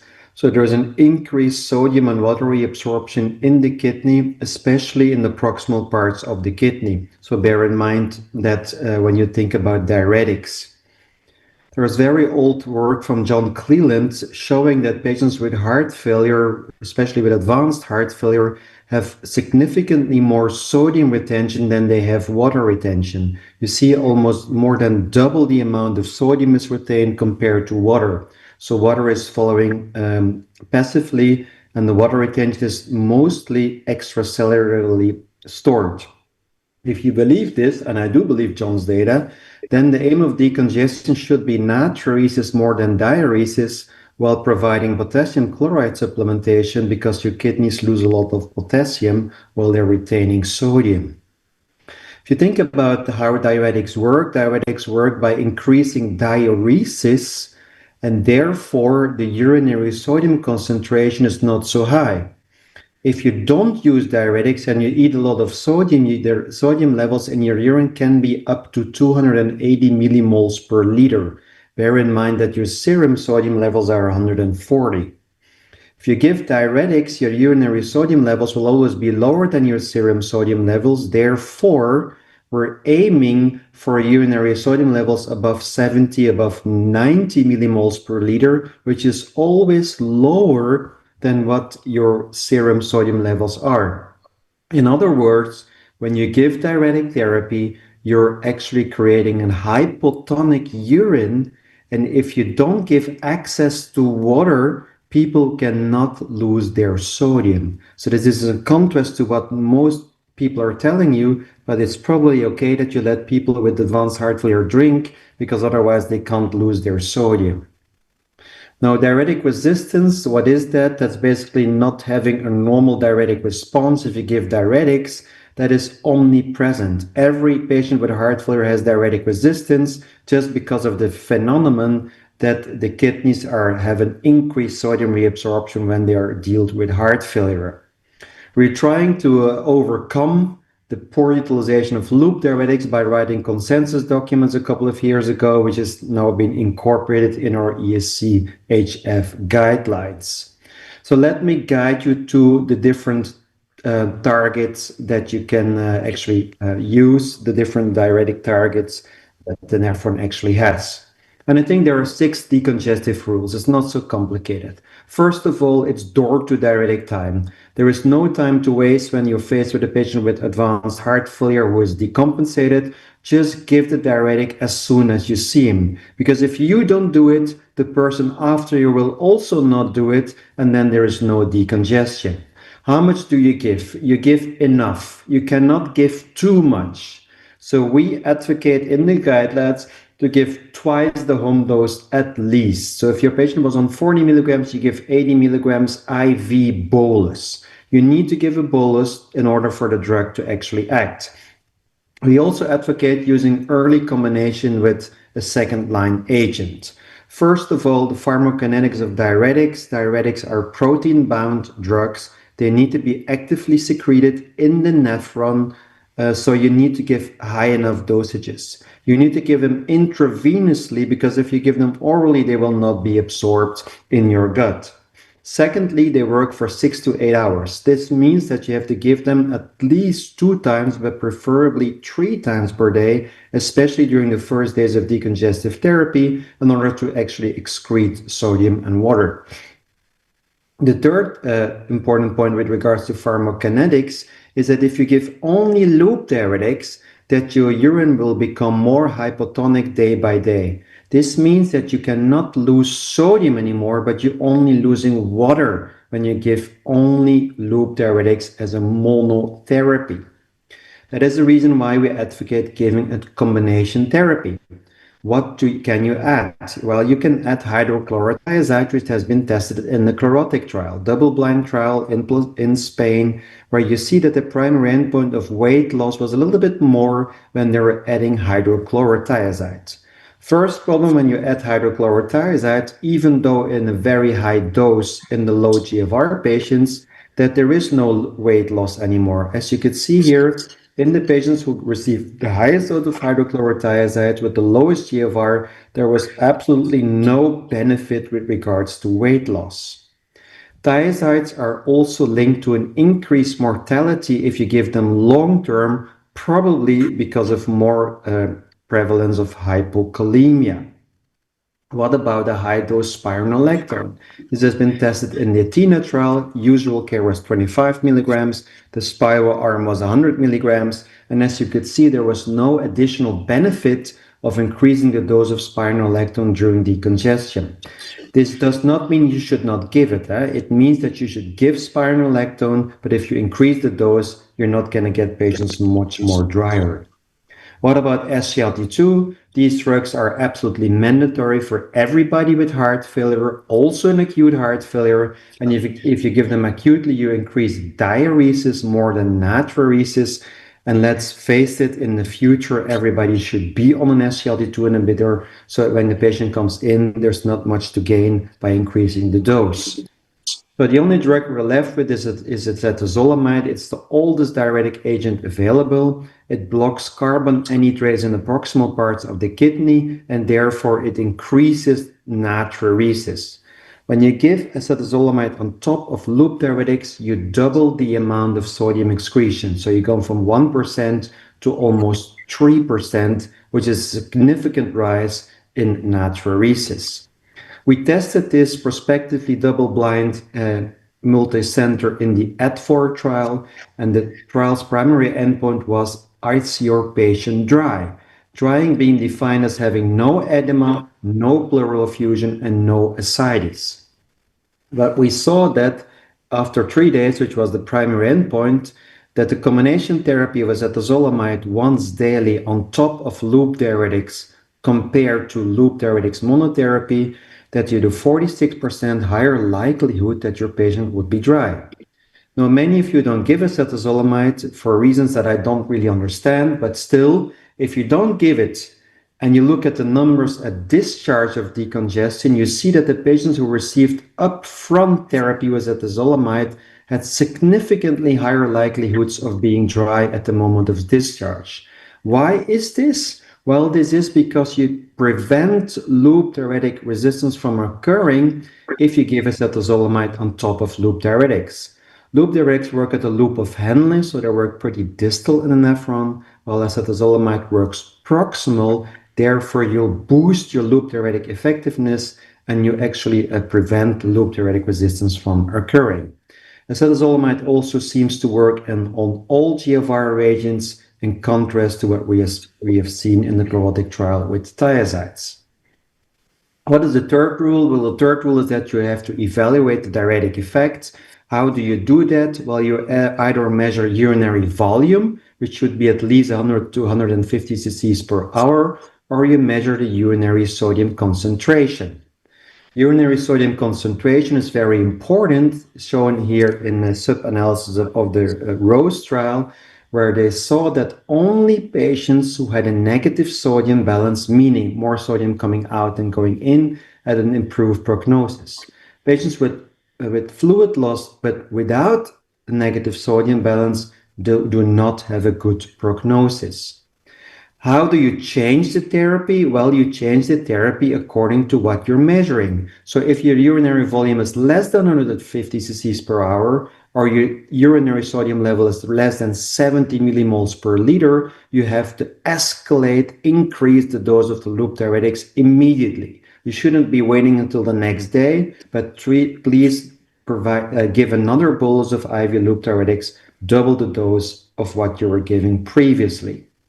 Why is this important, or has this shown to be important? Absolutely. There is an ENACT study, which was an international multi-center study. PUSH-AF was a single-center study run in Groningen. Both trials showed that there had a tremendous increase in natriuresis when the physicians were acting upon what they were measuring compared to standard of care. Now, many of you say this is cumbersome. I cannot measure urinary sodium levels because then I have to send urine to the lab. I have to wait for the results. But there are smart sensors now available, point-of-care sensors that can be bought, that can give you the result of urinary sodium within a second. And these sensors are actually being used by our nurses now to titrate diuretic therapy in the emergency room and in our intensive care units. Fifth rule is that you only stop decongestion once your patient is dry, while you're optimizing guideline-directed medical therapy. We do know that there is an underappreciated risk linked to residual congestion, both in ambulatory and in hospitalized patients. And Alex Mebaz has shown in a STRONG-HF that if you improve your GDMT uptake, that you improve prognosis. The sixth rule is what to monitor. First of all, you have to monitor potassium levels. Why? Because many patients are having hypokalemia, especially if you use a thiazide. In chlorotic, the incidence of hypokalemia defined by potassium levels below 3 was 50% in the hydrochlorothiazide arm. And this is, of course, linked to increased VTs. Low potassium levels are also causing diuretic resistance. Many people don't know this, but if you have a low potassium level, you increase your aldosterone levels, therefore you increase the incorporation of ENaC channels, which promote distal sodium reabsorption. So just give spironolactone, please, and give some potassium chloride supplementation while you're actually giving diuretic therapy. The other thing to monitor is GFR, diuresis, and hemodynamics, because if you do that, you can phenotype patients. For example, you have a patient who is still wet after the first day of decongestive therapy. He does not have worsening renal function. He has a good diuretic response and he's hemodynamically stable. You can call this a responder and you continue the same dose of loop diuretics. In contrast, if you're faced with a patient with worsening renal function, so meaning the serum creatinine goes up or the GFR goes down, but who still has a good diuretic response, this is pseudo-worsening renal function and you shouldn't care about this. This is not harmful, you just continue the same dose of diuretics. If you, however, have a patient with a poor diuretic response, you have to act upon it and you have to change the dose of loop diuretics. If you're faced with a patient who is hemodynamically unstable, meaning a really low blood pressure, really poor perfusion, those are the patients that need further care, maybe via mechanical circulatory support. So I think I'm going to conclude here. There are 6 decongestive rules: door to diuretic time, appropriate dosing and use early combination, do an early evaluation of the diuretic or natriuretic effect, use a natriuresis guided approach, only stop when your patient is dry, monitor potassium, GFR, diuresis, and hemodynamics. Thank you for your attention.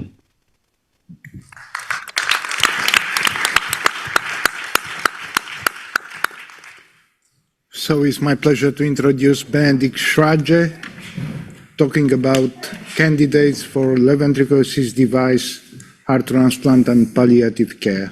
Benedikt. Thank you so much for the kind introductions. Okay, yeah, there it is. Perfect. So it's always a pleasure to come back to Stockholm and give a presentation here, since I also did my PhD here a couple of years ago with Gianluigi, so it's always a bit like a coming back. So my role today is to speak about selecting the right patient for the advanced heart failure therapies we spoke about in the first presentation: transplant, LVAD, and even palliative care. And I think this is a really fascinating topic which probably can fill a whole evening. So these are my disclosures. And it's so important because when talking about advanced heart failure, we really are talking about patients who have a very burdensome outlook on their prognosis. We are talking about 5-year survival rates of 40 to 35%, or a median survival of 2 years. So these are really patients facing a bad prognosis. And we try to implement whatever treatment we have to stabilize their course, to improve not only their mortality rate, but also their quality of life, and to give them a better chance. So basically, when talking about therapies for advanced heart failure, we're talking about the last line of therapy in heart failure treatment, which is also visualized by the fact that in this nice scheme of treatments we get presented from the heart failure guidelines, it's actually not the quadruple therapy, which are the 4 pillars, but the pillars on the bottom are heart transplant and durable LVADs. So basically, that's what we're going for in these patients, because we do have the gold standard treatment, which is the heart replacement therapy, which is the heart transplant, which has a 1C recommendation. We also now have the widely more available therapy of durable LVADs, now in the 3rd generation, which has a 2A or 2B recommendation, either as a bridge to transplant or as a destination therapy in itself. And I think this represents a fascinating portfolio which we have and can offer to select patients. So I think this is a good question. What is the right candidate for heart replacement therapy? What is a good candidate for advanced heart failure treatment? And that's something we need to discuss and consider, because it is quite complex to identify the right patient. Because it is not only about the patient, him or herself, it's also about surrounding factors. So basically, we try to answer not one question, what is the right patient, but we try to answer 3 questions. Is the heart of the patient sick enough? Is the rest of the body well enough? And can the patient adapt to the lifestyle after transplantation or after durable LVAD? Because we really, with these therapies, interfere with the whole multi-organ system of the body. We interfere with the patient's lifestyle and what's coming after that. That's not just one pill we add or a therapy we modify, but we basically completely change the life outlook of a patient. And answering this question is quite complex and it demands time. So the screen tells me I have 11 minutes left, and I think we cannot really answer all these topics and address all this in such a limited time. And from our clinical practice, we do know that discussing this with our patient takes a lot of time. This is not a one-sitting thing where you say, okay, you are a potential candidate for heart transplantation. You go through a checklist and then you decide you do this or not. So basically what you do either talking about transplant or LVADs, you have multiple sessions, you present the therapy, present the consequences, the patient thinks about it, you evaluate. It's a complex thing. So I think the far more important question is not what is the right patient, but what is the right time to refer a patient for this process. And one could rightfully say, if we look at this graph, which is, I think, widely known and nicely depicts the typical course of a heart failure patient, that we want to target the bottom part.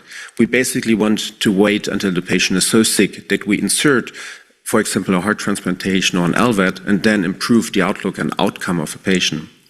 However, irrespective of talking about durable LVADs or heart transplant, we need to keep in mind that how we send the patient into such a procedure largely determines how the patient comes out of the procedure. And it's depicted by this graph, which basically shows the intermax status of patients going through durable LVAD, but it works the same for patients going to transplant. And basically the message here is the right candidate for a durable LVAD or heart transplant is optimally not in a multi-organ failure, is not severely malnourished and cachectic, because all these are determinants of the outcome after the transplant. The idea is to restore quality of life and longevity for the patient, so the pre-therapy status should be well enough to allow for this. So we do not want to be too late. We do not want to wait for too long to refer the patient, and then we could go to the opposite spectrum and say, okay, why not talk about this very early with the patient? And I think that's also not good, because when we are too early, we might confront the patient with a therapy which is too far away for him or her, because although heart transplant is considered a gold standard and durable LVAD a close second to that for patients with advanced heart failure, these are still therapies which really impact one's life. There are inherent complications to those treatments for heart transplant. That would be the fear of a rejection, the infection which comes from the immunosuppression, the risk of cancer or lymphoma, which also comes at the consequence of the immunosuppression, and so on. And for the LVAD, it would be stroke, embolism, thrombosis, bleeding. So all these are things which patients then have to face later on. So if we initiate those treatments too early or present those treatments too early, we might create a certain fear in the patient or waste a good opportunity for a good treatment. So those treatments come with drawbacks, and they are not early stage treatments for our patients. So we should first go for native heart recovery. We should build on the pillars of GDMT we have just learned about. We should exhaust the options of valve treatment, device treatment, and maybe CRT if feasible. But we should keep in mind that we don't want to be too early. We do not want to be too late, and we already heard the term the golden window of referral. So that's basically what we're aiming for. As so often in life, it's the golden middle, because this gives us still time to go through this process with the patients, to do the exhausting procedure of evaluating if we need an LVAD as a destination therapy or as an LVAD as a bridge to transplant. If we can go, depending on where you are geographically, you have different rules or restrictions for the transplant programs, and all this needs time to be considered. And I think starting this process early enough allows you to have this time with the patients, the families, to go through this process in a good way. So what are typical triggers for referral? And I just brought a case because I think this nicely illustrates this. And when talking about transplant or LVAD, you might be inclined to think, okay, we look for specific characteristics.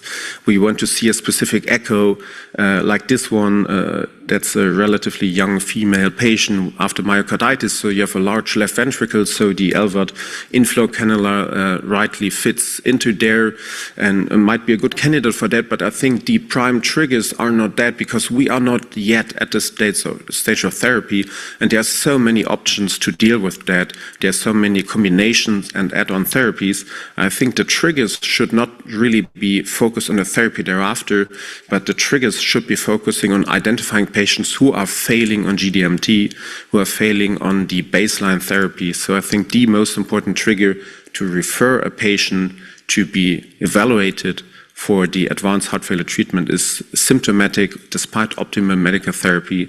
And especially those patients, we already had that in the first talk, in whom you have to de-escalate an existing treatment because of an inability to tolerate it. So that's a major red flag and should prompt the referral to a center where LVAD and transplant is evaluated.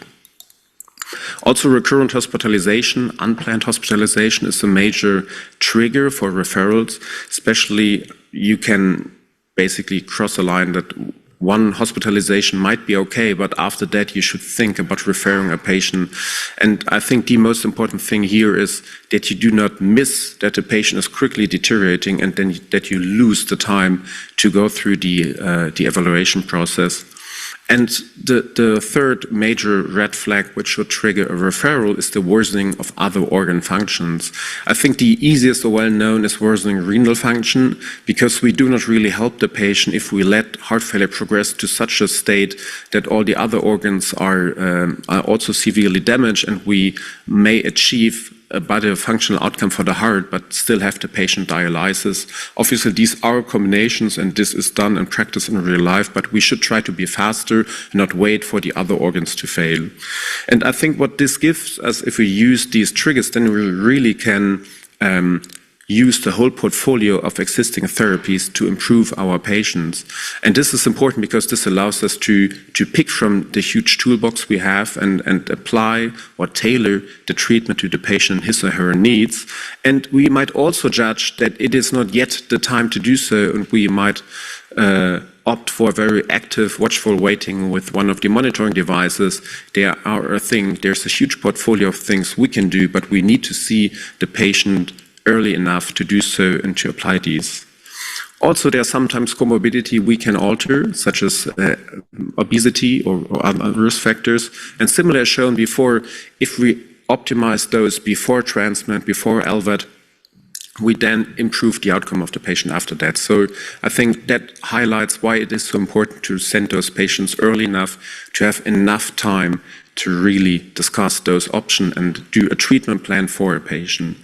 And also, and that's in the title of this talk, and I think that's the third pillar here, it's also totally okay to refer a patient and then together decide that transplant or LVAD is not a good option, that we have exhausted the existing therapies, that we have a path therapeutically which has a certain end, and then together determine that when things happen, we go for palliative care to improve the quality of life. And I think the data on that is very convincing. We should not discuss the validity of palliative care in these patients anymore.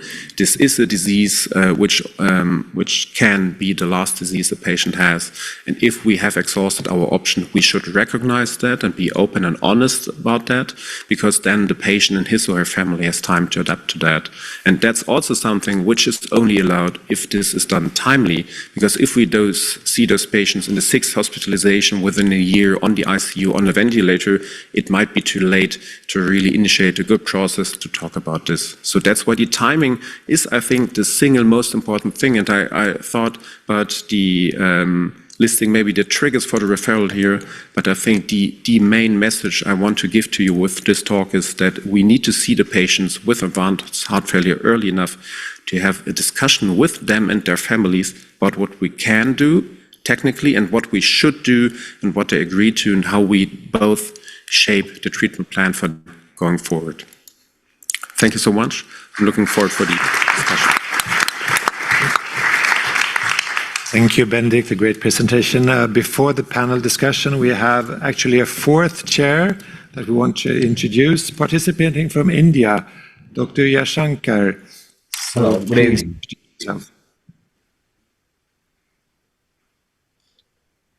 Good evening. This is Dr. Jayashankar from India.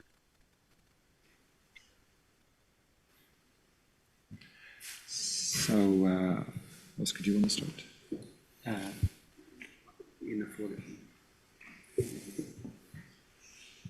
Do you have any questions, Dr. Jayashankar? Yeah, I was just wondering if, wonderful talk, Dr. Mullins. Just a word about what all the treatment options for diuretic resistance. You mentioned acetazolamide as one, and dose escalation of diuretic as well. So what treatment options do clinicians have? Well, I think diuretic resistance, like I tried to explain, is basically something that every heart failure patient actually is encountering. And by using our approach, what we also advocate in the guidelines, by using high enough dosages of loop diuretics, a frequent monitoring of the diuretic and anaretic response, then changing the dose according to that, doing a combination therapy with acetazolamide or thiazide early on actually prevents the problem. If you, at the end of the day, are faced with a patient who is not really responding to your maximum dose of furosemide and acetazolamide and a thiazide, and there is not really low output, because if it's really low output problem, sometimes you can bail them out with vasodilators. If that is still the case, then there is room for ultrafiltration, but we tend to use it significantly less than about a decade ago with better guidance over diuretic therapy. Thank you. So, Professor Mullins, I would like to ask you as well, why don't you think acetazolamide is being used? I mean, the ADVAR study was impressive.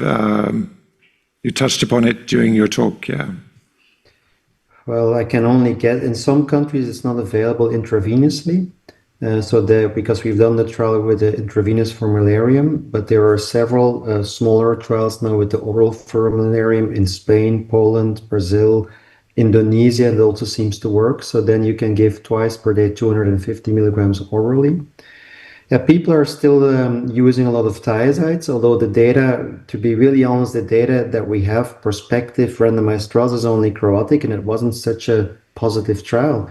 So I think it's time that people move away from their stubborn behavior with only using furosemide and early on a thiazide and change it to something that we know that really works in a trial setting. So it's education, what we're doing here. It's also in guidelines. I hope they will change the guidelines next time and at least mention acetazolamide. But of course, the most important thing is getting the patient dry and putting him on optimal GDMT. We're not going to save lives with increasing only furosemide. But on the other hand, of course, if patients come in the hospital with a lot of volume overloads and they are already on GDMT, well, then you still need a judicious use of diuretic therapy. And that is actually what we're trying to learn to people how to do that. Do you think, I mean, continuing on this point, do you think we should treat and modify the hemodynamics at an earlier stage, because it kind of comes in the end when nothing works and we wait a couple of days? Do you think we should be more upfront, be more careful about hemodynamics?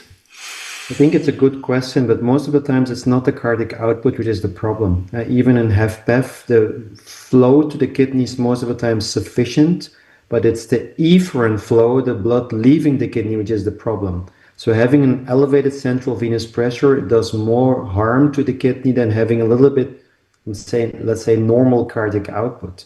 So instead of giving more inotropes, which is still what people are doing, you should give them vasodilators. Especially in HFrEF patients with large ventricles, if you give vasodilatation, you reduce central venous pressure. That almost immediately makes your kidney more susceptible to diuretic therapy. If you give vasodilators to an advanced patient who is cold and wet, you also improve forward flow. And also improving central hemodynamics is important, but what's also important is measuring the intra-abdominal pressure. Many times these patients have ascites. This creates an elevated intra-abdominal pressure. The kidney is then then there's pressure on the kidney, external pressure. So in those cases, doing a paracentesis is also very helpful. So I completely agree that central hemodynamics, but also hemodynamics in the abdomen play a central role to improve the diuretic response. Very briefly, but Wilfried, they don't tolerate vasodilators. They're in pre-shock or cardiogenic shock. No, I don't agree, Lars. I really don't. I mean, I'm not talking about ventilators and HFpEF. I'm talking on a very exclusive group of patients who are cold and wet. So if you come in and you have a very high filling pressures and you have pretty low cardiac output, these patients respond really well to IV ventilators like nitroprusside. I'm not talking about the cold and dry patients, but I'm talking about the cold and wet patients. We have a question from the floor. Fantastic talks and great session. How long should we give guideline-directed medical therapy to advanced heart failure patients? Once a patient has an LVAD, cardiac contractility is of course supported by a mechanical device. Is that patient actually still profiting from Entresto, from beta blockers? We know that blood pressure regulation is of course an issue, but we also know that kidney failure, taking that point from Dr. Mullen, is actually an indicator of worsening heart failure. Dr. Schrage. It's a terrific question. I think we optimally should then also try to get rid of what we do not need, but there's also the benefit of that therapy to the right ventricle, which we are not supporting, and the risk of arrhythmias, which sometimes interfere with the functionality of the LVAD. So probably we don't need all of them in the highest dose. But to keep those who are nephroprotective, to keep the beta blockers for the arrhythmic death, and to keep the ACE inhibitors or some kind of remodeling agent, I think there is some value in that. There's some data which supports that, not ultimately conclusive, but we typically, for the reasons you indicated, the problem with hypertension, we keep some degree, but not the full spectrum. Wait, to be clear, after a patient receives an LVAD, you should continue GDMT, Benedict. Yes, but they usually don't tolerate the full dose they had before. Right. So that's the same as everything. You always give maximum tolerated GDMT. Period. Yeah. Don't complicate things. And it might also help with the not insignificant proportion that have recovery with LVAD. Yeah, but it also depends on the indication. That's different for bridge to transplant and destination therapy. When you basically have an LVAD for destination therapy, you do know that nothing comes thereafter. And then you focus on quality of life. And when you have, for example, hypertension events, suction alarms, because then you need to have a pragmatic way, and that's usually decreasing GDMT a lot. It's not saying in the perfect way you have the four pillars still running in all the patients, but in some patients you need to make compromises, especially in DT patients. One of the problems with left ventricular assist device and guideline-directed medical therapy is secondary mitral regurgitation, and currently we have 2 studies showing that stopping or even decreasing ACE inhibitor dose after left ventricular assist device, it's complicating clinical problem by allowing mitral regurgitation to act as a mediator of symptoms. There is no clear consensus how to do, but at this point I fully agree with Lars. We should continue and don't complicate the things as before of left ventricular assist device. Secondary mitral regurgitation after left ventricular assist device implanted, it's a major clinical problem. That's true. But it's also a population these are few selected patients who have gone through a process pre-implant, which we really know well, and we closely monitor. We usually see those patients at least every 3 months, if not even earlier. So there's room to adapt the treatment, and they also face problems from the therapies, which is hypertension. So I think we should not just, that's the, I think, wrong population to say, just make it easy and continue. And I think that's the best population to have an individualized treatment plan which is adapted to the patient. Yes, Benedict, this is true. We need an individualized treatment plan for everyone. But the problem is in this way. We have guideline-directed medical therapy before left ventricular assist device. We are implanting left ventricular assist device. We are starting a long play with speed rotations and so on, trying to optimize perfusion and so on. And when we are forgetting ACE inhibition or decreasing the dose, this is a starting of nightmare for this type of the patients. If you have hypertension, your patient have diuretics, stop diuretics. But I think that although there is no any consensus, not guidelines recommendation, I think that the right option at the moment is to keep and not decrease ACE inhibition. And at this point, I fully agree with Lars. And there is also recent data that came from the HARVEST trial that showed that patients receiving ACE inhibitor at a lower rate of bleeding. They were all LVAD patients. With LVAD, to clarify for the audience. Right. So I think we need to take a step back. We're not going to discuss anymore how to treat patients who already have an LVAD. How many people here have treated a patient who has an LVAD? So 4. So it's the focus is instead the huge population, which is not in New York Heart 2, moderate HFrEF, doing well. We're not going to use the word stable because then people will get mad, but doing well, and who are not candidates for an LVAD or transplant, or who may be but don't want one or don't have the possibility to get one. We're dealing with a huge population which is more or less advanced. So advanced chronic HFrEF is a huge dilemma. And these patients are, on the one hand, characterized by either not responding to GDMT or not tolerating GDMT, right? So what are the approaches for patients who are not responding to GDMT and not tolerating GDMT and who are not yet candidates for LVAD and transplant? They should be referred, of course, and everything should be early, of course. We always say we do everything too late. So rule number 1, earlier, and remember, we always do everything always too late. But let's be more specific. So one specific question is, do you think that it's justified to use interventions to increase tolerability? So do you think that you should use a potassium binder just to increase the use of MRAs? And do you think that you should use, for example, levosimendan just to repeatedly to maybe allow a patient to tolerate higher doses of beta blockers? Federica. So according to potassium binders, the indication is there when you face recurrent hyperkalemia. What I face in my clinical practice in most cases is just temporary, and then you need to stop it. What is important is you restart it as soon as possible. And if patients, again, hyperkalemia, you can consider that. But I agree with you, this is something that we still don't really know. If they are not responders, then you have to evaluate something more.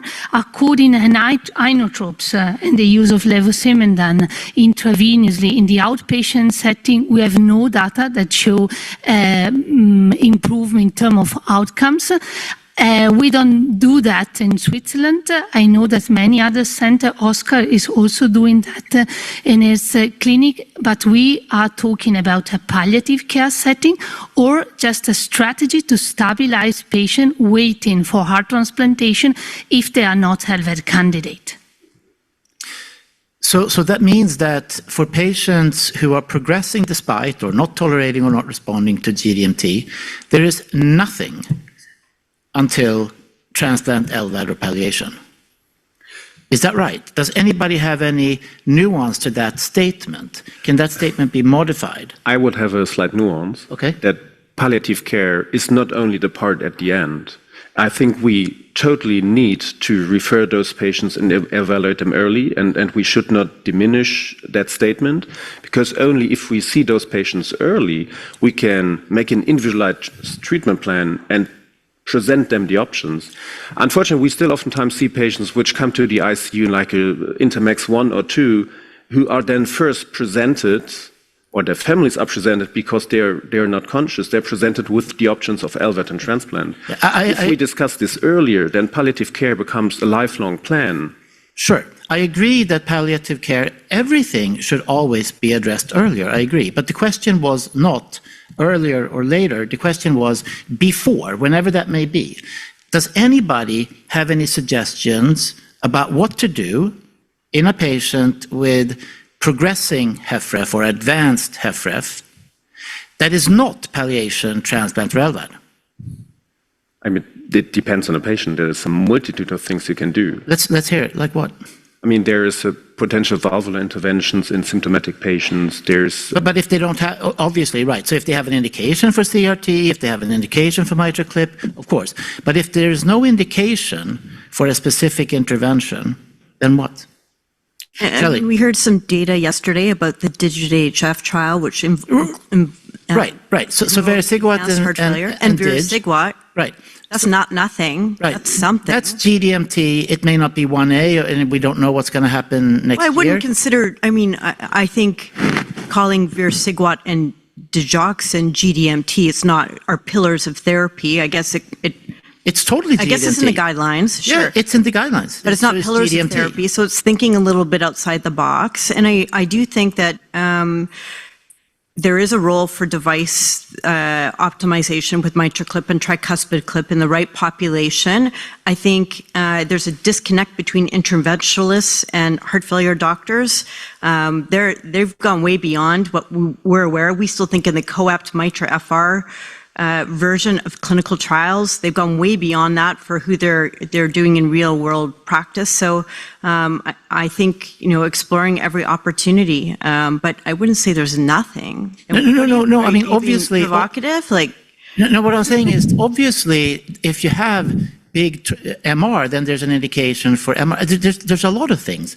But what I'm saying is, if you have received maximum tolerated GDMT and GDDT, let's say, or you've received all interventions that are available, and you have a patient who either cannot get or doesn't want a transplant LVAD, so you have palliation.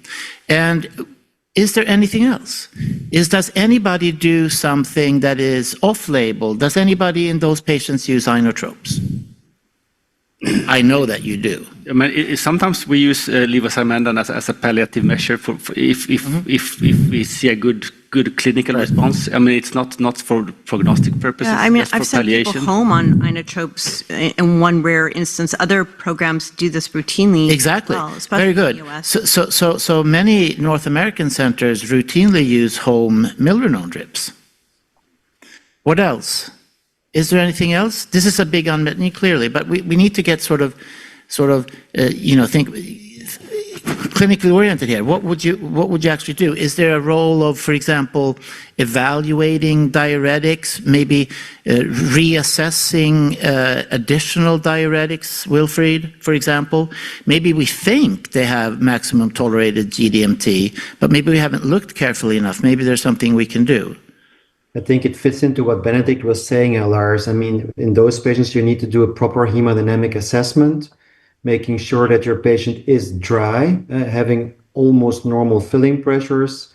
And most of the times that's not the case. And then there's, of course, more room for more aggressive decongestive therapy, and that saves you a lot. It improves prognosis a lot, although it's never been proven, of course, that if you decongest those patients and then they tolerate more GDMT or other additional therapies, that is, of course, of interest. The same Benedict was alluding to the fact of better monitoring. Those are patients that might be amenable for MEMS technology where you can monitor congestion better. So I don't really have the patient who is really end of the line where there's absolutely nothing left. And if you have that patient, it's mostly because of comorbidities that you think, there's no use anymore of continuing. But only having advanced heart failure without any option in a younger patient, I mean, there's always the option of an LVAD or MCS-like therapies. I don't think, I mean, if the question is, should we bail out and say at a certain moment, now it's done? Unless you're really thinking palliative, there are many things that you can still investigate. Also, you have to do a proper assessment of the etiology. Are there things that you can overcome? There's many undiagnosed amyloids still there. There are other diseases there. There's screening of the family for genetic mutations to prevent heart failure. I mean, it never stops in our practice. Yeah. So I'm not saying that I have answers, but it's clear that this is a big problem, and it sounds like what we need to do is to look more carefully. Is there something we're missing? Could there be a significant MR that we're missing or have overlooked, or TR? Or could there be huge variability in weights and congestion that might be particularly appropriate for CardioMEMS, for example, despite its costs? Or could it be that a different diuretic regimen, most generally more aggressive, but also perhaps different, might be helpful? So it sounds like what to do is to look more carefully. Is that what the board would say? Yes. I think it always, yes, sure, but that's an ultimate answer to mainly all medical problems. So I think it all has to happen in the context with a given patient. They might not opt for LVAD now, but if they have a good consent about what the therapy is, they might opt for it later. So I still think that it starts there at eye level with the patient. And some of them don't want to go like through the whole diagnostic palette which we can offer, because they do not want to do an MRI every year and stuff like so. So it all depends a bit. I think it's not always about what we can do technically, but also what they want, and needs to be, I think, in advanced heart failure focused on quality of life as well. Because, for example, you're totally right. We rarely do this because of our healthcare system, but there are some patients coming for levosimendan infusions and then going ambulatory again.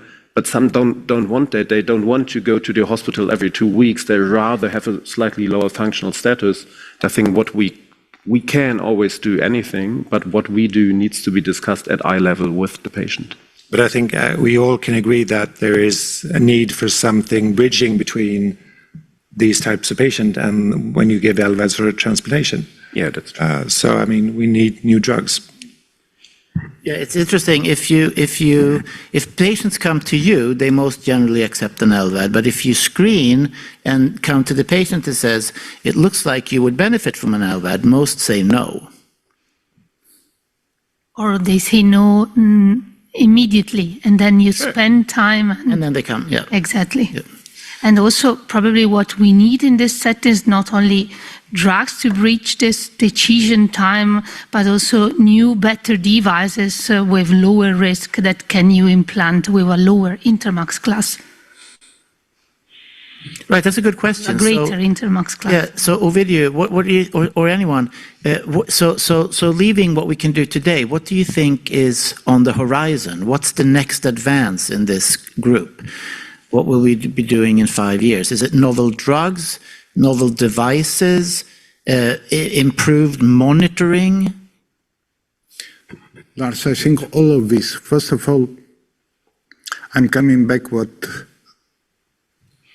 palliative care is, and many people are confusing palliative care with end-of-life care, which is totally different. And this type of the patients, how you described before, should be including a palliative care program, so better called Advanced Heart Failure Therapies Program, to discuss, and Wilfried raised an important point, progression of comorbidities, because we are aware about heart failure progression, we are not aware, and maybe sometimes we are sending back the patients between specialties because we are so wise and taking care of left ventricular assist device, don't care about comorbidities, and making a nice ping pong with other specialties with our patients. But foreseeing progression of comorbidities is critically important.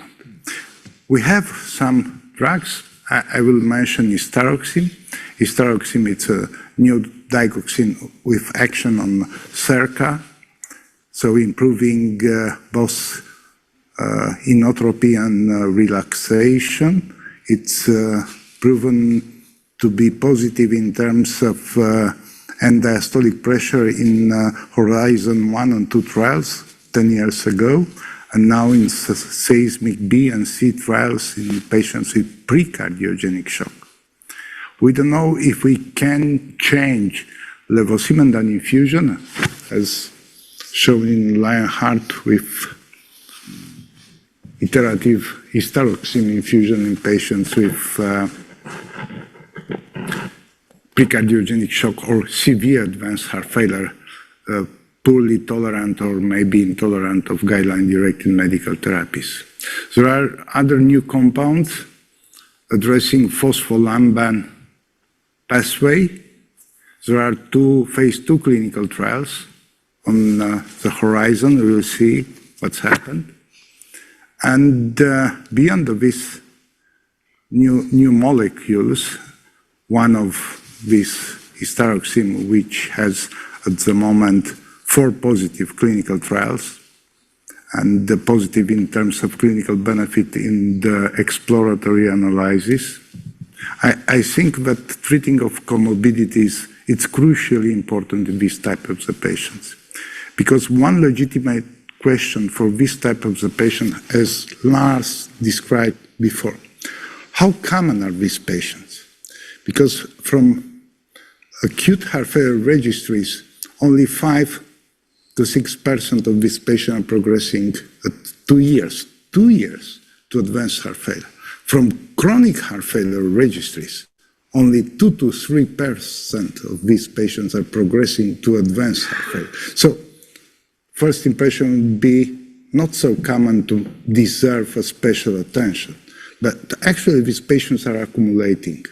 And in some type of services like university hospital, academic hospital, hospitals with advanced heart failure therapies, these patients are dominating the day-by-day landscape, and we need some solution for this type of the patients.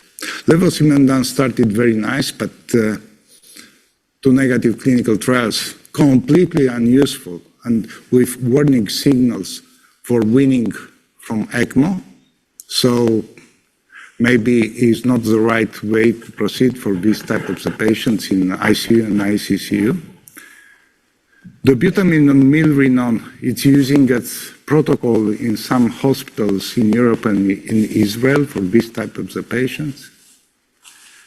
Sometimes replacing beta blockers with ivabradine, we may see. Sometimes reducing the diuretic dose in the hope to keeping ACE inhibition or ARNI in these patients. And I like very much first lecture saying this because we have several meta-analyses saying that SGLT2 inhibitors have no any benefits in patients with advanced NIHA class. But these patients are less than 1% of clinical trial population. This is similar with Paradigm, Deliver, and any other kind of trial. There is only one trial, life trial with ARNI, saying that in this type, specifically in this category of patients, ARNI have no any benefits. So I think we should reconsider our philosophy to keep as much as possible, as long as possible, guideline-directed medical therapy for these patients. And it's, at the end of the day, a matter of medical art. Because we don't have guidelines, we should reassess the patients, maybe at 2 hours, at 3 hours, at 30 minutes, because this is our job. Now I'm curious, Lars, what do you think?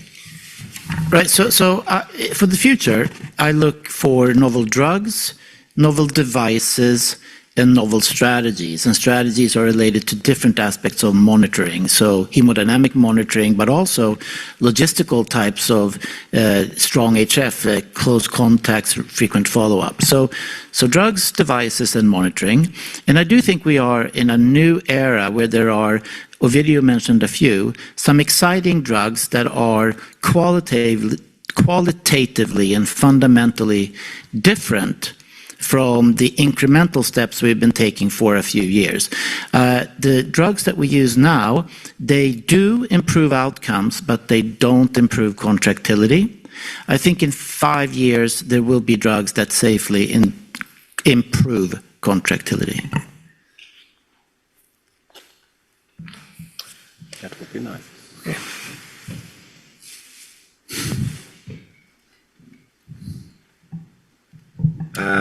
Dr. Jankashar, do you have any questions? Yeah, I mean, it also depends on the etiology of heart failure. In this part of the world, we see quite a few rheumatic multivalvular heart disease with heart failure and with atrial arrhythmias. They do very well with IV digoxin all the time, so which unfortunately doesn't find a mention in most of the guidelines.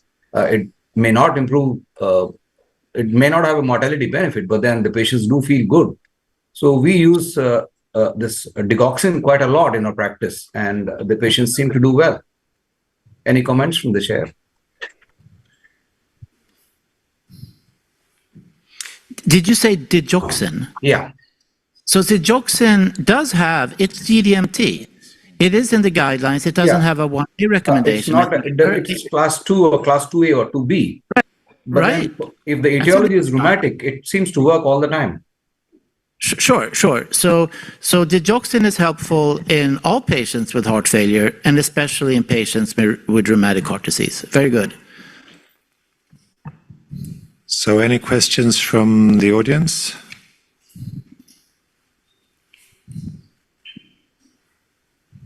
In that case, I think we'll end this session. Thank you so much for participating. Thank you. Good, not bad.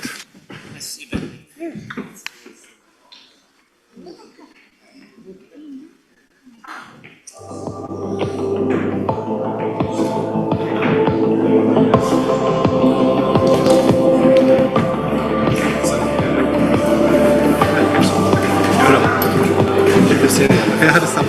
Det var slide tid.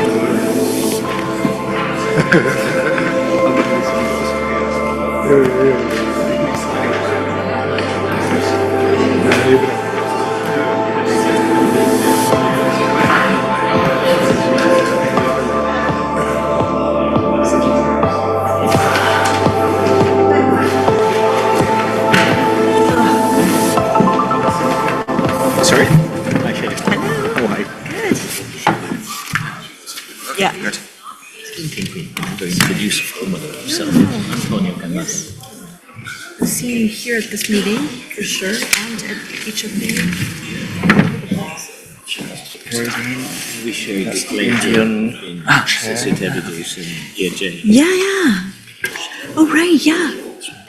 Is he online? I'm always the one behind. People left? Oh, no. No, I'm like...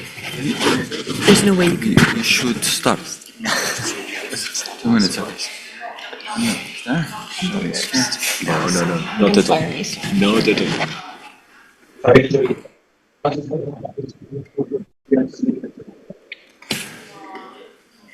Just give him 2 minutes, yeah? People need a little bio break. Yeah. Can I? Because I will also need to leave. My flight is in.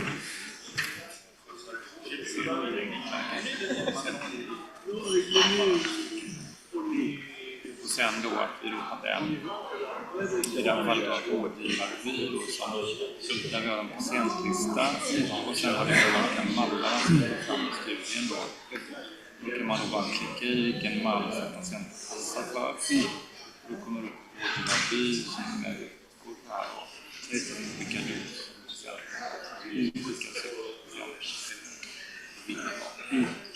och sen är det då en här det här man ser hur långt ja, och hur långt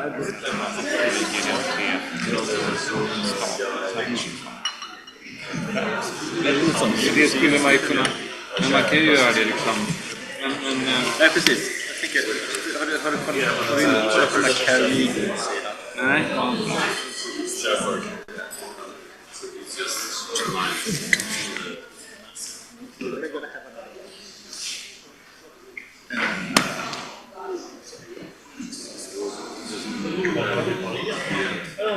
Då har de lite olika grejer. Så jag ser den här bilden. Detta är liksom en stängning som kommunicerar med någonting. Så den är inte, och den är liksom... So we'll start, okay? Yeah. Okay, I think we can start.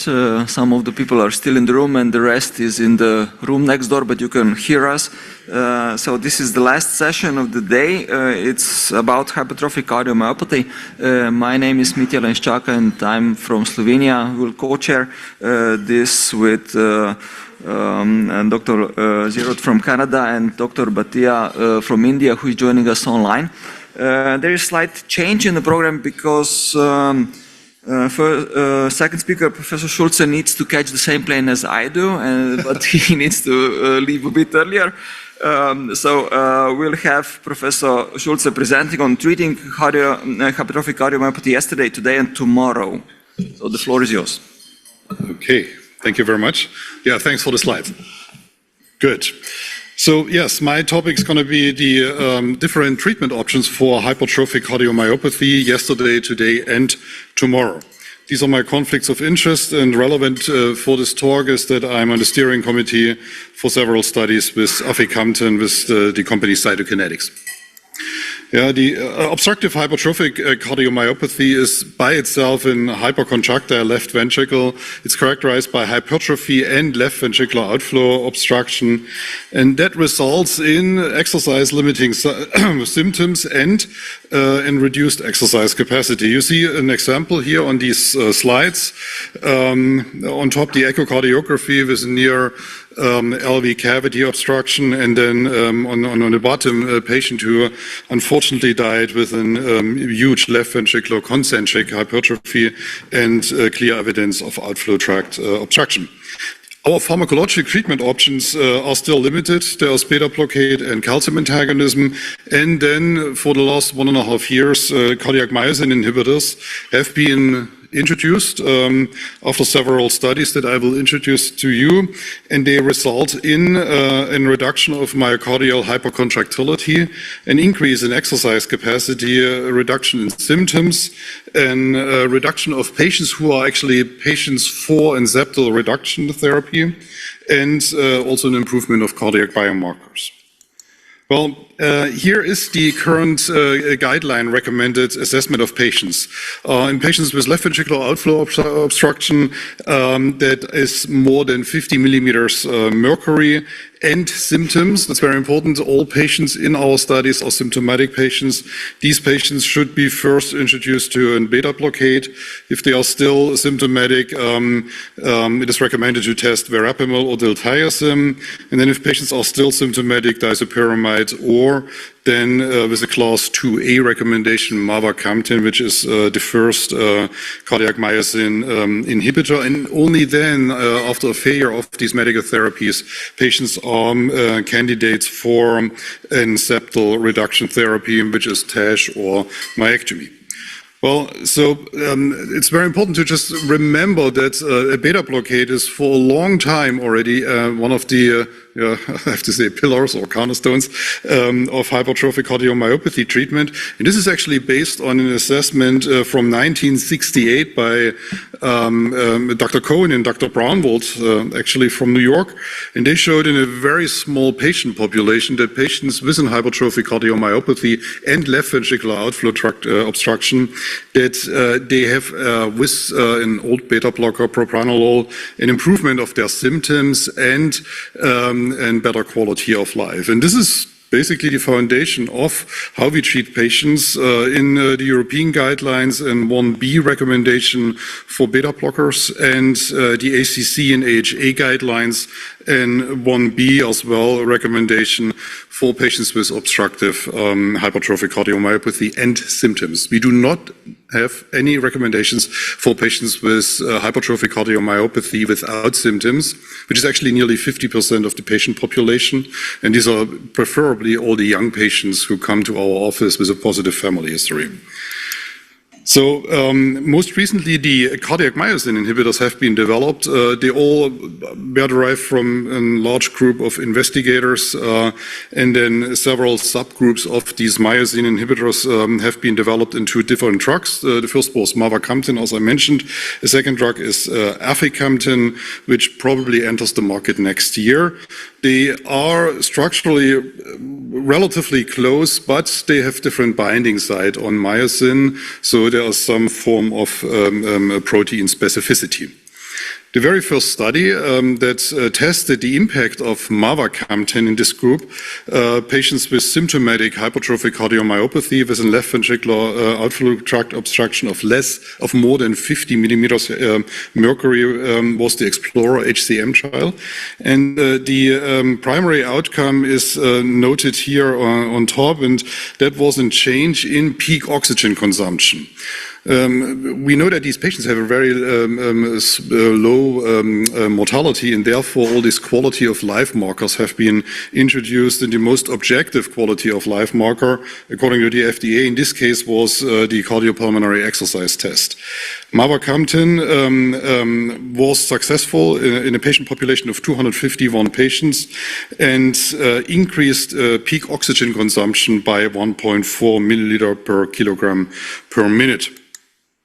At the same time, this was associated with a reduction in left ventricular outflow tract obstruction, and already after 12 weeks, this very substantial decrease was highly significant, and that was also seen under exercise, in this case with Valsalva. So both at rest and under exercise, a very strong effect. At the same time, cardiac biomarkers decreased dramatically. After 4 weeks, already more than 50% reduction in NT-proBNP levels. So there's a clear release of pressure on the hypertrophic cardiomyopathy, and a marker of subendothelial and subendocardial damage, high sensitive troponin I, was also decreased after 18 weeks in the population treated with mavacamten compared to placebo. So that was the very first trial that actually led to the approval of mavacamten. And the second trial that was pretty similar is the Sequoia HCM trial with the different substance aficamten, and that tested exactly the same hypothesis, whether the treatment with aficamten is increasing exercise performance and peak oxygen consumption. And you see here the primary endpoint, an increase of 1.8 milliliter compared to the 1.4 in mavacamten, pretty comparable result. And this actually then also led to an initial approval of the submitted paperwork by the FDA and now also by the European authorities. Comparable to mavacamten, also aficamten reduced resting and Valsalva, left ventricular outflow tract obstruction, and improved quality of life. And the mean difference was here under exercise 50 millimeters mercury and an increase in 7 points in the KCCQ. Well, so at the same time, and this is always the question, the investigators asked the question whether patients will still be a candidate for septal reduction therapy. And that was striking. After 12 weeks, patients in the aficamten group, to nearly 100%, did not consider a septal reduction therapy anymore. And by objective criteria, left ventricular outflow tract obstruction and also exercise performance were no candidates anymore. And that basically is strong evidence that this pharmacological treatment is probably taking over the care of our patients or the way we treat these patients. In Germany, just a little sidestep, we performed around 400 myectomies per year. And TASH procedures per year, and right now they are down to less than 200 within 2 years. So that is unfortunately probably a dying procedure in the cath labs. NT-proBNP also decreased, and I also want to mention after 24 weeks, the Sequoia trial had a washout period. So patients stopped the medication, and you see that within 4 weeks, the NT-proBNP levels already reached baseline levels again. That shows that there's a very strong rebound effect, and that also can lead to symptoms in our patients. Yes, and the next step that was, of course, critical was the comparison of a cardiac myosin inhibitor to a beta blocker. Beta blockade is the number one, as the first-line treatment in the American and also in the European guidelines. And now the question is, of course, can the cardiac myosin inhibitor be a first-line therapy in patients with hypertrophic cardiomyopathy and at least New York Heart Association class 2 symptoms? Again, based entirely on data from 1968. And this was also the way the study was designed. Patients were a little bit less sick than in the Sequoia trial. They had a resting LVOT gradient of only 30 millimeter mercury or 50 under Valsalva, and they had a reduced peak oxygen consumption, indicating some symptomatic compromise.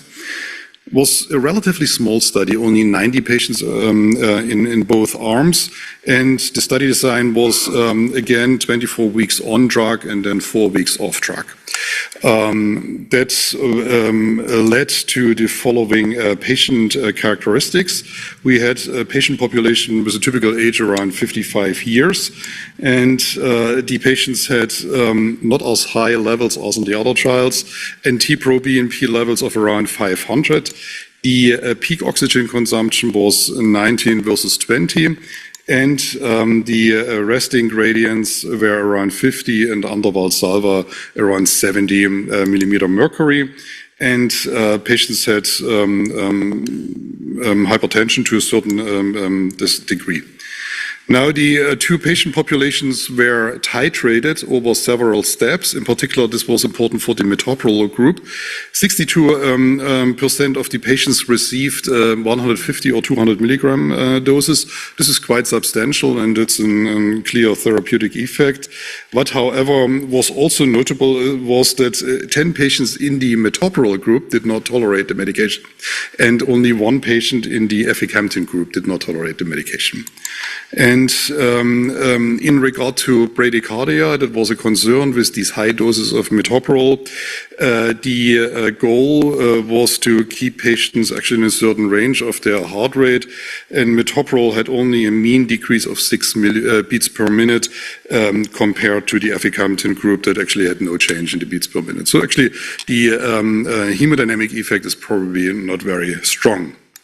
And here we see the primary endpoint with a decrease in peak oxygen consumption in the metoprolol group and a strong increase in the aficamten group. And when you compare the two of them, you have a net benefit of 2.3 milliliters kilogram per minute, and that was highly significant in the patient population. So it was, in a way, it was shocking that the metoprolol group actually had no impact on peak oxygen consumption in this population. And all the secondary endpoints, improvement of New York Heart Association class, change in KCCQ, change in NT-proBNP, change in LVOT, and also the left atrial volume index at 24 weeks was significant. The only marker that did not reach significance was the change in left ventricular myocardial index. Well, here you see the time course again. And it's not so striking, but actually aficamten did. That was comparable to the SEQUOIA study, but it is actually striking how little metoprolol did in that patient population. You see that the resting outflow tract gradient was pretty much similar, and that there was also a slight increase in the NT-proBNP levels. So beta blocker therapy did not have a strong impact. Well, secondary endpoints, functional class, I already mentioned that it was significantly better in the aficamten group, and also KCCQ was strongly improved in the aficamten compared to the metoprolol group. So, in conclusion, the 24-week treatment with aficamten had significant benefits in regard to exercise capacity, and also the secondary endpoints of functional class, peak outflow tract gradients, and the structural remodeling. And the treatment itself was very well tolerated, and there was a long discussion actually at a presentation in Madrid whether this can be now a monotherapy that is actually a first-line treatment in patients with hypertrophic obstructive cardiomyopathy. And as a last slide, I just wanted to show you these long-term data that are now real-world data, patients that are continued on drugs, either mavacamten or also aficamten. But you can see here is that there over time is a decrease in left ventricular hypertrophy, and there's probably some form of remodeling if patients continue their medication for a long period. And you really have to ask the question, can we indeed heal hypertrophic cardiomyopathy? There are a couple of more studies that are coming. I just presented MAPLE, then Odyssey was presented last year with an unusual benefit. Next year we will see the data on aficamten in patients with non-obstructive hypertrophic cardiomyopathy. There will be a couple of studies in younger patients. There will be some studies in patients without any symptoms and evidence of hypertrophic cardiomyopathy. And there are some new assessments also whether these drugs work in patients with HFpEF without any evidence of an hypertrophy in their left ventricle. Thank you very much for your attention. Thanks for this nice overview and also look into the future. Any questions for Professor Schulze? Because he needs to go to the airport. No burning questions, then safe travels. Thank you very much. Wonderful. So that was definitely what I think is going to be a practice-changing clinical trial. Lots of excitement around it, and certainly in the space of hypertrophic cardiomyopathy. Next, we have Antonio Canada. He'll be talking about population patterns and precision diagnosis in hypertrophic cardiomyopathy. Thank you very much. Thank especially to Gianluigi for the very nice invitation. Again, it's amazing. For the Highlanders that are still here, let's take a step back. So we first talked about treatment. Now let's take a step back and try to have a little bit of a discussion around the diagnosis of hypertrophic cardiomyopathy. So I was thinking while I was reading the program how to shape this presentation. So I think that in the next 10 to 15 minutes, we're going to have a dive into what happens from the population to the genes and to the population in a very dynamic fashion.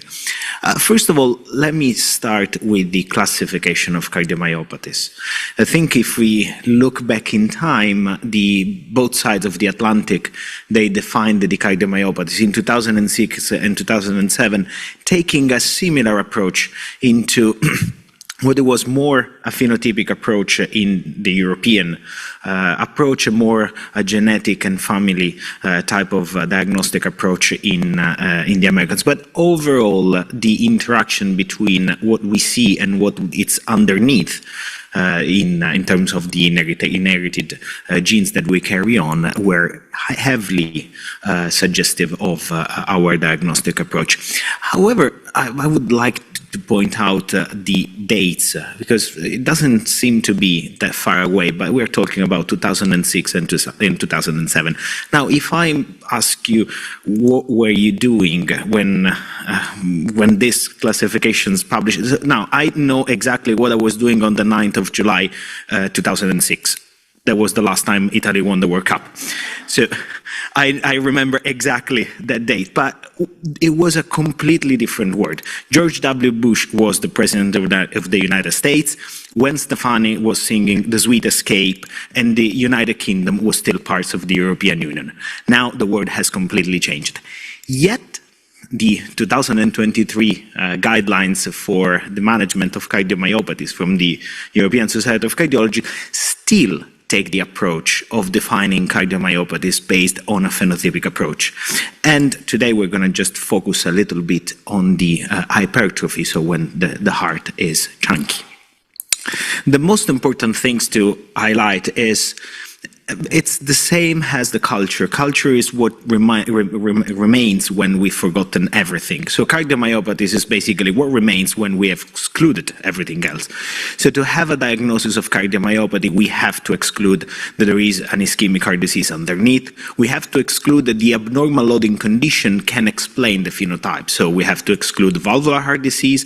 We have to exclude arterial hypertension. We have to exclude that there are other potential comorbidities that they can actually cause the phenotype. After we exclude that, then we can classify the cardiomyopathies. And the hypertrophic cardiomyopathy is what once was considered quite a rare disease, but the prevalence of hypertrophic cardiomyopathy is approximately 0.2% in the general population. Its incidence is about 1 in 250 to 1 in 500. And in this very nice map, we can see how many countries they have reported cases of hypertrophic cardiomyopathies. And in 2025, roughly, we can say that there are approximately 20 million of patients with hypertrophic cardiomyopathy worldwide. However, when we start discussing about HCM, we say that it is an unexplained hypertrophy that is more than 15 millimeter of mercury once we have excluded other causes of left ventricular hypertrophy, or 13 millimeter of mercury in patients who have a relative and a positive genetic testing. However, the things are a little bit more complex because when we diagnose hypertrophic cardiomyopathy, we have to utilize a more systematic approach to the diagnosis. We have to start thinking about the clinical presentation, what are the symptoms. We have to use a multidisciplinary type of approach in which we take together the symptoms of the patients, what we can see from an ECG point of view, to the imaging, and then also family screening and genetic testing. And this is because a patient with suspected cardiomyopathies we have to exclude what are the potential other mimics. So if we take the crude definition of hypertrophic cardiomyopathy, is a cardiomyopathy when you have left ventricular septum more than 15 millimeter of mercury. However, the constellation of other potential comorbidities or other potential mimickers is very wide, and beneath the left ventricular hypertrophy stays massive number of other comorbidities. And even if we have a golden bullet of 15 millimeter of mercury, we know that it's very important how we do measure it and who measures it. This is a very nice study in which they compared echocardiograms and cardiac MRI from very experienced operators in measuring the thickness of the interventricular septum, and there is a wide variability, both inter and intra-operator. So it's also very important who measures and how we can measure. But here, the multimodality imaging can help because we can combine different type of imaging modalities. We can have the echocardiograms, we can have the cardiac MRI. We can combine also with the clinical presentation and the electrocardiographic approach because the diagnosis, again, has to be multidisciplinary. We have to have a very detailed assessment of left ventricular hypertrophy, and in this case, again, the echocardiogram and the cardiac MRI are at help because we can characterize the presence of the wall thickness of the wall hypertrophy, left ventricular hypertrophy. The pattern of the hypertrophy, is this symmetrical or asymmetrical? But also we can see the functional parameters like the left ventricular ejection fraction and also measure the strain. But it's important to remind that hypertrophic cardiomyopathy is not just hypertrophy. In patients with hypertrophic cardiomyopathies, we can find myocardial bridging, for example, in the coronaries. There are other features like the myocardial crisps that also help in the diagnosis. But another very important point to raise is the papillary muscle. The hypertrophy of the papillary muscle is very important in making us towards a correct diagnosis of HCM. This might be a little bit outdated with the new treatment because this is the evaluation of the left ventricular outflow tract obstruction. Now, when we have the mavacamten and aficamten, so the cardiac myosin inhibitors, I think we are approaching towards a nomenclature change also in HCM because we will not see anymore the obstruction thanks to these medications. So this might be the shift towards the future that we're going to see with the new treatment. And it's important to also highlight that this patient should undergo genetic testing because hypertrophic cardiomyopathy is an inherited cardiac disease. And the genetic testing is helpful both for diagnostic purposes, but also for therapeutic purposes, because it can drive the indication for ICD implantation or can drive the indication for a more structured follow-up. Indeed, patients with hypertrophic cardiomyopathy, but this is true also for other type of cardiomyopathies, they should undergo genetic testing. However, the genetic testing has to be accompanied by a very detailed genetic counseling because you can have a quite clear pathogenic variant, but you can also have a variant of uncertain significance or a phenotype with gene elusive, so with negative genetic testing. And it's important to undergo genetic testing also because the genotype can drive the prognosis of this patient. We know that this is an analysis of the shared registry of approximately 3,000 patients with HCM. Those who have positive genetic testing for sarcomere mutation, they had a double of lifetime risk of adverse event compared to those who were gene elusive. So it's very important to perform and to characterize.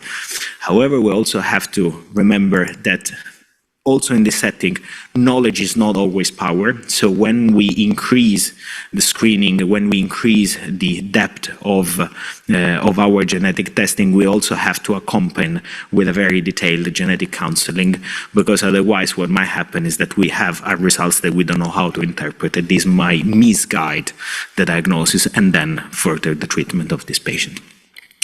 So it's very important when we have the universe of patients with a preserved ejection fraction to start looking at what we have in our patient population. And this is because that was the main reason for this diagram, is that a lot of patients, they do present with what may resemble a disease, but then in the end, once we have excluded many of these conditions that are the potential mimickers, then we can undergo a more detailed diagnostic process. And it's important to think about this and to have in mind all the potential mimickers of normal ejection fraction, because we do also have to understand where are we standing in recognizing the phenocopy or the mimickers, because in one side it will go away after 9 months. On the other side, it's a little bit more complicated to make it away. So we know that 60% of our HCM are of a genetic origin, but all the rest might also be caused by what's so-called the phenocopies. We have more than 1,500 mutations in more than 30 sarcomere genes, and we also have a plethora of other syndromes that they might have an hypertrophied phenotype that we have to exclude, otherwise we're going to misdiagnose these patients. But how to exclude? Again, using the brain. So we know that we can use some red flags that are helping us in guiding us in having the correct diagnosis. And these red flags coming from a multidisciplinary approach. So we use the ECG, we use the echo findings, we use the laboratory findings, so the biomarker, but also what can come from the family history of the patient and from the imaging. And we know that in all different types of phenocopies and all types of HCM, we can find more or less red flags that can drive us to the diagnosis. And even if we do have the same morphological pathways on the left side here, they are all pretty much the same in terms that they all present with left ventricular hypertrophy. We know that also looking at the fibrosis of the cardiac MRI can help in a correct diagnosis of the different phenocopies or the different disease, which require also a different treatment. But just borrowing what Claudio Rapezzi used to say, what is the best multimodality imaging? So it's something that we often overlook is the ECG, because the ECG can gather together what we can see from an imaging point of view, what we can learn from a family history, but also what we can see from the inheritance pathway. And indeed, when we look at the ECG, is a simple measurement that can tell us a lot of things. It can tell us how the atria are behaving, how is the conduction going on in the atria, but also how the depolarization is conducting towards the left ventricle, and what are the abnormalities that we can see. We can see fibrosis, we can see increase in the extracellular volumes, and we can also say where the disease is going on. Why I say that? Because we do have in our diagnostic pathway, the ECG has to be always at the top. And these are 6 different type of ECGs that all of them, they have a red flag that they can tell us what the end diagnosis is. So we have a short PR without delta wave at the top left. We have a right axis deviation. We have different types of patterns of T-wave inversion. We have extreme hypertrophy. We have low QRS voltages. If we then merge this with the physical history and with the imaging of our patients, we know that the patient in A has a Fabry disease, the B has a PRK2 inheritance, then C and F have a sarcomeric hypertrophic cardiomyopathy, D has a Danon, and the E has a cardiac amyloidosis.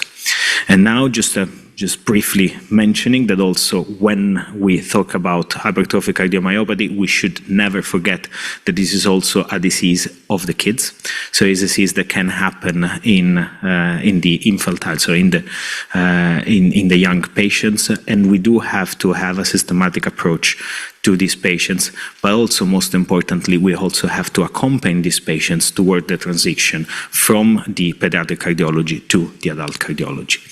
With this, I think that my take-home message is that hypertrophic cardiomyopathy is not just a diagnosis, it's something a little bit more that requires a comprehensive assessment, and we can use all the tools that we have available to have an appropriate diagnosis. We need to understand where is it coming from, if there is an obstruction or not, all the early phenotypic markers, and also we have to navigate through the different phenocopies. Just remember that ECGs and multimodality images and family histories are key. Just look beyond left ventricular hypertrophy. Thank you very much for your attention.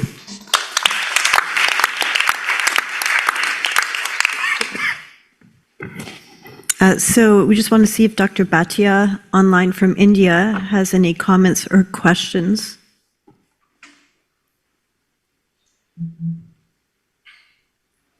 And perhaps he's not there.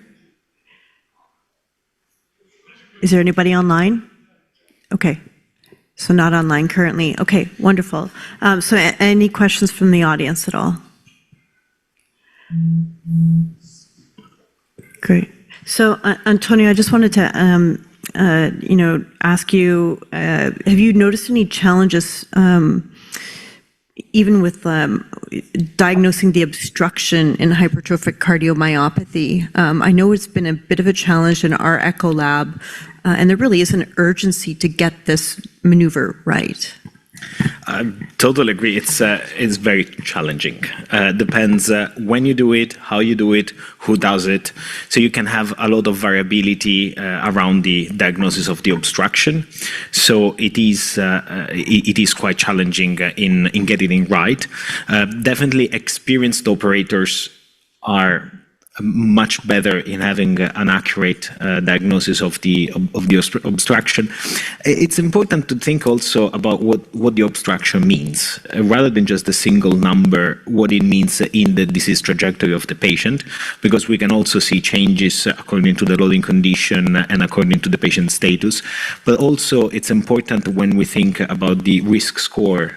So the obstruction is one of the main determinants of the risk score for an ICD implantation. So accurate measurement of the LVOT obstruction is important also to predict whether the patient might have an arrhythmic event or not, and then to guide for ICD therapies. What I think about in the future, we might be less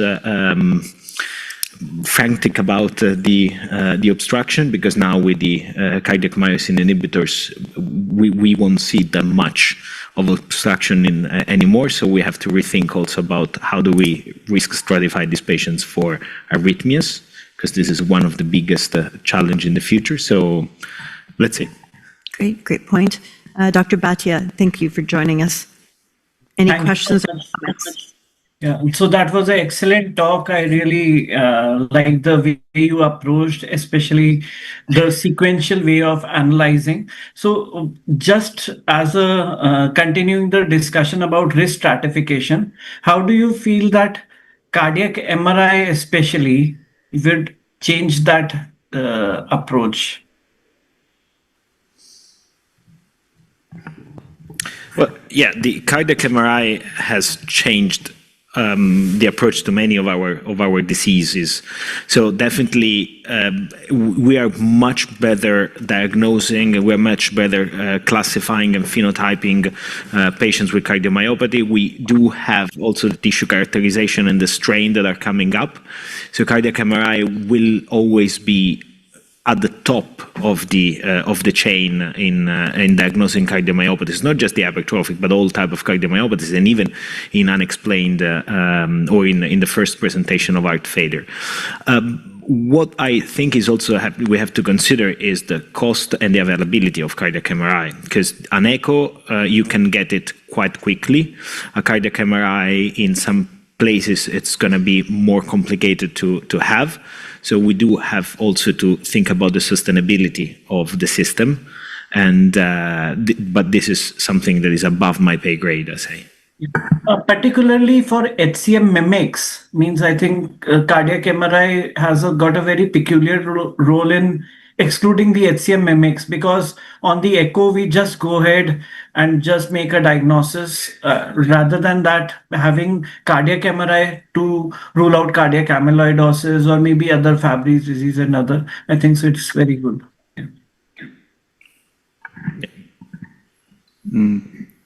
Any other questions from the audience?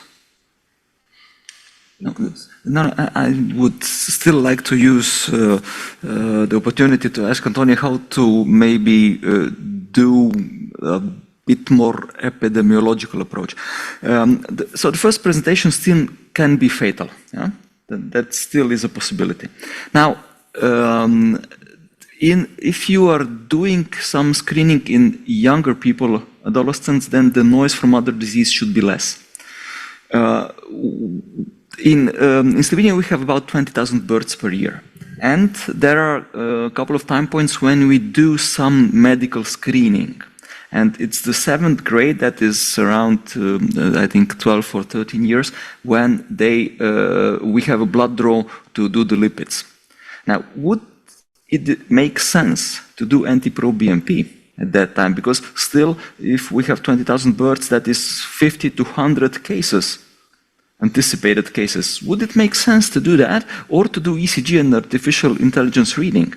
The ECG is more cumbersome. NT-proBNP might be an option, but what would be the cutoff?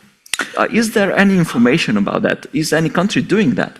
I have to confess my ignorance about the NT-proBNP in newborns. But in teenagers. Or in teenagers. Yes. Yeah. I mean, you can screen. I think this is always what you do with that information. Because if you have already a family relative that has an hypertrophic cardiomyopathy or any kind of cardiomyopathies, then you already have an indication for screening, you already have an indication for performing a genetic testing. If you screen for the general population, if you have 20,000 births per year and you multiply per the number of kids that you have in your country, you can just imagine also how many kids that you have to screen in all the other countries. I'm not so sure that we're going to win, also from an health economic point of view. I'm much more for a tailored approach. So if you have a reason, then you can screen. And some of these kids, they come with a positive family history already. So at the point you already have an indication. Screening everybody, I'm not so convinced. What would be your estimate? How many cases are known? That is, you would have reason to screen, and how many are there walking around when we don't know anything? Well, we came down from 1 in 500 to 1 in 200 in terms of the prevalence of hypertrophic cardiomyopathy. Is the same for dilated cardiomyopathy. We're coming down, so increasing the prevalence. I can make a parallel with what we see in myocarditis. We used to have myocarditis quite rare, quite severe. Now, if we look at the epidemiology, myocarditis is very common and the prognosis is not that bad.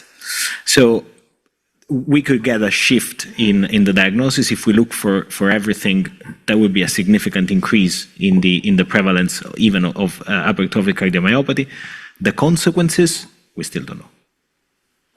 So I think with that, we might end this session just a few minutes early, recognizing we are all anxiously awaiting our lecture number 4 by Beacom Boskert, hot off the press, and we'll call Gianluigi up to introduce her.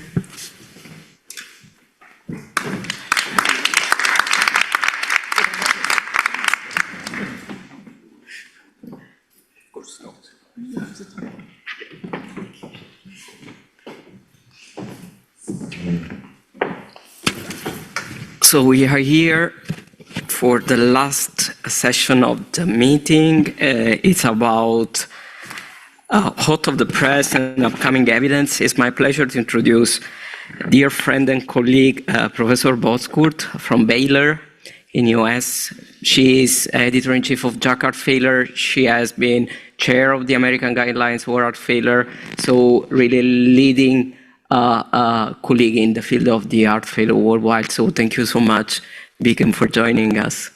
Thank you, Gianluigi. You all deserve a prize for being here. I know this is the last lecture, and I'm truly grateful to Gianluigi for creating this very warm, wonderful, festive meeting. And I do have the mission to be able to provide you all the updates in 30 minutes. I'm going to start from the reduced EF and try to do a spectrum across the whole heart failure, including myopathies and all spectrum from prevention to treatment.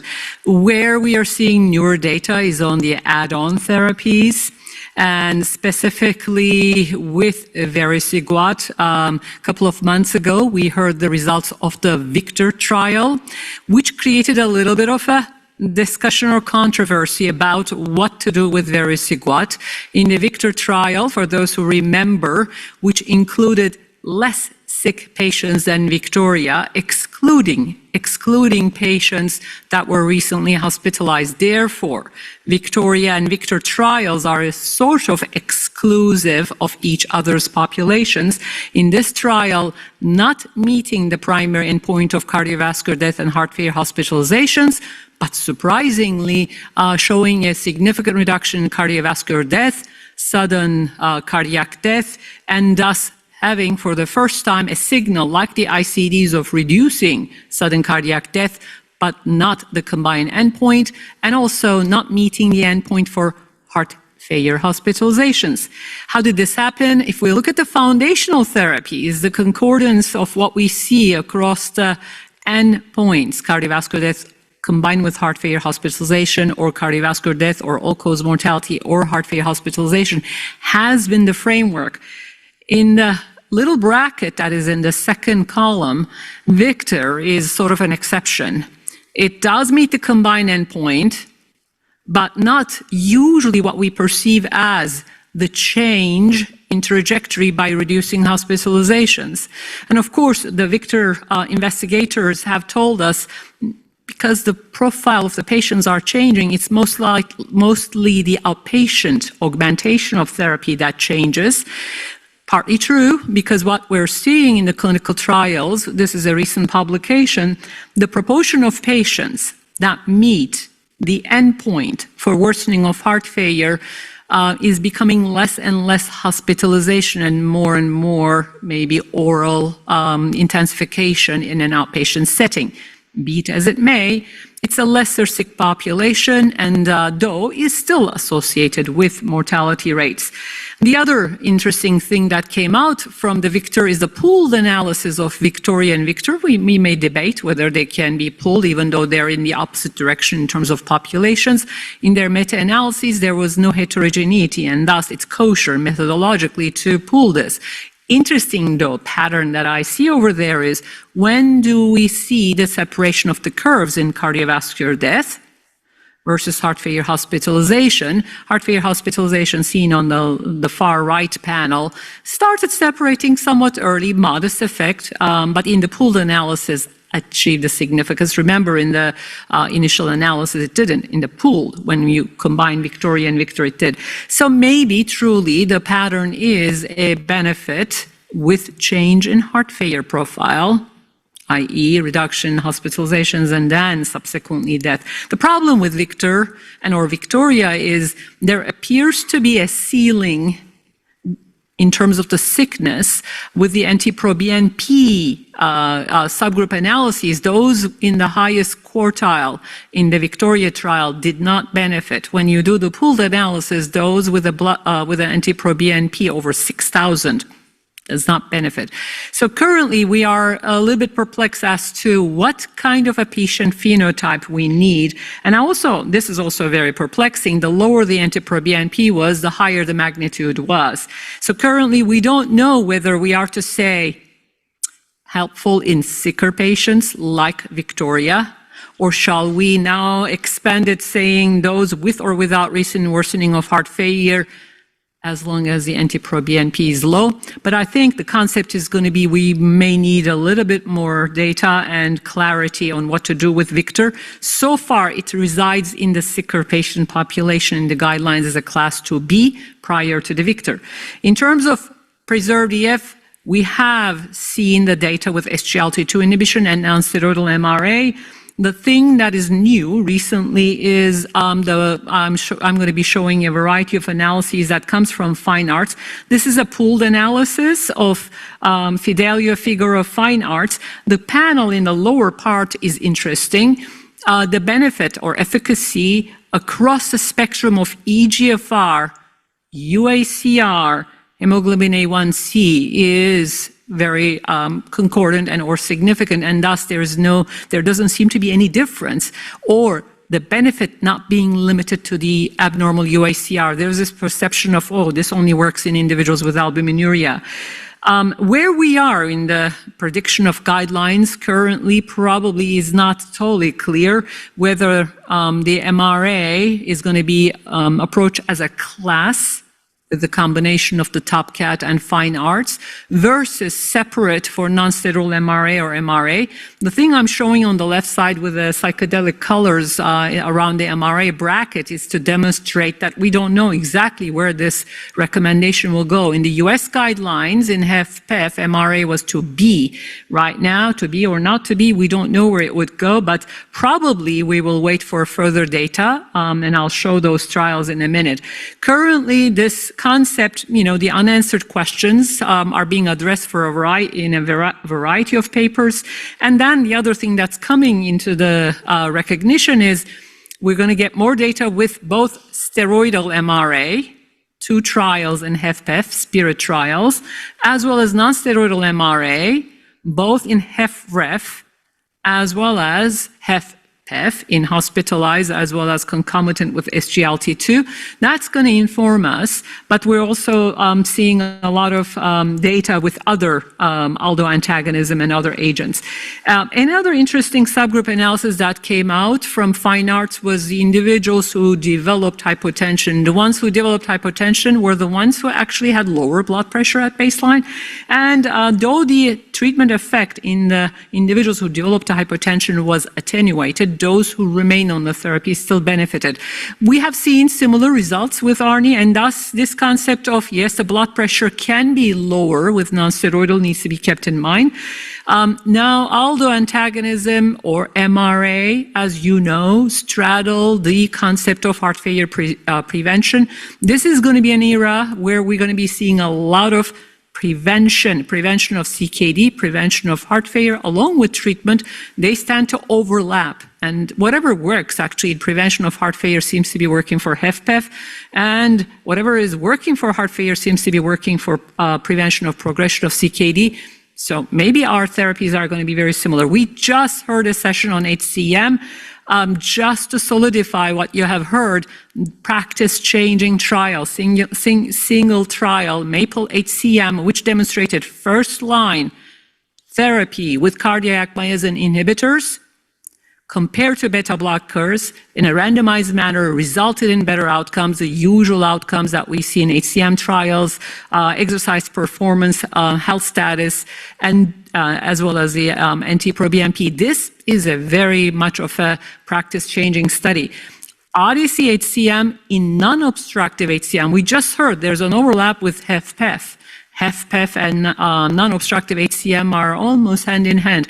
But this was a very, specifically those individuals with familial pattern of HCM, but non-obstructive, looking at efficacy and safety of cardiac myosin inhibitors. What did it show?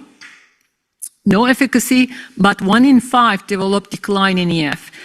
Safety concern. Small numbers, but still warning us that cardiac myosin inhibitors currently are only in the lane of obstructive HCM. And the other interesting thing is preemptively treating individuals, right? Whether in the asymptomatic realm, there are studies being conducted. Very interestingly, 1 in 4 individuals who are totally asymptomatic will become obstructive in 5 years. This trajectory we didn't know. This is rather recent data in terms of the natural history of non-obstructive HCM patients. And there are some, of course, features that identify who are high risk. Other concepts that are being now recognized is in the world of myocarditis. Yes, COVID taught us how sick the patients could be. This is one of the largest, actually, it is the largest registry of consecutive patients who had imaging, and 800 patients, and 14% had criteria of being sick at the time of admission, and either low EF, ventricular arrhythmia, and or high degree AV block. Sick individuals, these individuals had tenfold increase for in-hospital complications, and those were actually seen in approximately 8 to 10% of the patients. This gives us an idea of 1 in 10 patients could be really sick with myocarditis. We can't just dismiss this as, discharge everybody. In terms of acute decompensated heart failure, we heard from the results of the DAPA ACT-HF, which was a very short 2-month and relatively small study looking at the role of SGLT2 inhibition in acute decompensated heart failure. Why did we do this study? Actually, this creates the concern that we may not need to repeat studies that with agents that have been shown to be effective in an outpatient setting unless we truly have concerns about their safety. So this was yet another study, but failed to show the significance in the primary endpoints because it was underpowered and was very short, and should not change the narrative. It is safe. All of the meta-analyses and all of the former studies, and we've seen it with MPulse, show efficacy of SGLT2 inhibition. If anything, pretty much strengthens the evidence for safety. We heard about decongestion in the former sessions. I just want to point this out. We were having a sidebar discussion. Decongestion is important, but how we get there is critical. And yes, there's a variety of diuretic potentiation strategies. The trials are listed on the right side, including even earlier use of SGLT2 MRA along with the diuretics. And we now have, this is a very recent evidence constellation, the lower the filling pressures are, these are with PA catheter, implantable PA catheter CardioMIMS device, the lower the filling pressures are from randomized studies that were done with the CardioMIMS or from registry, which I will show in a minute. The lower the filling pressures are, the better the outcomes. And with these meta-analyses, now we're even reaching the benefit for mortality in addition to the heart failure hospitalizations. We've always known the heart failure hospitalizations are lesser with the lesser filling pressures. The issue is, and I was asking this to Mike Zile, is this attributable to GDMT or diuretics? And can you tell me what is the one that is driving the survival benefit? Historically, we had said you have to have the GDMT on board. And an interesting, again, another very recent study from Medicare beneficiaries with CardioMIMS, large population. If within the 90 days, the PA diastolic pressure was less than 20, within 90 days, it was associated in Medicare population, all population age over 65, it was associated with better survival. So yes, decongestion matters, but how you get there, I think you have to have the GDMT on board. This is from STRONG-HF, demonstrating that at 90 days with the intensive arm, you were able to achieve a better decongested state without requirement for diuretics at 90 days, at 3 months. So the concept is having the GDMT on board, and it's not just diuretics alone. And it's also a marker for response to therapy, right? Individuals who get decongested are the individuals who are responding to therapy because they were NYHA class 3 and now they're becoming 2. In essence, it's a marker for benefit, and you need to do it with GDMT, not just diuretics alone.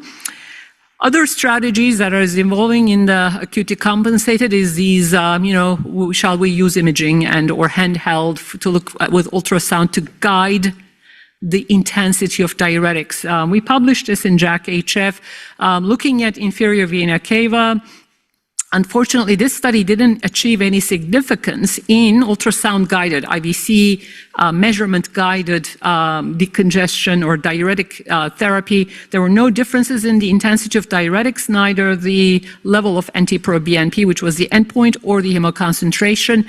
There are numerous studies about use of ultrasound-guided approaches, but so far they are not beating the clinical acumen or the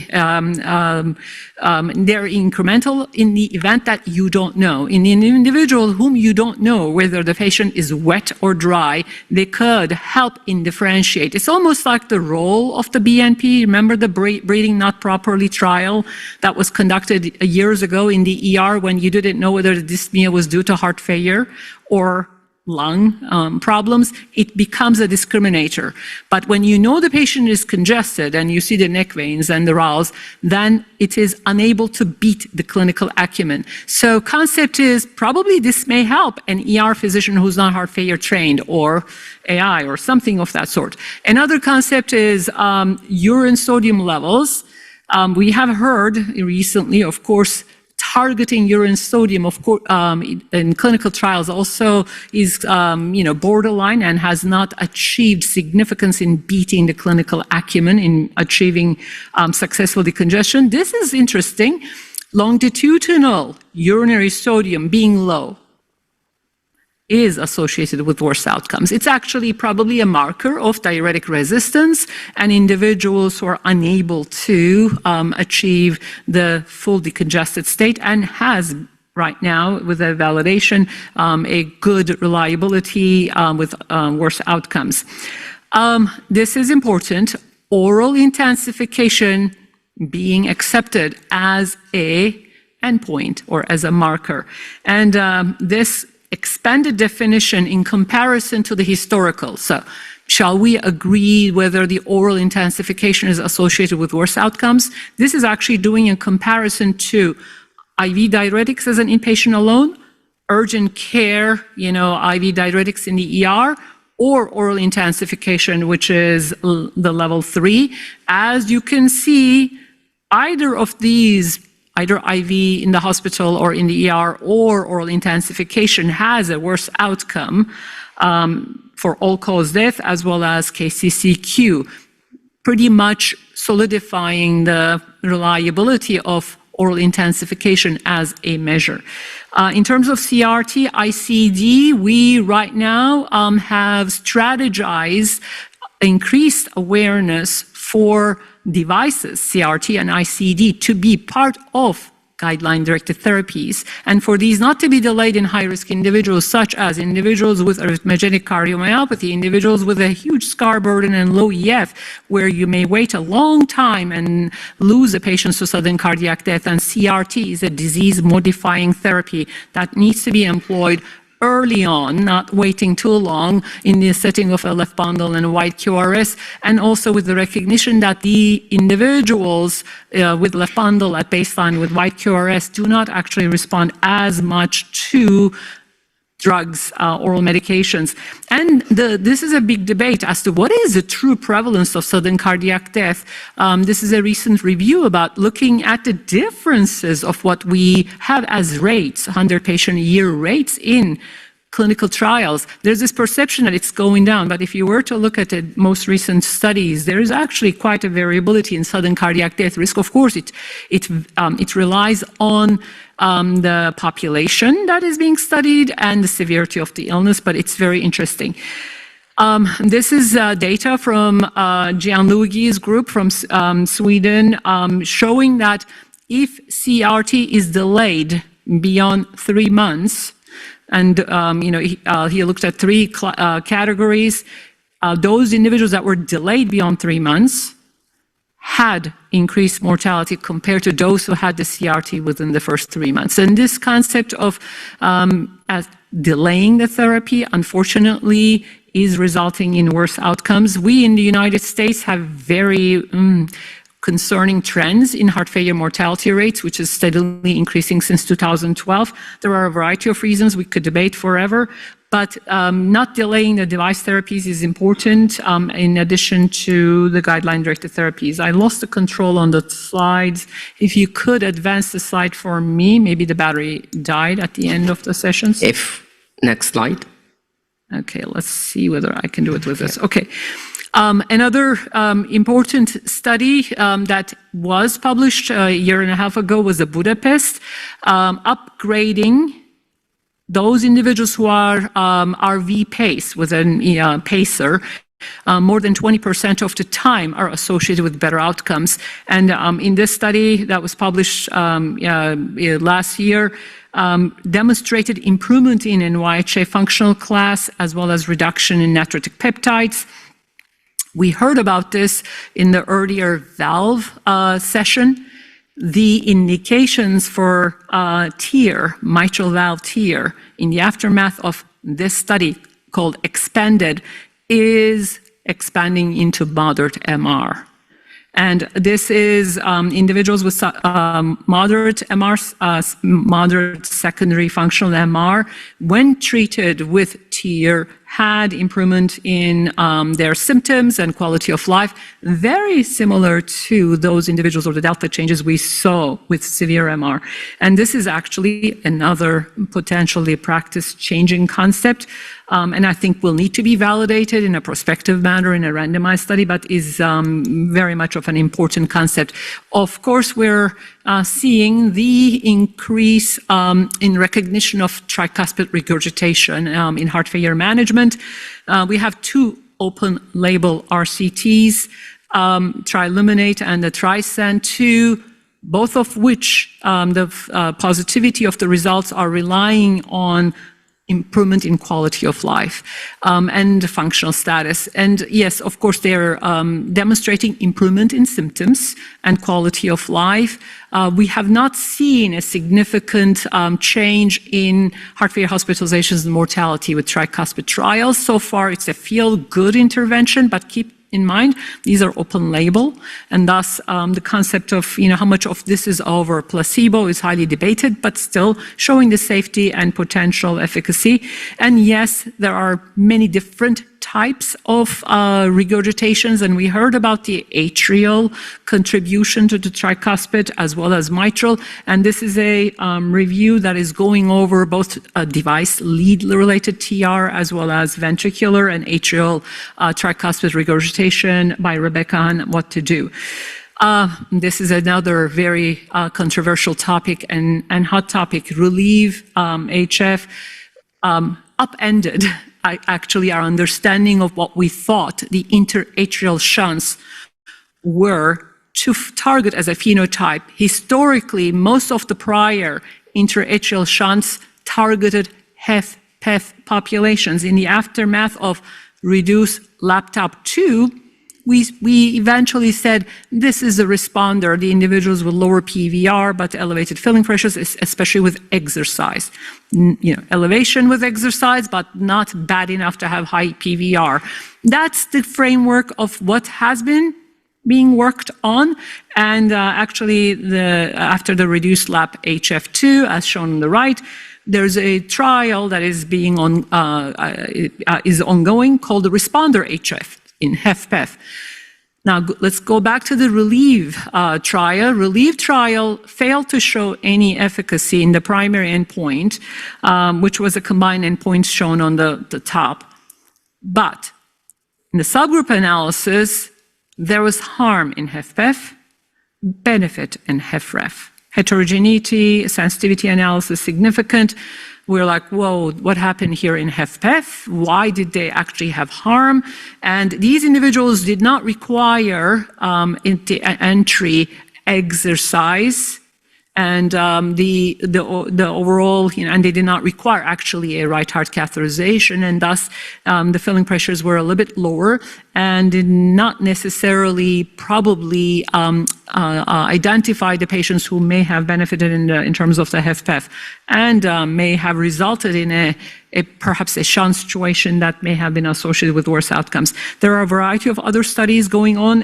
One of the devices were halted with one of the companies. But overall, I think this is an area that we're going to hear more from. In the aftermath of RELIEVE, whether the sponsors will carry out a HFrEF study is being discussed. From what we hear, likely. This is a truly an important topic that I want to do a call out for.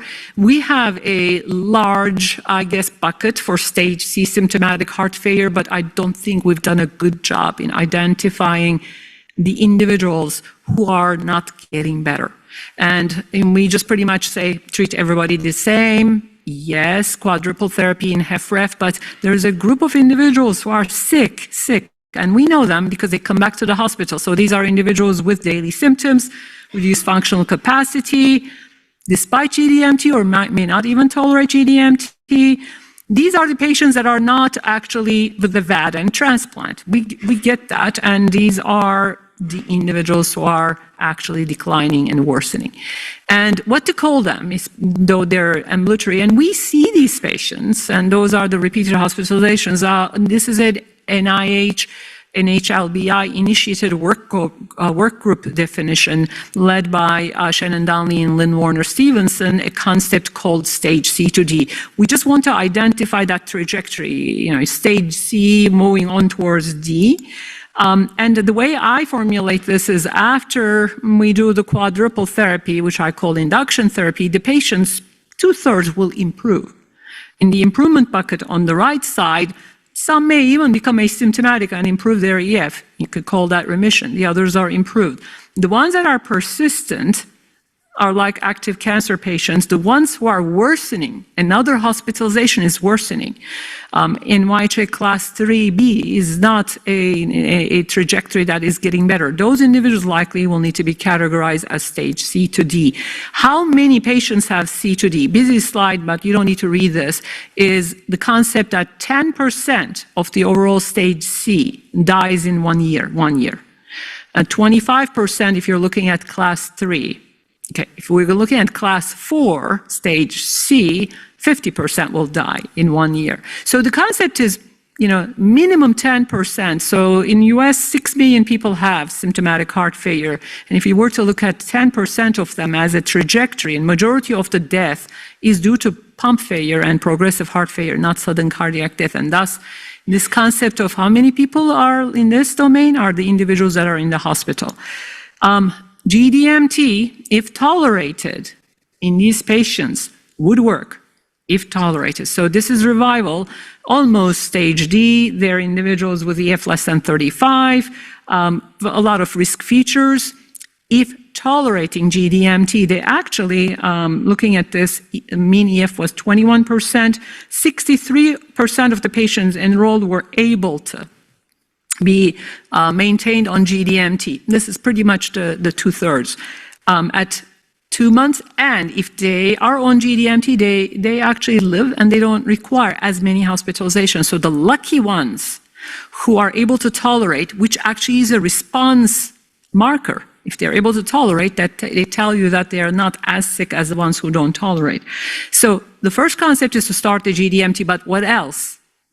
What else do we have for those patients? We don't have the specific. A recent study with digitoxin, you've heard about this study, is a stage C to D trial. The population that was recruited, 70% was NYHA class 3 to 4. EF was less than 40%, and they were on good GDMT background. It did achieve the significance. So this is, I consider, a very good opportunity for a targeted therapy in a sicker population. Ongoing study with cardiac myosin activator, omecamtiv, which was a study called the Galactic trial that gave us the signal that the benefit was actually significant for lower EF and sicker patients. They did a subgroup analysis in severe heart failure patients. The benefit was there. In higher EF, it was not significant. There is an ongoing trial called the COMET-HF, which is, I call, a stage C to D trial with low EF elevated NT-proBNP, and or recent worsening heart failure event or hospitalization. This will tell us whether this will be a targeted therapy. So the way I see it is potentially the add-on therapies. I don't know about vericiguat, probably it's still in the recent worsening of heart failure domain, as well as digitoxin, and then we'll hear about other. Improved EF comes as a question. Recent follow-up of our small TREAD-HF trial, that was guideline informing. For those who remember this, when it was first published, it had looked at dilated cardiomyopathy patients, about 300 patients, if I remember correctly. The overall population was small phase 2. But when withdrawn from GDMT, at that time, 40% had relapse. And we use this as a recommendation in the US guidelines for don't stop therapy on everybody whose EF is improving, partly because they could relapse and because these are not truly with reversible or curable causes. Now this is a longer 6-year follow-up, and you now see the relapse rate being 65%. So the concept is we need to know who's curable, right? Yes, I understand tachycardia-induced cardiomyopathy, some of the peripartums, myocarditis most likely, but the genetic ones, unlikely. I mean, you may see the loading change and the improvement in EF, and they may become asymptomatic if you treat them well, but with a second hit, they will likely relapse. So there are a variety of studies going on to look at withdrawal of some of the agents, most of the agents, and even all of the agents in those individuals with improved EF, but those doesn't mean that they've been cured. We have a position statement on what to do about ischemic heart disease. There's been a big debate after the stitches, or with the complete revascularization, as well as whether to check for viability or not. This provides a good conceptualization. Of course, the practice has not changed. If the patient has symptoms related to ischemia, we still do the revascularization. And then, of course, if the decline in EF and or heart failure is attributable to ischemia, we do try to revascularize. This, I don't think, requires that much of a debate. Right now, TSAT appears to be a better marker for iron deficiency. This, though, was a surprising study showing that the ferritin levels went the other way, meaning lower ferritin levels were associated with better outcomes, which I had not ever seen before. And this is a interesting analysis from Heart FID study with 3,000 patients showing that TSAT and iron levels were associated with the outcomes, but not the ferritin levels. And this is a Swedish heart registry demonstrating that TSAT less than 20 has the strongest association with outcomes. We've heard about the evolving evidence in HFpEF with obesity, with incretin-based therapies. Interesting analysis, the magnitude of benefit in HFpEF, in terms of outcomes, both in STEP, HFpEF, and SUMMIT are related to the magnitude of weight loss. So in HFpEF, the feel-good, functional capacity, 6-minute walk distance, and health status is associated with the magnitude. The more the weight loss, the better the outcomes are. Okay, so that's for HFpEF. But in SELECT, this is also last year's publication, highly awaited, the benefit of reduction in MI, stroke, MACE combined endpoints is not associated with the magnitude of weight loss. Even those individuals with less than 5% weight benefited. So HFpEF, obesity is related to weight loss. And this is also an interesting signal. The safety studies are needed, as well as efficacy, with GLP-1 RAs in HFrEF. This is observational. Remember, we have always known that GLP-1 RAs increase heart rate. This study is looking at the ICD events, and the non-sustained VT, arrhythmia, AFib rate were higher. Anecdotal, small study, but just as a signal, something that we need to be aware. This is not definitive, and of course needs to be taken as with caution, because individuals who are monitored will have higher rates, and there's lots of confounding over here. We need randomized studies in REF. This also came as a surprise, looking at hemodynamic subsets in the setting of phenotypes in obese HFpEF patients. Okay, what is associated with better outcomes or worse outcomes? The wet with low cardiac index had the worst outcome. Congested and low cardiac output. We are now looking at obesity and, of course, the adipokine concept, inflammatory mediators that are triggered by adipocytes, is a framework that is being seen as a pathophysiological explanation of how this is working. An interesting study of ketogenic supplements, keto diet orally, did not result in improvement in outcomes in patients with HFpEF. And I probably will skip the transplant quickly, just to say that there is a variety of organ preservation techniques that is making a huge difference. The in situ perfusion appears to be better in terms of the primary graft failure as well as rejection when compared against direct procurement perfusion. So that's an interesting study. Temporary mechanical circulatory support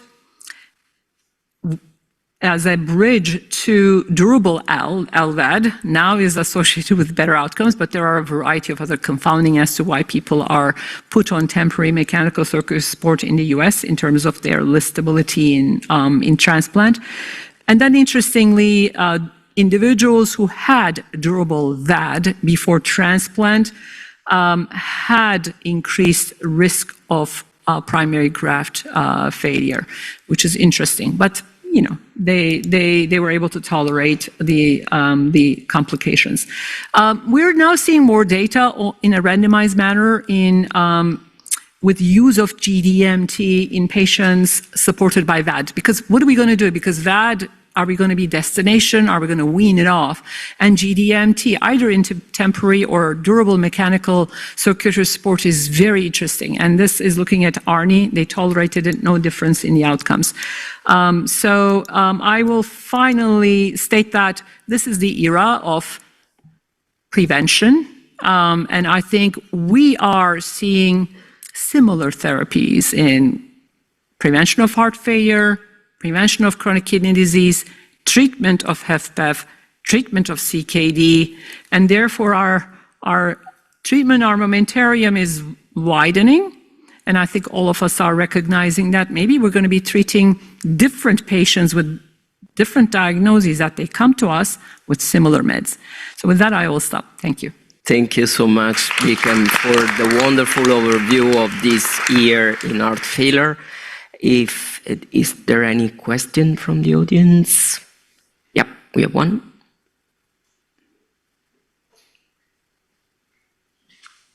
Please. Thank you for the terrific presentation. I have just one question regarding treatment in heart failure, because at this point, I think we should be really careful on negative trials. I'm not only talking about the VICTOR trial, because if there is one thing they tell you the first time you do a meta-analysis is you should pull similar population, similar treatment, similar comparator, and this is not what we're doing, pulling VICTOR and VICTORIA, similar to what we will do pulling Paradigm and Paragon, for example, but no one will suggest that ARNI are significant in FPAF, even if one may believe that this or that MRA steroidal are effective in FPAF. So my question is, are we reaching a ceiling effect on treatment in heart failure, or is this a problem only with the design of trials? Because we are seeing more and more negative or just very small relative and absolute risk differences. Excellent comment. Not much more to add than what you said, because you pretty much summarized it well. This is a very big debate. There are methodologists or trialists who still believe that we must do the big population targeting, and then you identify the subgroups who may benefit. Versus the individuals who believe that we may have reached a certain, but we haven't reached a ceiling, as you know, half of our patients die in 5 years, regardless of what we do, and there's residual risk. So from that perspective, I don't think we're done. But we are not like cancer, where we're able to precisely come up with a mechanistic approach. We're struggling with the mechanisms. We're starting for the first time ever with these agents that prevent heart failure and CKD, and we call it CKM, that we're probably targeting at the cellular pathophysiology level. Do we know exactly how? We don't. But this is a time where the mechanisms beyond the hemodynamic pump and load or beta receptors, which were, those were the only two things we had. The other big debate that is some of the trialists are doing is whether we should target specific populations, like I pitched the stage C to D, or use Bayesian approach to identify the prior for a certain subgroup and just go for it. We're seeing it. Amyloid, HCM is doing it, genetics is doing it. We're going to probably, we're going to segue into this metabolic entities, and eventually I have a feeling it's going to be more targeted therapies. The answer is yes and no. I don't think we're done. I think we need more. And I think, Victor, I agree with you. Victor is telling us something about what happened in the sudden cardiac death and cardiovascular death. I'm intrigued, but I'd like to know more. Thank you. Thank you so much. Any other question? If not, thank you very much, Beacon, for being with us. And we are at the closure. Well, I will really like to thank you so much for having been with us for these 2 very intense days. I think we have been going through really a lot of different topics, and that's thanks to our wonderful faculty from all over the world. I would like to thank also the faculty in India and the participants online, were many, over 1,000. So this was the 3rd edition of this meeting. I really do hope to see you next year as well. And say that, I would like to thank, of course, the sponsors for making this possible, and actually TMA for taking care of us and organizing this meeting. And say that, I really wish you great holiday seasons, and see you next year. Thank you very much.